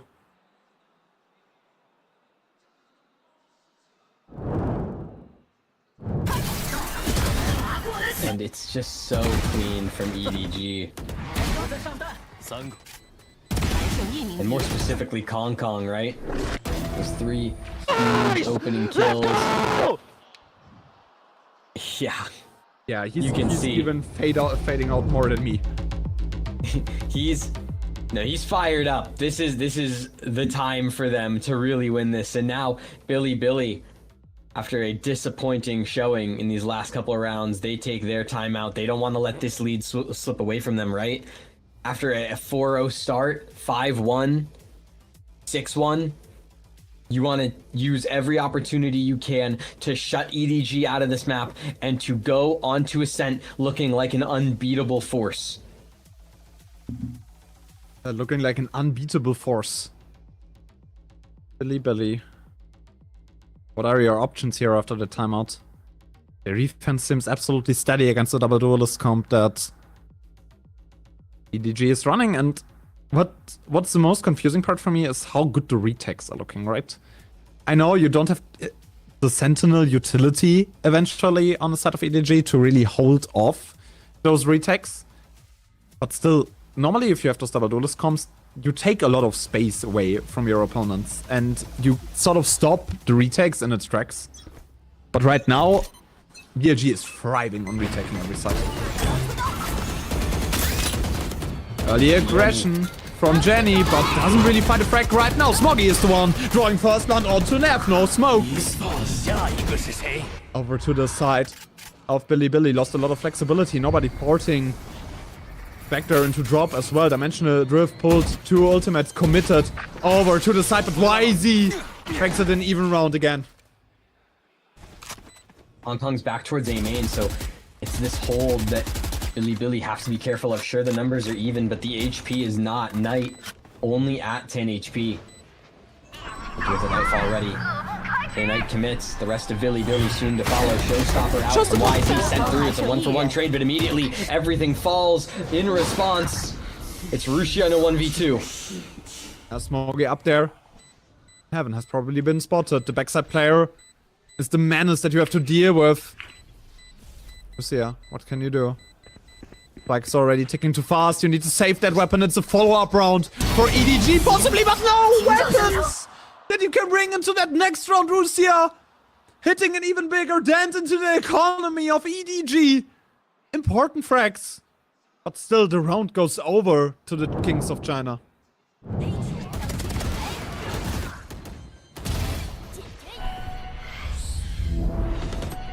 And again, EDG, it's just barely swinging things by in these rounds, and this time it comes off the back of Smoggy.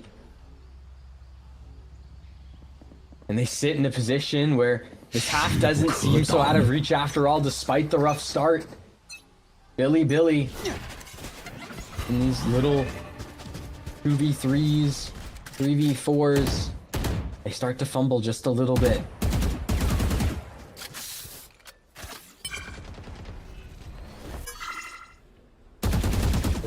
Getting charged back again. 3 more rounds to get this one home. And instead of EDG, it's just about getting yourself into a position where you can thrive on your own defense, where you can just take the space that you want, get back your confidence. It's the important part. A little spam through the smoke, a lot of damage, nobody. I'm basically 1 HP right now. 1 bullet will take him out. Back teleport from Kang. Tried to imposter with his clone. No hit onto the side for EDG, Rusia. Caves that fight as well.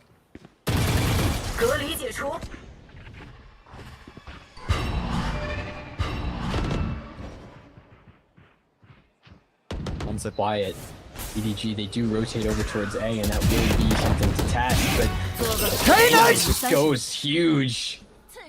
The kill for him already. Chichu on the ground. Numbers advantage for BLG, but just for a split second, K-Knight gets a triple kill. Over to the connector area. Kang is warming up. 3 HP on him.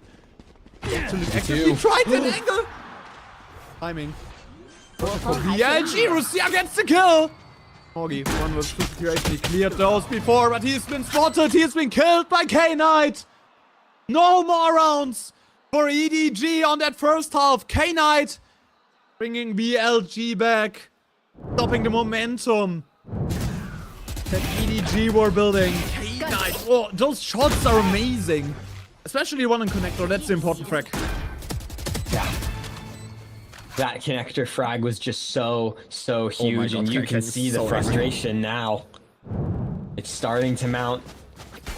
Billy knocking at the door of 9-3 yet again. EDG back to broke. I want to see the table, because this might be an eco situation. 100% is.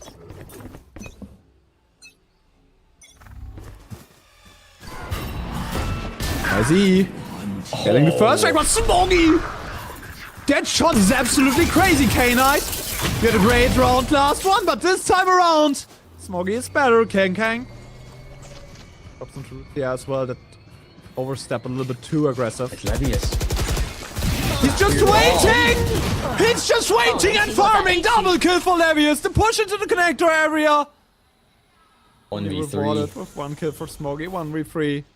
He's surrounded by BLG players. There's really no avenue out unless you want to go all the way through attacker spawn to C. You've got no choice. Give your position away. Force your way through onto a high-low setup between Neff and Rushia. Or try and contend with an outlaw when you have nothing but light shields to your name.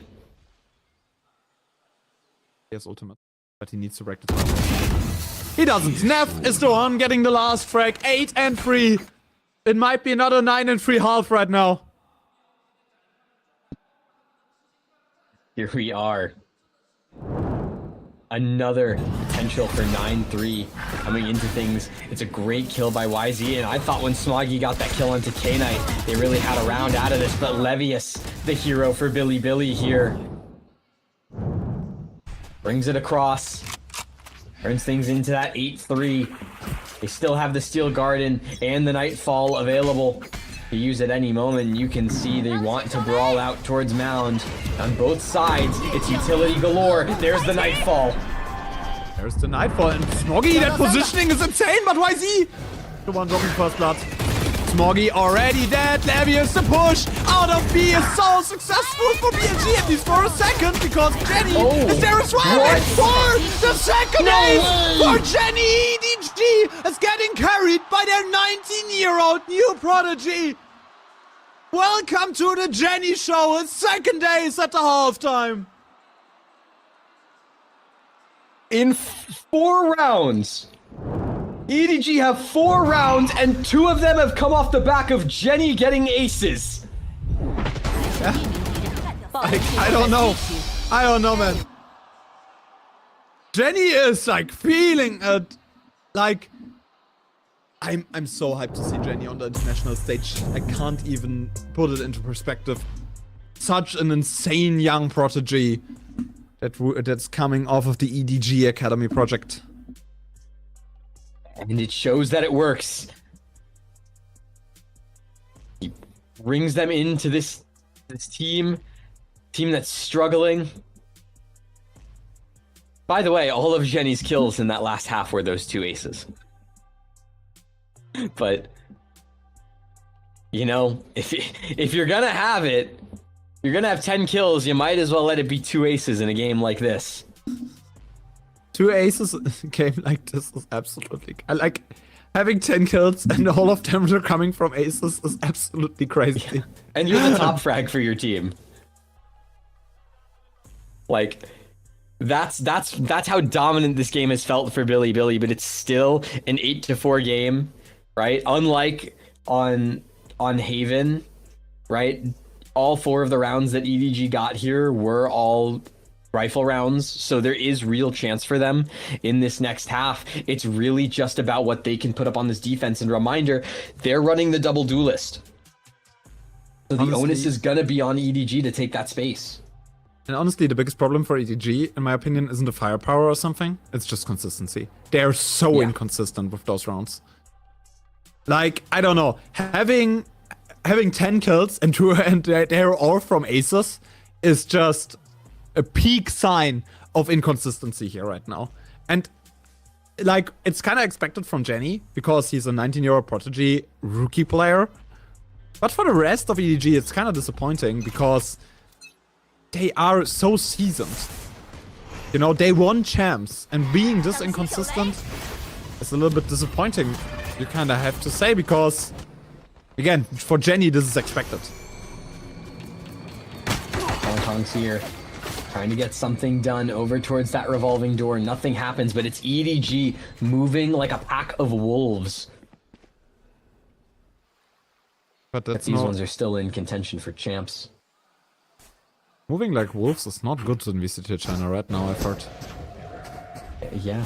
Well, so long as you're going to champs, no harm, no foul, and it's nobody to pick up the first kill onto Levius, Hong Kong has to fall away. Oh, why is he triggering that wall?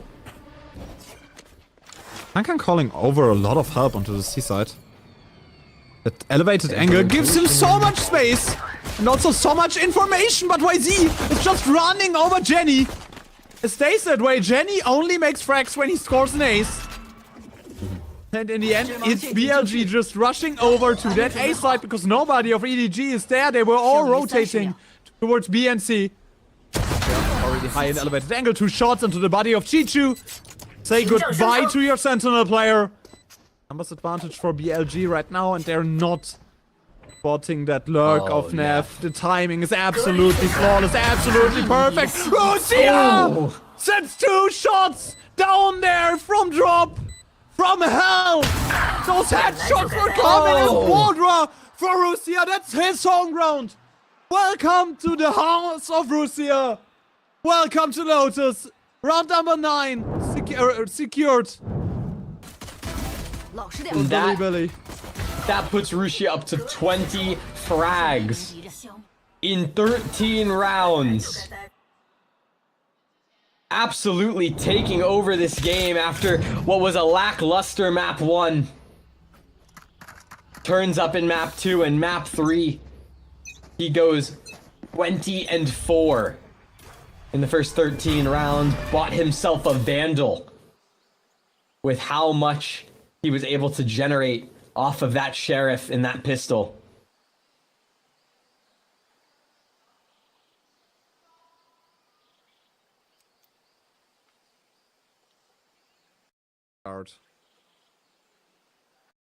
They want to get some information. Elevated angle for Neff. Looking for an overstep. I like the angle a lot because you're spotting the ult point. Once somebody takes it, you can just set your shot. Kang. Pulling the door, but Neff now drops the angle. But I think they heard like 2 players over towards the seaside, so they are really committed on going onto A. Jenny has been spotted as well, has been pushed down over to the backside. The duel of racers. In the end goes over to YZ. Next shot in there. Oh, but no double kill for him. Nope. Instead, pass it along to Russia. Hong Kong though, that's a huge double.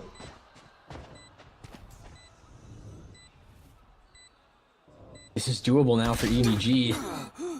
But Neff, as soon as that possibility comes into the frame of mind, the IGL for Billy locks it down. That's YZ. We'll take a couple more shots with that Marshall. And now in that 2v3, Spike, 2/3 of the way gone. It's all about falling into the hands of YZ. 4 kills. 4 kills for YZ in the end. Finds the important frags here right now. And the fact that it's so clean, right? And the fact that YZ gets these 4, it puts him so much closer to that showstopper.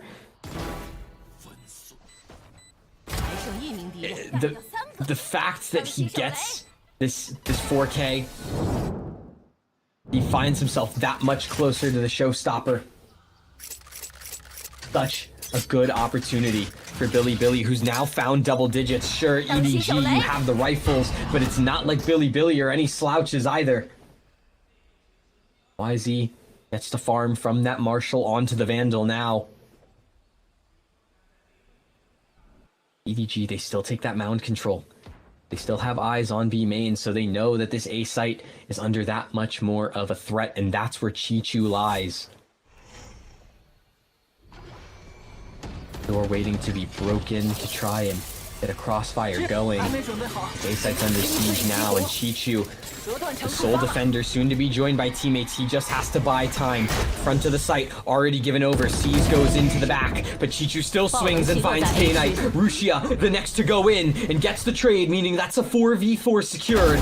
Bike still needs to be picked up though, and Chichu hasn't been dealt with. It has to be YZ, but Chichu's on a tear. Levius the only one to stop it, but Smoggy is still a force to be reckoned with, and Neff, a 1v3, a crossfire to break. Smoggy won't allow it to happen. EDG keep themselves going.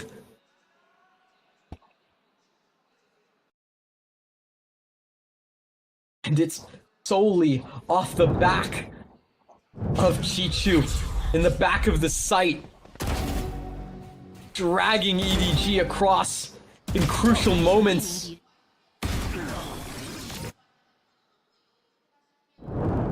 Good vibes. In terms of ultimates, nothing spectacular. It's just these rifles. The battle of the economy as both sides are drained. An eco awaits whoever loses. B main taken by BLG.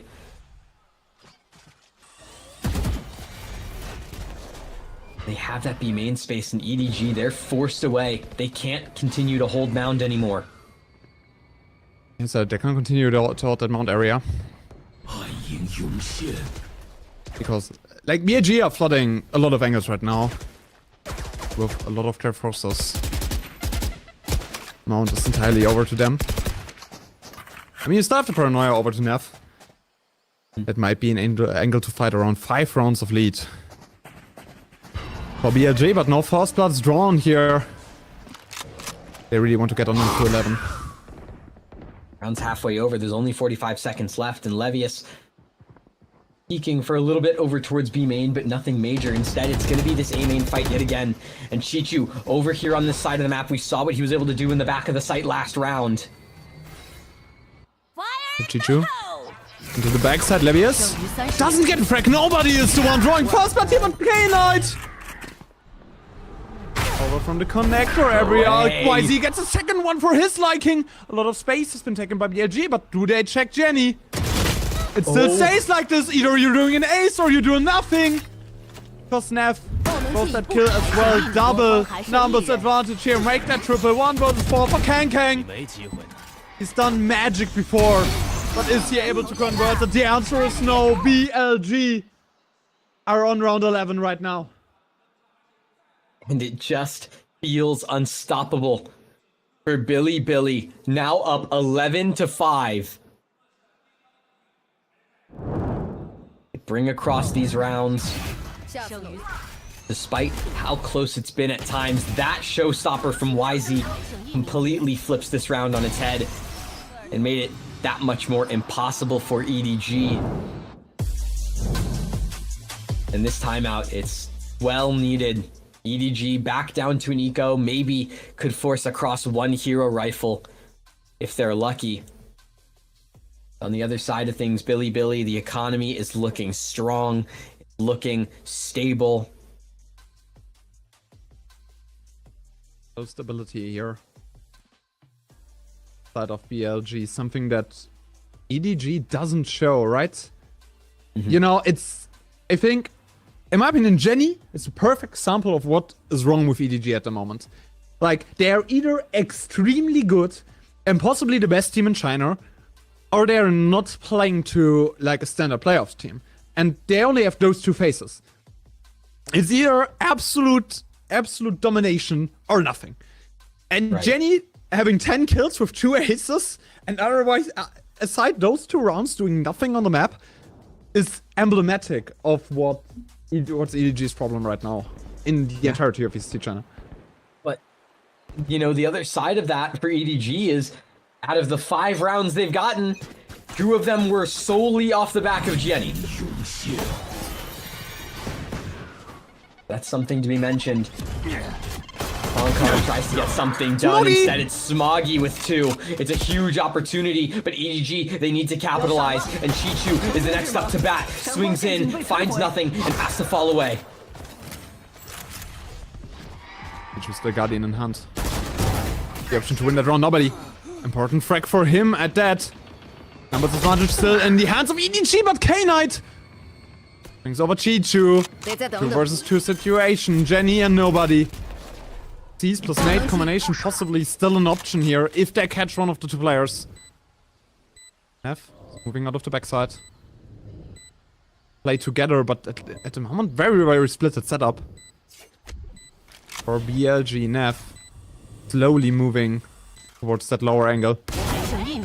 Spots nobody.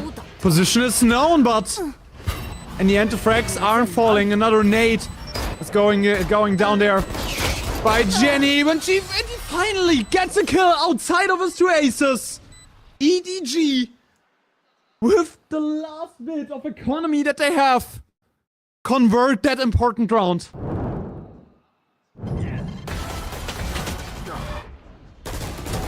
Finally. Much needed, despite how close it got. Nobody drags it across the line for them. And Jenny, right? The first time all game, he's gotten a frag that wasn't an ace. And this is an opportunity, a turning point for EDG. Now 11-6. Billy's economy, not the greatest. You can see the stingers being bought up.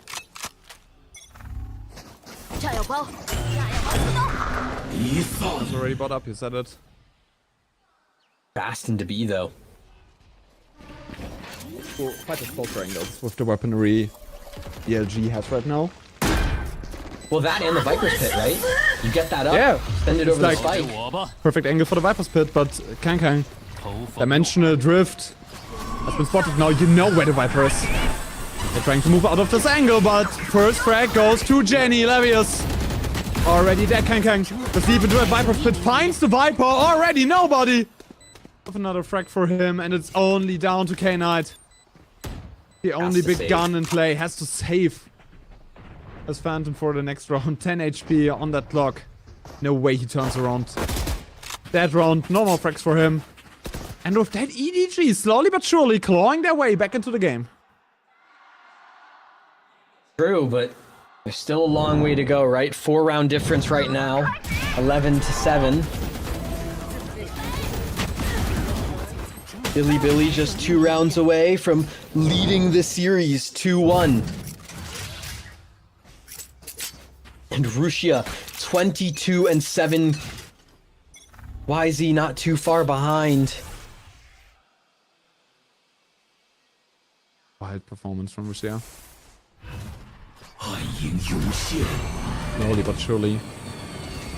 Again, EDG clawing their way back. BLG is so close to victory on the cusp. Possibly closing that map. He got invested. Fast execution onto the side. YZ already on the boxes, but the rest of the team can't follow. There's still a wall in their face. And Jenny and nobody pushing from behind them. But Levius and Knight fast enough on the trigger, fast enough on the turnaround. To at least trade in a 2v2 situation. Nightfall also invested onto CT. 3 players. Tagged by this one. The entirety of EDG is now known.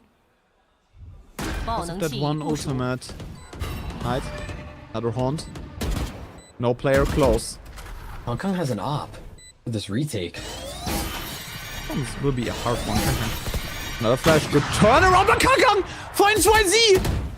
Finds a frag down there and then K-Knight able to trade this one, but it's a 1v2 situation suddenly for him. Kang. Make this happen. You need to put your team on your back for once more. Or it's round number 12. For BLG, the close angle. Kang is looking for the kill, is looking for the player. K-Knight is taking so much time off of the timer. Kang gets the kill, but can't defuse the spike. No time. BLG are on map point to get onto serious point here. 12-7. Good play around. The BLG players and K-Knight takes enough time off the timer. The opportunity to be 1 map away from the grand finals against DRG. Billy, match point here on map 3 of Lotus.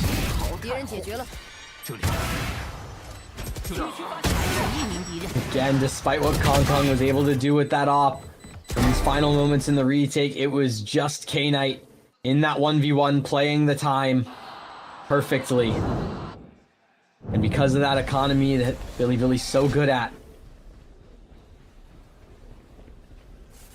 EDG, they have the weaponry. They're still on the back foot. Economy-wise, too clean for Billy, but they are able to up 2 Vandals at least. YZ and K-Knight. Once with the louder second halves. I may say so, Russia. Their current MVP, but had a quieter second half. Their first half was like absolutely amazing. Missed shot. Operator missed. Something we rarely see from him. Those shots normally the bread and butter of Kang. Low game from BLG. They're already towards A.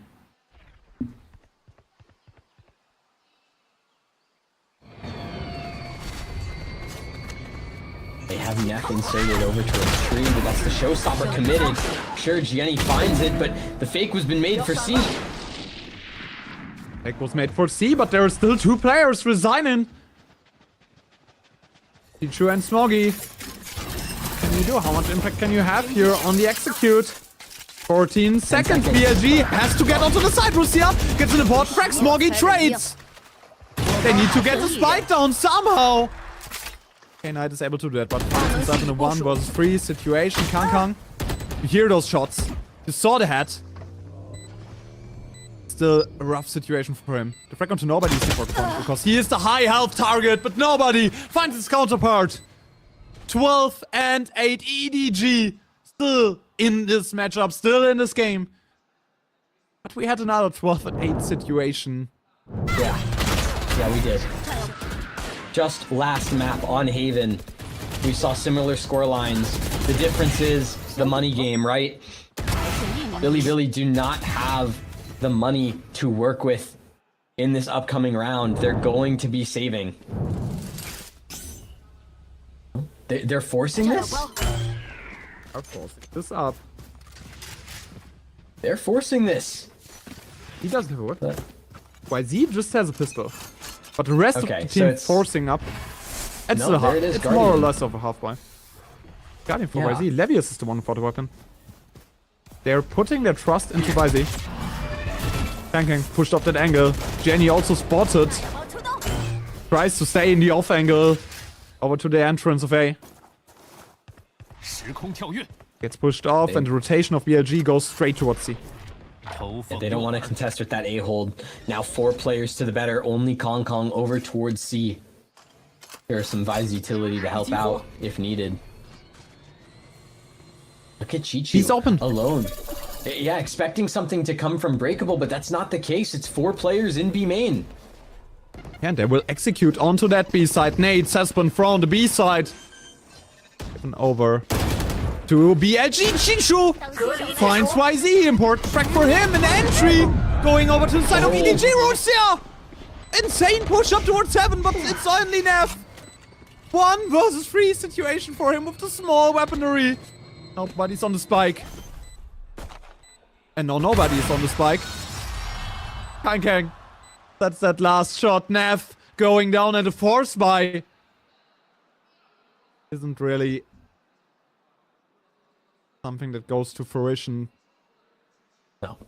For BLG, EDG, 3 rounds away from another overtime. Yeah, it's a slowly evaporating lead for Billy. And like you mentioned, overtime on the horizon. But EDG, no strangers to being in this position. They were here on Bind.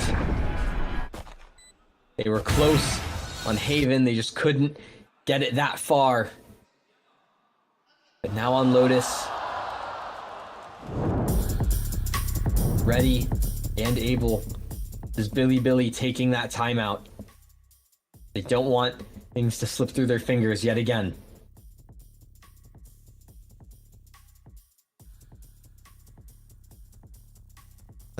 They really want. They don't want this map to slip away from them. They kind of choked the match point on map number 1. And now they're under pressure to closing map number 3 to go up 2-1. Ascent, kind of the home ground, kind of one of the other home grounds that EDG has. Yes, we are talking about two of the best teams that VCT China has to offer. But Ascent, 100% win rate for EDG over the entirety of that split, 33% only for Bilibili Gaming. Important map for them to convert here. Because you want to go to map 5. That's like your goal at this point. Even when you're losing. Ascent possibly. 3 more chances for BLG to convert. 3 more chances to get yourself up on match point. Oh my god, Kang! A jump from Kong. It's enough to reveal Levius for a moment. And Billy, a 4v5 now. It's such a crucial round. One at that. They're trying to push off Kang from that angle. Interesting smoke to be set there. Kang. No way. High risk play. No way! Fully flash! He finds Lucia, parts himself out. Jinju, also another trade. Kang is awake! The monster is back on track! 20 frags for him! Nobody closes around EDG! On the back of their star player, the best player to originate from China. Kang is wide awake again. And this is the Kong that we saw in Champions in 2024. Making these plays, making the difference. The unstoppable demon on EDG.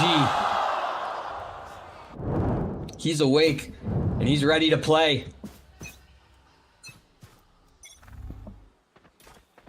Half by only for BLG. Map. All of a sudden goes to the edge. Kang. Very aggressive off angle. He's just playing with BLG at this point. Has a lot of backup as well. They're really covering the angles that Kang might be exposed from. Well triggered. BLG is on the side, they're playing retake. And Nightfall is coming there as well, firing the hole. YZ just holds it off, and Kang finds a frag before he gets traded. And it's only an operator that you might be able to pick up. Nobody. Target for the spray. Picking up Kong takes out the dimensional drift. Jenny! Double kick for him, opening the door! Knock! 1v1. It's Jenny, Smoggy porting himself up, but BLG on an eco, they are closing out their map. A match point for them after an absolute insane comeback from EDG, but it's cut short by the side of BLG. In the end, they're closing once again on an eco round. Close out the series. They need to win Ascent. They need to win yet another home ground of China's Kings, of the best team that the VCT China had to offer throughout the last few years. Our current world champions. It's off the back of these heroics from K-Knight and Levius just doing the absolute most for Billy. Neff at the end, of course, how poetic that he closes out map 2. But this was, compared to the start of this map, became a lot more back and forth in that second half. It was just that 8-4 lead. It was that start that Billy had that really pushed them over the line at the very end. Right? We talked about the heroics from Gianni, the 2 aces he had to give them that 8-4 half in the first place that kept EDG in this for so long. But despite the heroics from Kong, despite the step up he had, despite how Gianni got slowly warmed up into the game, EDG just started too slow. They couldn't bring it across the line fast enough. And Billy just got there first yet again. And now we go on to Ascent wondering if map 1 in overtime was all they had to offer. Well, overreaction by Kang. He got angry and afterwards started fracking. I think that's the most impressive part. Kang got really angry and then just shot his operator shots. Yeah. Ascent is our last map. It's our potentially last map. It's the home ground. Yeah. This is ground zero now. We move over to Ascent. Chance for EDG's stage 2 run to come to an end, but before that, all of the craziness entail, we do have some team comms from Billy coming in just now. 我去摸 A 了。我们这边先打一排，然后去打 A 好吗？好。就进 B 吧，进 B 转 A 好吗？进 B 转 A 好。可以来，随便点，随便点，二楼挖着，二楼一个，选 A 空的 ，A 空的应该是。我上面有楼梯。哎，两个，哎，二楼一个。A 帮点空的，A 帮点空的。没血了。包夹楼下外面包。我家二楼。外面包，兄弟们。二楼到了，帮我勾一下。帮他。二楼。我家楼梯。退下来好吗？退下来，我再帮你架。都拖回来，我没血，外面包，我要去退出了。 老外分局完，2个去2楼了，你们别落，你们别死，等我拖，我给你丢个眼。哎，放不了去吧，等我拖时间，转移楼梯，拖时间。对，帮点正面啊，如夏。2楼没点，转移楼梯，应该是在这。Rusha, our most valuable player here for BLG. An absolute masterclass from him. 2.6 KDA. 307 ACS, especially on defense, absolutely impactful. And in the end, BLG just a better team of that second map. Even though there was like the slight fake comeback from EDG, they got up to 10 once again, but then lost this one out. I mean, when you talk about Russia, right? That last stat was assists and kills per round, averaging 1.09. Meaning you're getting at least 1 assist or kill per round. Realistically, it's about 1 kill and an assist per round. That's ridiculous. An absolute ridiculous stat line that they were pulling off right now. Russia, especially towards the start of that first half, absolutely tearing through EDG, making it possible that at an 8-4 halftime, which basically translated towards winning this matchup, right? They were, thriving off of their halftime lead, thriving off of their better defense. And in the end, Russia, the player that we have to highlight here. Those shots on that pistol round with the Sheriff were absolutely massive. Played a lot from those drop angles. On the other side, it's Kang. 21 frags. Also, good map. Especially his defense was absolutely amazing with the operator. For me, it comes down to, did Billy improve on their Ascent? Because they had to be aware that Ascent is on the map pool here, right? And that is one of the better maps of EDG. Last time they played it was in week 3 of the group stage against Trace Esports. There they lost 6-13. On the other side, Edward Gaming played it in the playoffs against Trace and against Tyloo. Both times a 13-11 win. 13-9 against Tyloo as well. They both are playing sort of the GOAT comp with some minor changes. Yeah. And let's just talk about Lotus for a second, shift our focus back. Because we talked about the First Blood story and how EDG, they dominated in the First Bloods Unbind, and then on Haven, Billy, it slowly went back in their favor. This time, First Bloods, all in favor of EDG, 15-8. Right? Yeah. EDG getting nearly double the amount of First Bloods as Billy, but Billy in these mid-round situations still able to bring it across. You know, you saw in those situations where Russia can get a 4K, where YZ pops off and gets this huge multi-kill. It's those mid-round situations that Billy could capitalize on and take advantage of here in Lotus, and it's what gives them that 2-1 advantage. Yeah, you said those mid-round situations for Billy were those brought over the finish line, and in the end, they have to, in the end, it's a do or die map number 4 for Edward Gaming to close out the series, because Billy, they seem like the stronger team, especially on the defensive halves every time. And I'm intrigued if EDG is able to bring this one back. If we are seeing map 5 here, Ancient, we're going into a small break, and afterwards we will be back for a second. Yeah.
a chance for EDG to push us to map number 5 because Billy Gaming took the lead and takes the match point, the finals point, so to say, of the Kings of China. Ancient, give me a prediction. Will we see a map 5? You know what? Let's pull up the caster predictions. We'll do it that way, as it was almost even coming into the day. We had 9 casters submit their predictions. You did it live on air. I foolishly picked EDG as the winner of this series. It was a coin flip. I think that's the way I viewed it coming into today. You ended up, I think, saying BLG live on air. Yeah, I said BLG. I think BLG is the more consistent team currently compared to EDG, and I think that showed throughout the entirety of the series, right? EDG had the bigger highlights, but BLG was just a consistent team throughout the entire 3 maps that we've shown today. Well, we still have at least one more to go, and that's Ascent, right? And you're talking about highlight reels. I feel like Ascent is the playground for these highlight reels to happen. We know that EDG, they love playing on this map. They love iterating on this map. You want to see what Kong can do with an op? This is the map that you show the highlights on. It's how well can Kong take over the game here on Ascent, and what can Jenny do? Can Jenny be this, you know, consistent secondary presence behind Kong to help put up the numbers, shoulder some of the burden? Because what we saw in Lotus was not that at all, especially not in that first half. Everyone on EDG was completely silent, and the only way they got those rounds across the line was from insane hero plays from Jenny and Kong. To be fair, we have to say Jenny plays Initiator here on that map, right? Jenny plays the KO.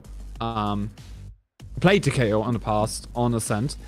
And I'm intrigued if they're changing this one up, because they are really committed onto double duelist for most of the maps. And I think Ascent, while being a very, very CT-sided map, is a map where you can play like Eurojet or something like this.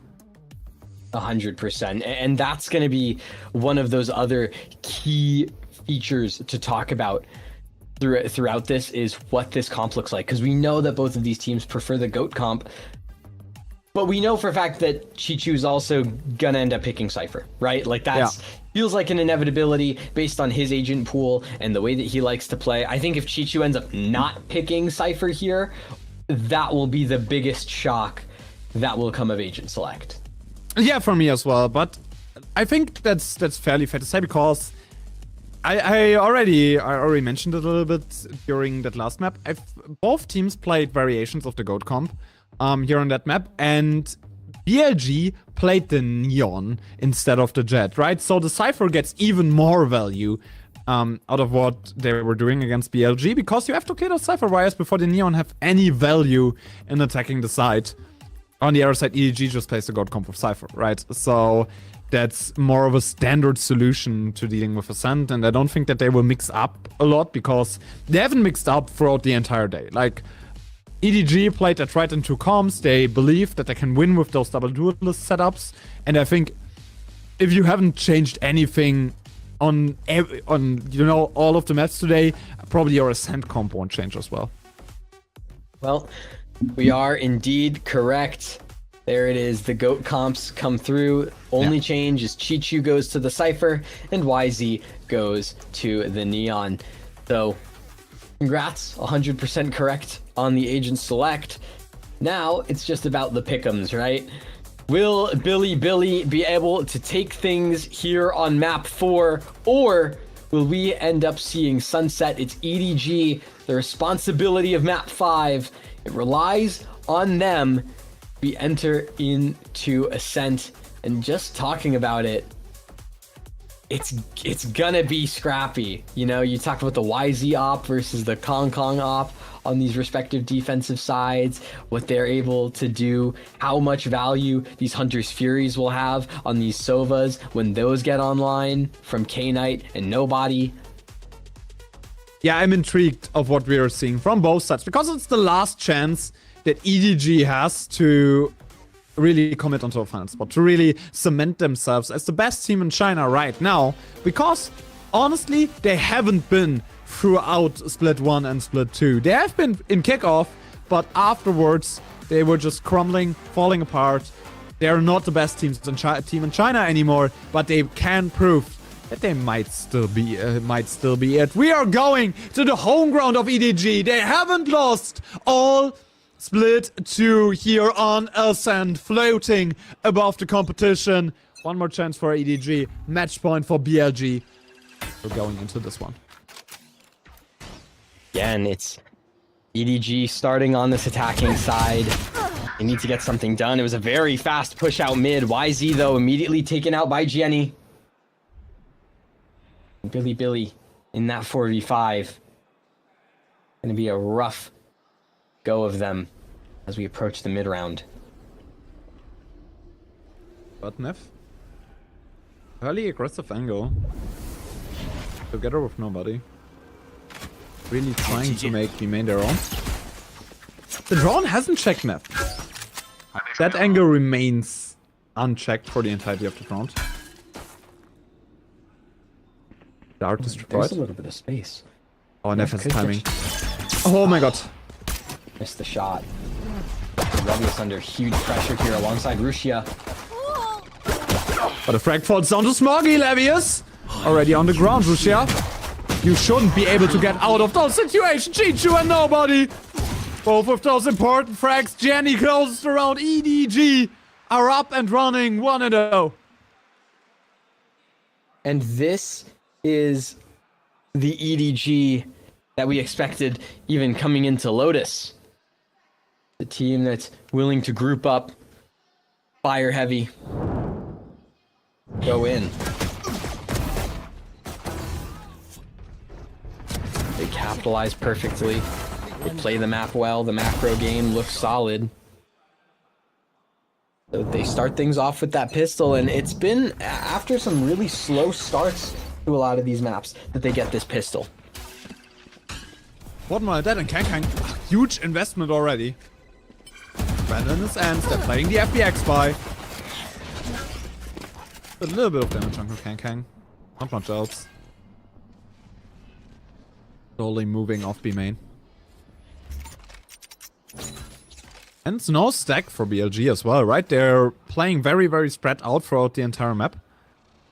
And just especially waiting in middle for someone to cross that smoke. YZ could give off information once someone crosses through middle, but the go for EDG goes rather towards the A side. They're executing right here, right now. Russia close angle with the judge, but no frags to be found. Kang already onto side. Double kill by Jenny. Got a vandal from Kang. Chichu is low. That's basically the only player that you got damage on. Neff and Levius. No real chance to retake this one.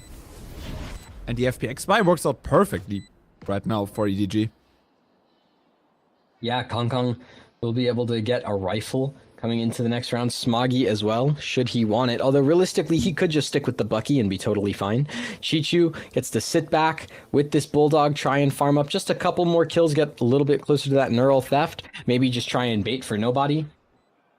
Maybe. 20 HP on the clock. Neff gets that first frag. Nobody. This one committing onto the kills. And it's only down to Levius. 1 versus 4 gets the kill onto nobody. Make it a 1 versus 3. Some jump spots. Levius gets a double. 2 weapons only remaining for EDG, the FPX spy. That looked so poisoned, so great, so good for them. Suddenly falling apart onto the hands of the enemy Killjoy. Yeah, I mean, the advantage is, though, because you only bought 2 Bulldogs. It's not like you're losing anything. No, just they so had a happens Vandal that... and 2 Bulldogs. Was it a Vandal? It was a Vandal and 2 Bulldogs. Oh, that's not good. But I mean, it's fine. Right? You still have a Vandal, 2 Vandals, a Guardian, and a Bulldog. So a fairly good buy. For EDG to convert that round, possibly.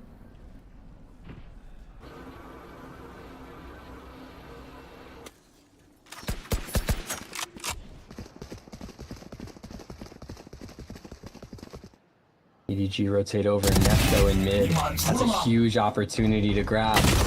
Opening pick, supported as well by YZ. Huge double entry from Neff. And we saw what he was able to do as a KO all the way back on Bind, right? That 55 combined kills and assists. Levius dancing on the edge there. Try to place body. Barely safe, get pushed off that angle. Jenny finds the kill, but K-Knight's there as well. YZ. All of the BLG players are able to frag right now. Only one dead player. And in the end, BLG, as expected, hurting their third round, 2-1. But they need to strengthen their defenses here. I mean, they're playing the Neon. Probably an agent more well known for its attacking prowls. Kang with a rough start into that map as well. Now the important rounds are coming up. Especially this first full buy versus full buy round. The most important in all of the games. Ultimate ready. Ultimate ready for Jenny. Bring down that nuke command.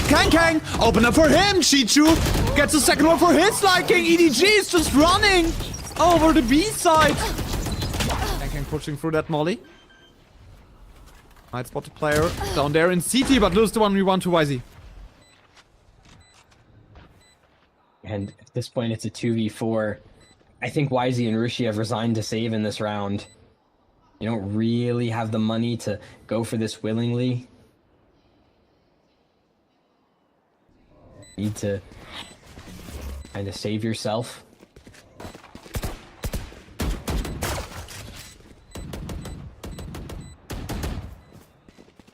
Saving those two weapons. Rushia all the way back. YZ in middle. Trying to fight an exit frag.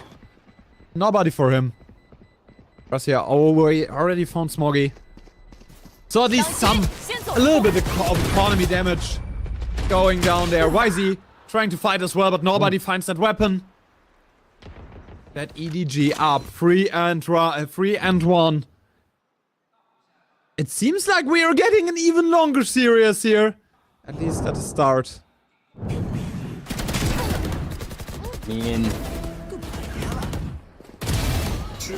That's true. Last time we saw a lead like this, we went to overtime on Bind and EDG brought it across, but still full rifles on both sides, ultimate slowly being worked towards for Billy. K-Knight just went away from the Hunter's Fury. Nobody though, similar situation. Important round for BLG here. If you lose this one, you won't have a full buy in that next round, and gives EDG all the control on the world over the economy. That second half. Important one to win at that. Can it at least get some information over B main, but it's getting immediately re-cleared by EDG. Levius just waiting for his bot to recharge. So he gives he can set that for B main again. EDG still so much utility over Rage. Body has that recon dart still. Also the ultimate. Still in the hands of Smoggy. This sight hit is going to be lethal, and Levius is going to have nothing to do but leave. Yeah, Levius moving off. So Kang engage, but the decoy, the secondary line of attack, gets mowed down by BLG. Smoggy with another kill. Chichu, an important one at that as well. K-Knight. Important frag for him. Numbers even. But no reason quench. K-Knight finds the Hunter's Fury. Important frag for him. Russia also sets the shot against Kang. And all of a sudden BLG are back in that round after a mediocre start. The double kill by Smoggy. Basically safe from going onto the side. Kang 1-5. Such a quiet half for him. Unbelievable from K-Knight. Just spams his way to a 3K at the most important of times. Uses that Hunter's Fury. Perfect time. Gets that kill onto Chichu, and Rusia can capitalize in the chaos. And it's a much needed round win for Bilibili to keep their economy in check, to make sure they still have the rifles they need throughout the rest of this half. EDG, pockets hurting, Gianni down to a stinger. Suddenly started running for EDG, but Kang fighting towards the enemy one way. Early frag onto Rusia. Why are they going in like this? Kang, double kill for him. Smoggy botting onto the side. Then he has some good space. Tries to walk through that smoke, hearing the reload of K-Knight. 5 vs 2 situation, such an early fight going wrong for BLG. Everyone's trying to fight around that one way. K-Knight hasn't been spotted by the drone. You're only sending your 8 HP player in there. K-Knight, a double kill for him. Charging on his second ultimate of the half, but the round will go over to EDG. And it's that missed fragment from Neff, right? They were aiming to try and flush out that cubby area in A main. Because they couldn't hit it. YZ. Attackers on EDG, they're dug into that position. It's so hard to break through that, especially without a flash. Or at least a solid flash, like a breach flash. So you're in such an awkward spot. Bilibili end up losing the round.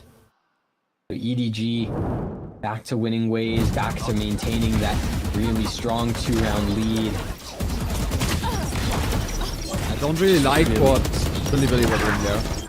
I was just felt very overcommitted onto like one way. Yeah. We're back to an eco. Only K-Knight and Devios having the saved rifles from that last round. Everybody else, smaller weaponry. All it starts with a one-way A main again. I wouldn't call the Bucky small. An 850 gun. Still gets 2 kills in this round. If not, you go bolt. I don't know about all that. Kang. First line of attack. Will go in fairly quickly. Already on the side. Rusia gets the first frag to Bucky. Not a small gun at all. And all of a sudden, BLG just holding the side from the backside. You can't even get onto it. EDG stopped in their initial onslaught because BLG had a good read on where they were going. And it's the fighting that Bilibili did on that site take, right? It's the fact that as soon as that 0 point came in onto the A site, everyone on Bilibili that was over towards A pounced. Rusia went straight into the smoke with that Bucky, capitalized. YZ swings out alongside the overdrive and starts to cause chaos. Neff swings in. Everything happens at the perfect time, and Bilibili steal away that round. YZ has an operator, sets a shot into Kang. They're trying to fight Chichu there, he makes a double! Over towards Kabi, Neff and YZ both on the ground. Early fragging here, surely not Rusia, why? I have no answer on this one. I think I don't want an answer on my question there as well, Knight. Wait. Oh my god, the timing is perfect. The timing's perfect, nobody's down! And K-Knight. 6 senses are tingling. Davies is giving him more than enough space, but K-Knight dropping there as well. Jenny has time onto that ultimate, destroys it, but Levius still up and running. 1 vs 2 situation. Needs to spot the player towards Gardens, but Chichu, the timings in this round absolutely flawless from him. And it all starts with his double kill over towards Kabi. Great round by EDG. And that's a heartbreaking round to lose if you're Bilibili, because that's a round you invest the op. You see YZ get this beautiful opening pick, and you try and just get back in just enough time, and unfortunately you can't make it happen. That's a timeout from Bilibili, well called.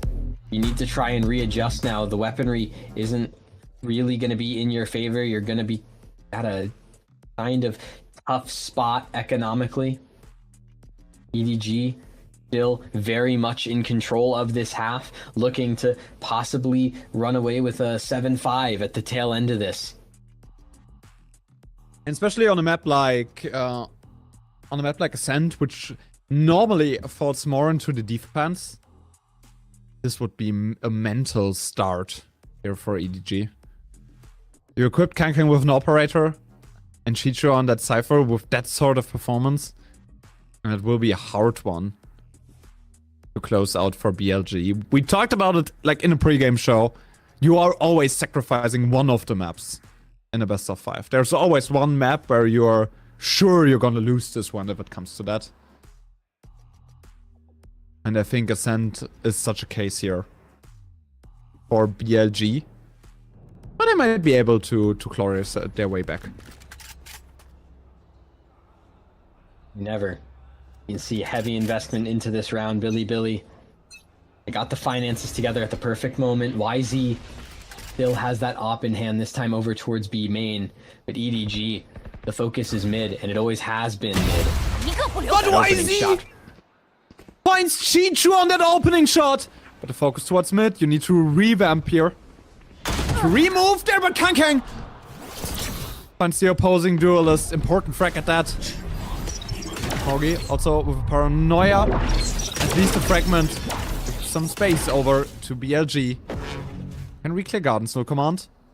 Completely committed, but look at Kankang's angle. So far forward in mid. No dash available, nobody. And a rotation rush here finds Jenny. Finds Kankang as well. Knight is counterpart taken out of the game already. And it's just Smokey. 1 versus 4. He clutched a lot before, but this one is unlikely to pull off. It's a triple kill by Russia. With that Billy going up on 4. They do an excellent job, and it's off the back of that YZ opener. Great kills by Russia as well in mid. Able to isolate those fights perfectly. The push out from K-Knight didn't overstay its welcome. This is Billy playing the defense exactly as they wanted to this entire half. And they're rewarded by YZ going now to an outlaw. And keep the operator safe.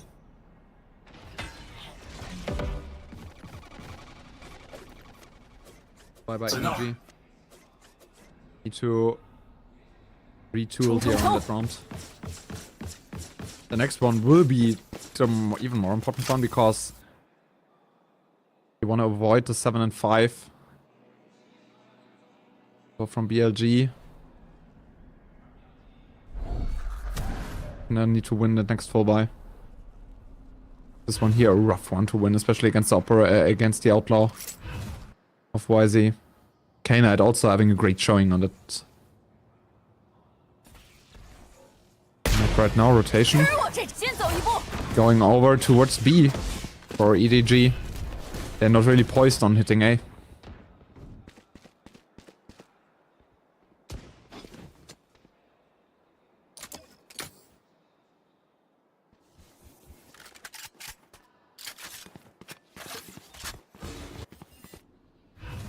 Do we have some utility to clear out A main? B main, that's the question here for EDG. No drone available. And YZ is the one drawing first blood. Kankang on the ground. The duelist out of the game with that the only bigger weapon that they had. A double kill for YZ. Levius on the side. Having a great hold here, and it's only nobody. No shield, no support, no players around him. Just him and the Vandal. YZ pushing into that angle. Nobody is full blind. And in the end, gets taken out by K-Knight. The game is even once again. Tied at 5. Then Billy playing this defense to their strength. Allowing YZ to get that space in mid, find that opening pick. It was EDG trying just barely to search for something that never came their way. Knight just having a moment there. Wait a minute. He alibi checked that corner and was like, oh my god, there's someone standing there. He's like, nope, no one there. Wait a minute. Wait a minute. That looks like me in that corner. Oh, wait. Wait, is there a mirror? That's going to be that call out now is mirror. It's mirror, yeah. Yeah. Surely people will know what I mean. But it's an EDG timeout now, and I think this comes at a really good time, right? Especially considering the lead that EDG once had here on Ascent, right? At one point they were up, 3-1, 4-2, and they were looking with really good potential to run away with this half, to guarantee a lead. Now it's 5-5, and they're on the back foot. They're in a situation where it could be Billy with the lead by the end of this half, and you want to try and mitigate that as much as possible, especially when you're playing for your tournament life, right? There is no second chances for EDG. This is the last shot. Yeah, it's do or die, basically, for both of the teams right now. Well, Billy has sunset. Billy has one more map, but still. Just winning this best of 5, do or die. You want that title. To come home. Kang, iconic Guardian in hand. Not the best weaponry, but it's still a Kang Guardian. And his Fury, has been used by nobody. Doesn't really find the damage just yet. 3 shots, no hits. Oh my god. Oh my god, YZ! Spotted Kang! Up there in middle, aggressive play. Got rewarded. BLG and the economy in the hands of EDG doesn't look too nice. 我先去了。 Winning this one is crucial. Do not get a deficit at the halftime, and Kang, I'm pretty sure he won't be too happy about this one. Because there were no coverage for him from it.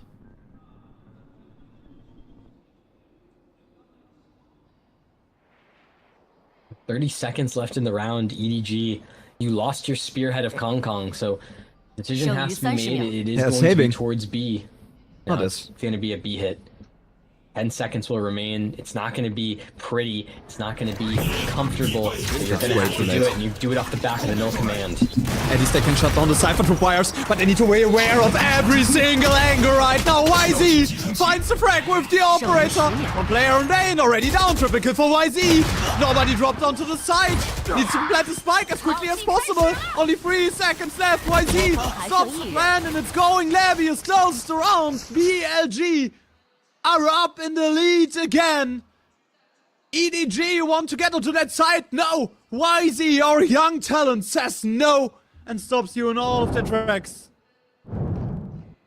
It's again these late round hits. That arm sticking out for Kong, it hurts so much. But these late round hits seem to always reward the defender. Such a rushed chance at the very end of the round to try and make something happen, and EDG can't get it done. Crucia and YZ and Levius, all snipers. It's all about the outlaws, the light shields, but Kong, heavy shields in hand.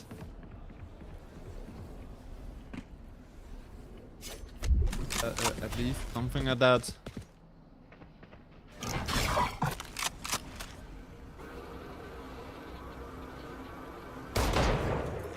Scanning main. Counter jet. And it feels like EDG is so unsure, a little bit scared. Find a place to execute. Do or die. Are they crumbling under pressure right now? Something we rarely saw.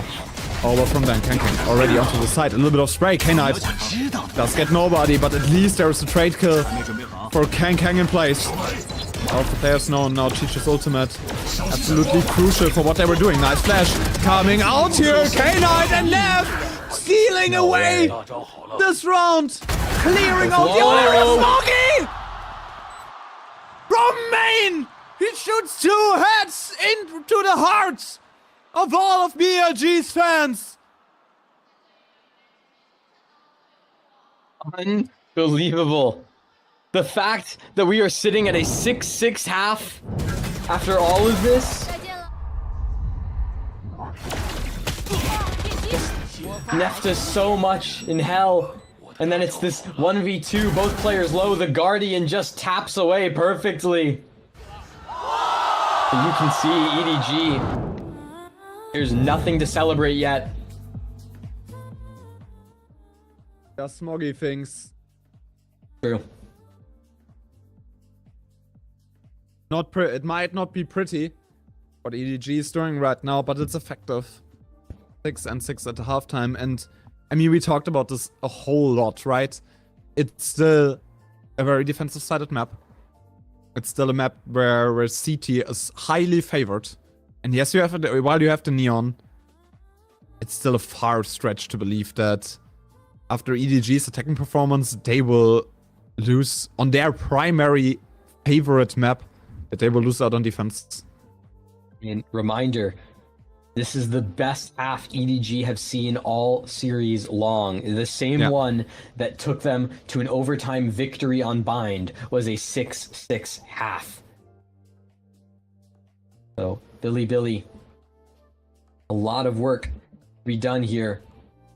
This is their attacking side, and we do know that this team is capable of great things at the calling of Neff, who's back on his comfort agent, looking to have a resurgence in performance here.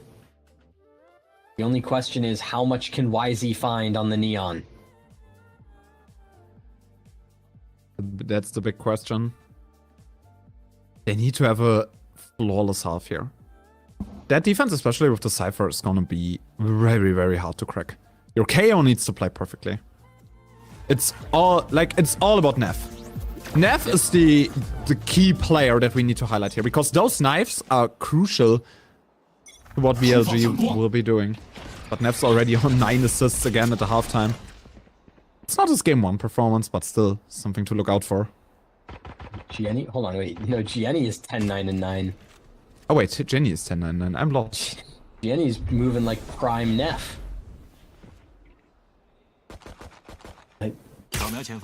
Neff on the other side of things. The fragging hasn't been there. Utility has. Knight, though. K-Knight for BLG. Moving like a beast. 15 and 6 in that first half. Might be B execute here. Over to the side of BLG. They are just waiting for someone to reveal themselves. Neff's coming through. Another flash. Molly as well. A lot of utility just thrown out blindly there.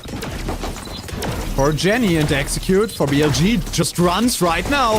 Jenny spots the first player, gets the first frag onto YZ. Important frag at that. Nobody gets rushed up from the back as well. K-Knight able to trade, but the trade might not be good enough right here, right now. Neff, last man standing, also falls into the hands of EDG. That we're up and running once again, and looks like it's possibly a map 5 on the horizon. A little early to call it for sure, but EDG, they love Ascent. They look so comfortable right now. Gianni playing like the star we all claimed he was. EDG, an opportunity here to really start to snowball their way through this defensive half. The other side, there's also BLG.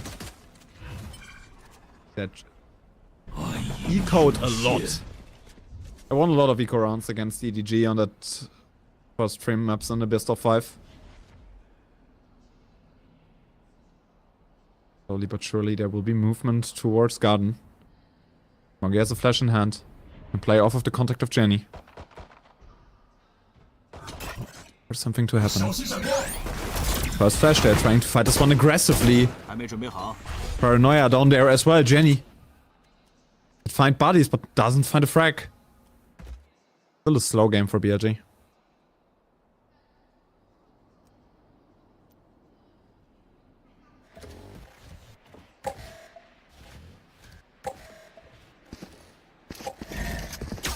They're having the arrow. The execute will be taken down. Onto that B side, nobody is on there, but YZ gets the entry frag. Nobody stands that backside. Still aware that he's there. YZ makes a double kill. EDG doesn't look too hot against eco rounds right now. all of a sudden, BLG back in control. Kang and Smoggy only took smaller guns into that round. It might be going to bind them. It's a triple kill. Kang dying through the smoke. Triple kill by YZ already. Smoggy has been spotted. It's a quadra. YZ, an ace on an eco round. It would be the perfect storyline. Why? Z is just running circles around EDG. The low investment for EDG is coming to bite them. Because BLG wins that round. And that is just such a good look from YZ. We talked about him being possibly the best player in China. This is the ace we were waiting for, that little swing in. Perfect opportunity to flip this map on its head. Billy now get to tie us back up at 7 and get the money.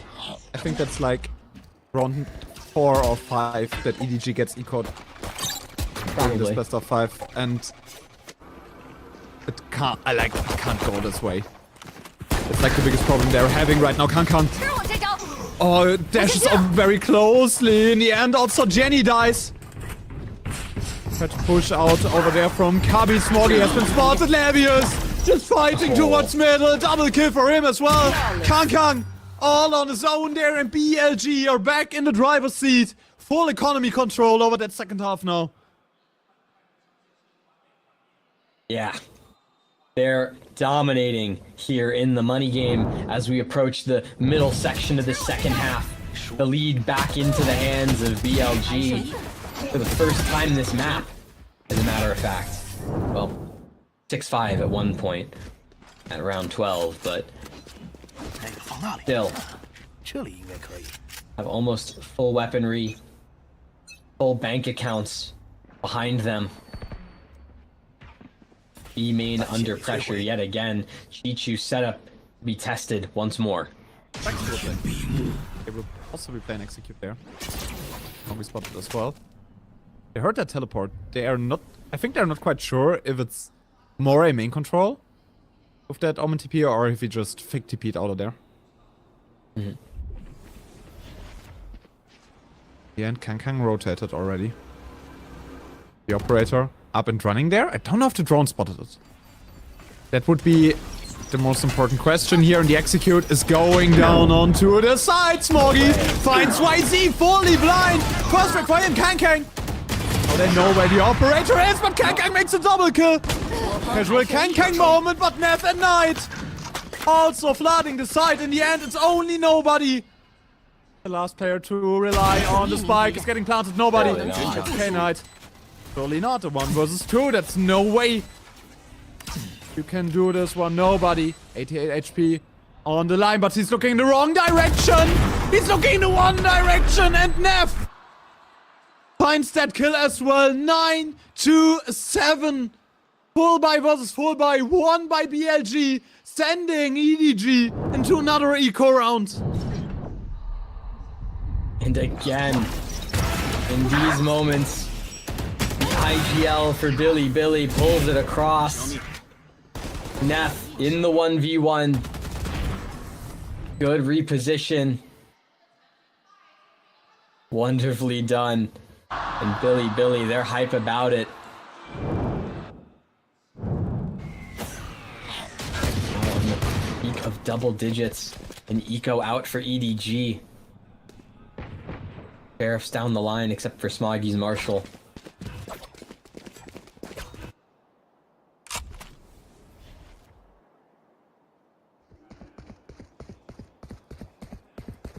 It's only the Marshall on Smoggy. Investment either. BLG wants to get onto double digits. It's their attack that's showing off, not the defense. Especially on Ascent, it's a wild thing to happen. Neff pulling down the ultimate. Kang already down. Just running over that eco round of EDG. They kinda need an eco themselves after getting ecoed so often throughout that entire series. It's the inconsistency that's gonna bite them here. It's not the firepower, it's not the fragging. In that case, it's more of a consistency issue. Chichu 3 players over there from Market. Need to hide away against Russia, but on the drop he finds nobody. Kill for him, double. Smoggy at least finds YZ, but there is Levius, double kill for him, and it's only down to G2. Doesn't get it done. And Billy now at double digits, up 10-7. And such a good opportunity to close this series out 3-1. I can't believe he found that kill on the drop down. Such solid play. At the very least, for EDG, they can take this timeout and go directly into a gun round in what could be their last hope at making it to grand finals. I mean, they're confirmed for Masters, right? Yeah, they're for champs, confirmed yeah. for champs, right? But they still want to be the best team in China. You know, there's no way around this. No way around telling them they want to be the best in China. They want to convert those last few rounds. I mean, at the end of the day, right? 2 teams qualify by playoffs and 2 by points per region. If you're that 1 seed out of China, it means you're going to play the 4th seed out of a region in the first round of champs. And that could give you such a big advantage when you're talking about the rest of that group stage. Yeah, and it gives you an advantage in a situation where you have some lighter opponents at the start of the the tournament. And yeah, EDG kind of need to get back to their consistent ways.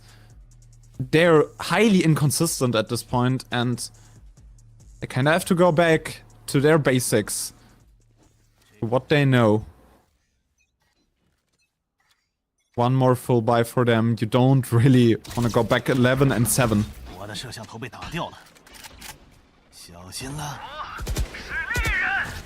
Can't really afford something like this. Nobody ulted and immediately that was an accident. Stopped the ultimate. This was a mispick.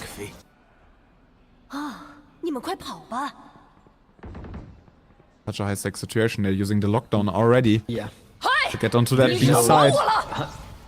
There's no Hunter's Fury to counter it, so YZ uses that overdrive as well to miss shot. Locked through! Neff just lurked through the space that they left open on Gardens. Double kill for him. Everyone just lined up for the KO of BLG. 7-11. BLG are 2 rounds away from making it to the grand finals. We're fighting against Dragon Ranger Gaming. If they win this one, we will get a new champ of the VCT China. Legacy-defining moments for BLG, possibly.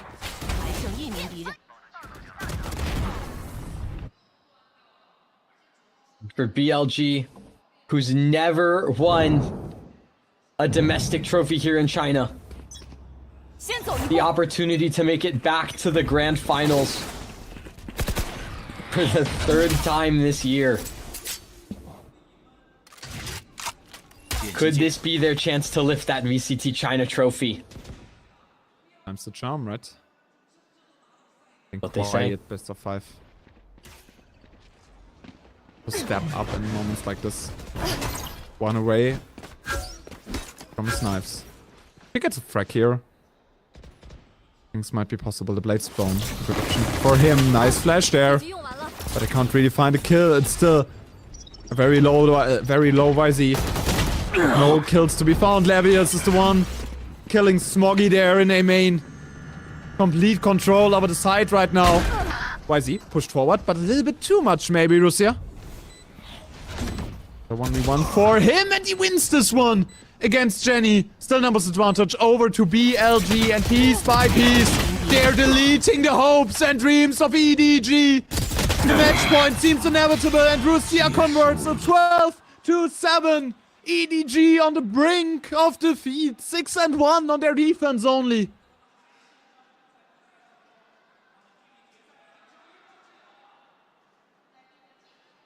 This defense from EDG has been paper thin. Billy have run their way around the map.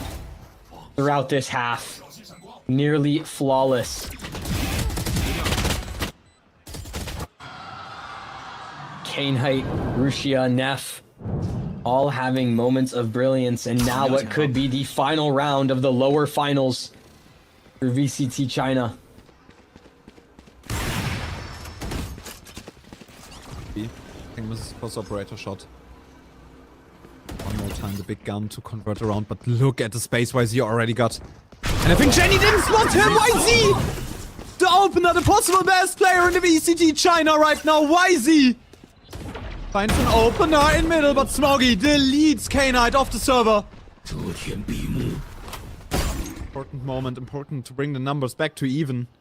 And an immediate rotation over to that B side from BLG, but there's Kang.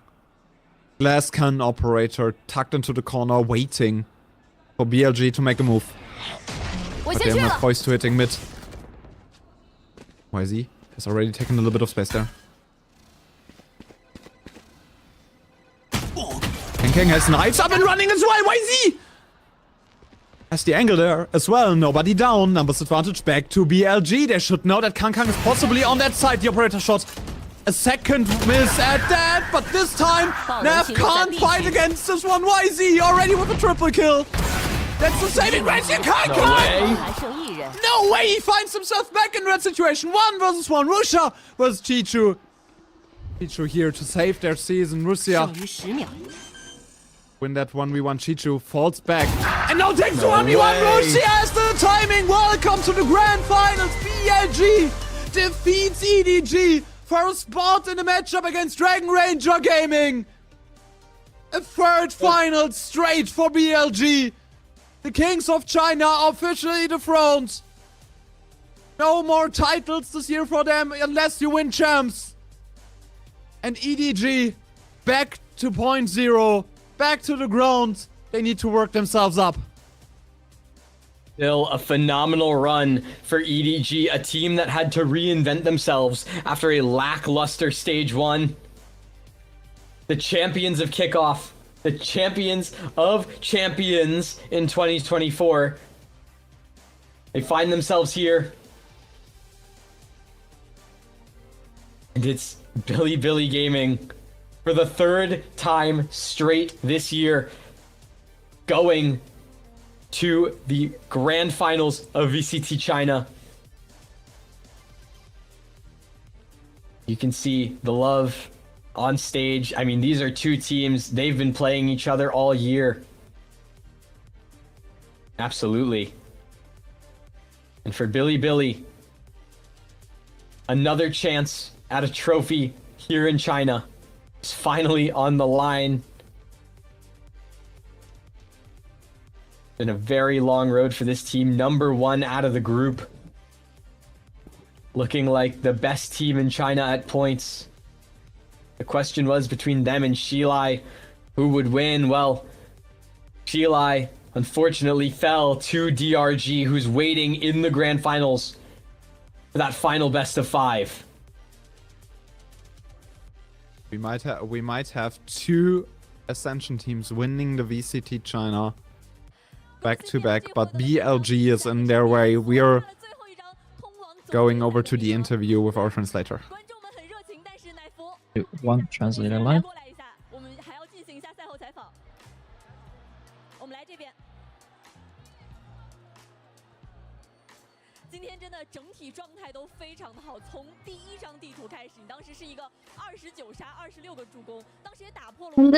His performance the map one and the assist record.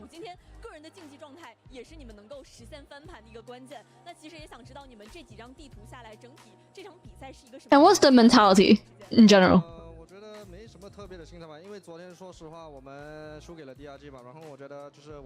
Yeah, he's like, there was nothing really special. It's like because they lost to DRG yesterday, and then they had to adjust a lot today. And they just played very freely.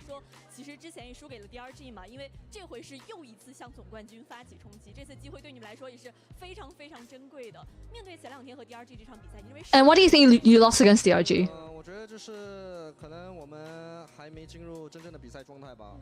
And they said they didn't get into like the form, they didn't get into the game, the form well. DRG is playing very well too. And they really want to win tomorrow. They think they will win tomorrow.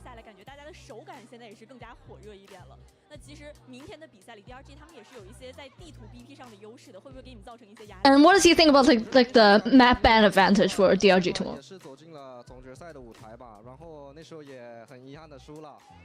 我觉得这个两边一选虽然是一个很大的优势，但是我觉得我们只要别那么给自己那么。 He doesn't, even though it's like a very big advantage. The most important thing is to not give themselves too much pressure on it.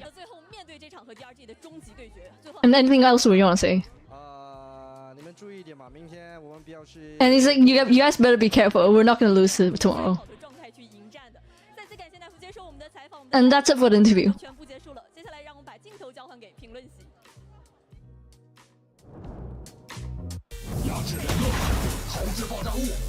Yeah, a lot of talking about vibes and confidence. I still think that, like, BLG is probably one of the more confident teams right now going into that finals, but, like, for both teams, for BLG and DRG, they will thrive in that moment, and it will be a hype and an absolute banger best of 5 grand final tomorrow. So tune in again on Project Horizon, because we will be covering this one as well. Again, an absolute banger coming up there. Absolutely, but we still have a whole map, and I guess at a broader context, a series to talk about, because this was a journey that we went on today. This was not a quick little 3-0 swat out of your face. These were 4 very close maps in a row. A marathon of Valorant that we just had to endure. And there's so much to talk about, more specifically from this map. Just the absolute dominance that YZ showed on the server. K-Knight as well, having moments of brilliance for the side of Billy. For EDG though, Kong tried to get things going alongside Gianni, but again, the same theme remains. It was just too little, too late. Couldn't find their form and footing in time. And we end up in a situation where EDG, they don't make the grand finals yet again for the second time in a row. For the second time in a row, EDG doesn't make the grand finals. Disappointment for the Kings of China. And you see it in Kang's face. He is not happy with himself in this performance right now. He is not happy with how they were doing in those best of 5s. And we will use some best comps. 好来，我没烟啊！右上，长官，被锁黑了。突打宝点，一起打宝点，打宝点，快点！楼梯去宝点，跳！来，捡枪，封烟好吗？别急，我来捡，我来手这边，别急，给我枪。有闪光啊！楼梯出来了，赖着吧，加个1道好吗？我加一道。去个船屋，我去船屋，哪个1道？我船屋给你们勾一下。等我开枪，楼梯，等我开枪，小心1道，尾队，我在晃1道。等我开枪啊！这个楼梯，1道一个，楼梯一个。你给我打楼梯8入下来，给我，来花掌。枪给我枪。Yeah, YZ, our most valuable player, 324 ACS, 2.3 KDA, 7 first bloods, absolute monster performance from the Neon of Billy Gaming. I mean, he performed throughout the entire series, right? He had an insane series, and still, I think, deserved win and deserved MVP for YZ there. Absolutely a deserved win. We saw just the team comms from that round, where he gets an eco round ace, completely upset the half. Remember, that led into a flawless string of rounds for Billy to end out the series. And I mean, let's just talk about him. This guy came into the day. We talked about YZ potentially being the best player in China, and this was the map where he proved it, right? With the AWP, with the Outlaw, just hitting absolutely insane shots, having brilliant timings to kind of play around in the first place. These classic right clicks were also ridiculous. But this is what we expect when we're talking about an MVP. And so the fact that we see it here, this star duelist really start to shine, if he can do the same thing tomorrow and even in the future when they go to Paris, that is what's going to be propelling Billy to the heights that they want to reach so desperately. Yeah, we need to see that tomorrow, and especially on their way to Paris, France, in the next few weeks, because like we have a Chinese team as the current champions winner, and I think they want to defend that title. In the end, not a good map, not a good outlook by EDG. They have to do some work before they are going to Paris. They have to do some work before they are going to an international event. You know, it was like 13-7 first bloods. It feels like whoever gets first blood transitions those rounds in the end, and yeah, all of it else, it just feels like, you know, an overall wild situation here for EDG to find themselves in, because they are not looking too hot right now. No, and it's unfortunate that that's the way that, you know, we kind of have to talk about EDG right now, because this is a team that is so dynamic and so fun when their pieces are firing in the moments they need to, right? Like, this is a team that has the potential to go on just an absolute rampage, but that wasn't the case today. We again continued to see a struggling Kong Kong. Gianni and Smoggy had a couple moments where they tried to bring things into their favor. Nobody as well, but it just wasn't the case today. And so Billy can capitalize on that, get rewarded with this 3-1 victory, and go in tomorrow not even having dealt their full hand, right? Whatever, you know, strategy they have for Sunset, that's still available for them in their back pocket should they want to use it. You know, the only struggle is going to be that DRG has full control over the full, you know, advantages of maps tomorrow, and so that means we're gonna see Billy on Corode. But other than that, you have to sacrifice one map in those best of fives. Billy looks strong. They defeated an EDG that defeated Chile. We have to talk about this one, because like EDG were looking like they're back in the last few days, and now it feels like, apart from that first map, Billy just heads and shoulders above them. YZ in the end the best player of the whole series, taking home the MVP of this one. Absolutely deserved. He and Neff were just on an absolute tear today. Neff with a 2.5 KDA, which is also absolutely crazy. Yep. And I think aside from that, if you're looking at the statistics, 4 of the 5 players from Billy are heads and shoulders above everyone else from EDG. This just shows how great of a team they were today. And tomorrow we will see the rematch of the upper bracket final. BLG facing Dragon Ranger Gaming up there in a best of 5 situation. It were a banger in the upper bracket final, and it will be a banger in the grand finals. That's what we hope for. But, you know, we can check on the caster predictions one more time. Just kind of talk about the fact that, once again, I was wrong. I was wrong. I said EDG was going to win today, and I was wrong. So, I mean, it's kind of a situation where if you answer every question wrong, then you need to know the right answers. Well, yeah, that's true. So, well, by the way, I already submitted my prediction for tomorrow. I said Billy was going to win tomorrow. Oh, no. I'm a Dragon Ranger Gaming believer. No, I said Billy's going to win tomorrow. Take that as you want to take it. But that's officially on the record. So, thank you all so much for watching. Remember that currently, if you want to support Project Horizon specifically on Twitch, they do have a discount for gifted subs. So you can gift some subs to the community. People can watch ad-free. And you would help out us and our ability to do these community streams well into the future. I want to give a huge shout out to our translator BDOS for helping us throughout the day, because we don't speak perfect Mandarin. We barely speak Mandarin at all. And also, shout outs to Magnum, our glorious producer Magnum, who is helping us. Goated caster, by the way. W caster, W producer, W observer, Magnum obs, W mod for TMV.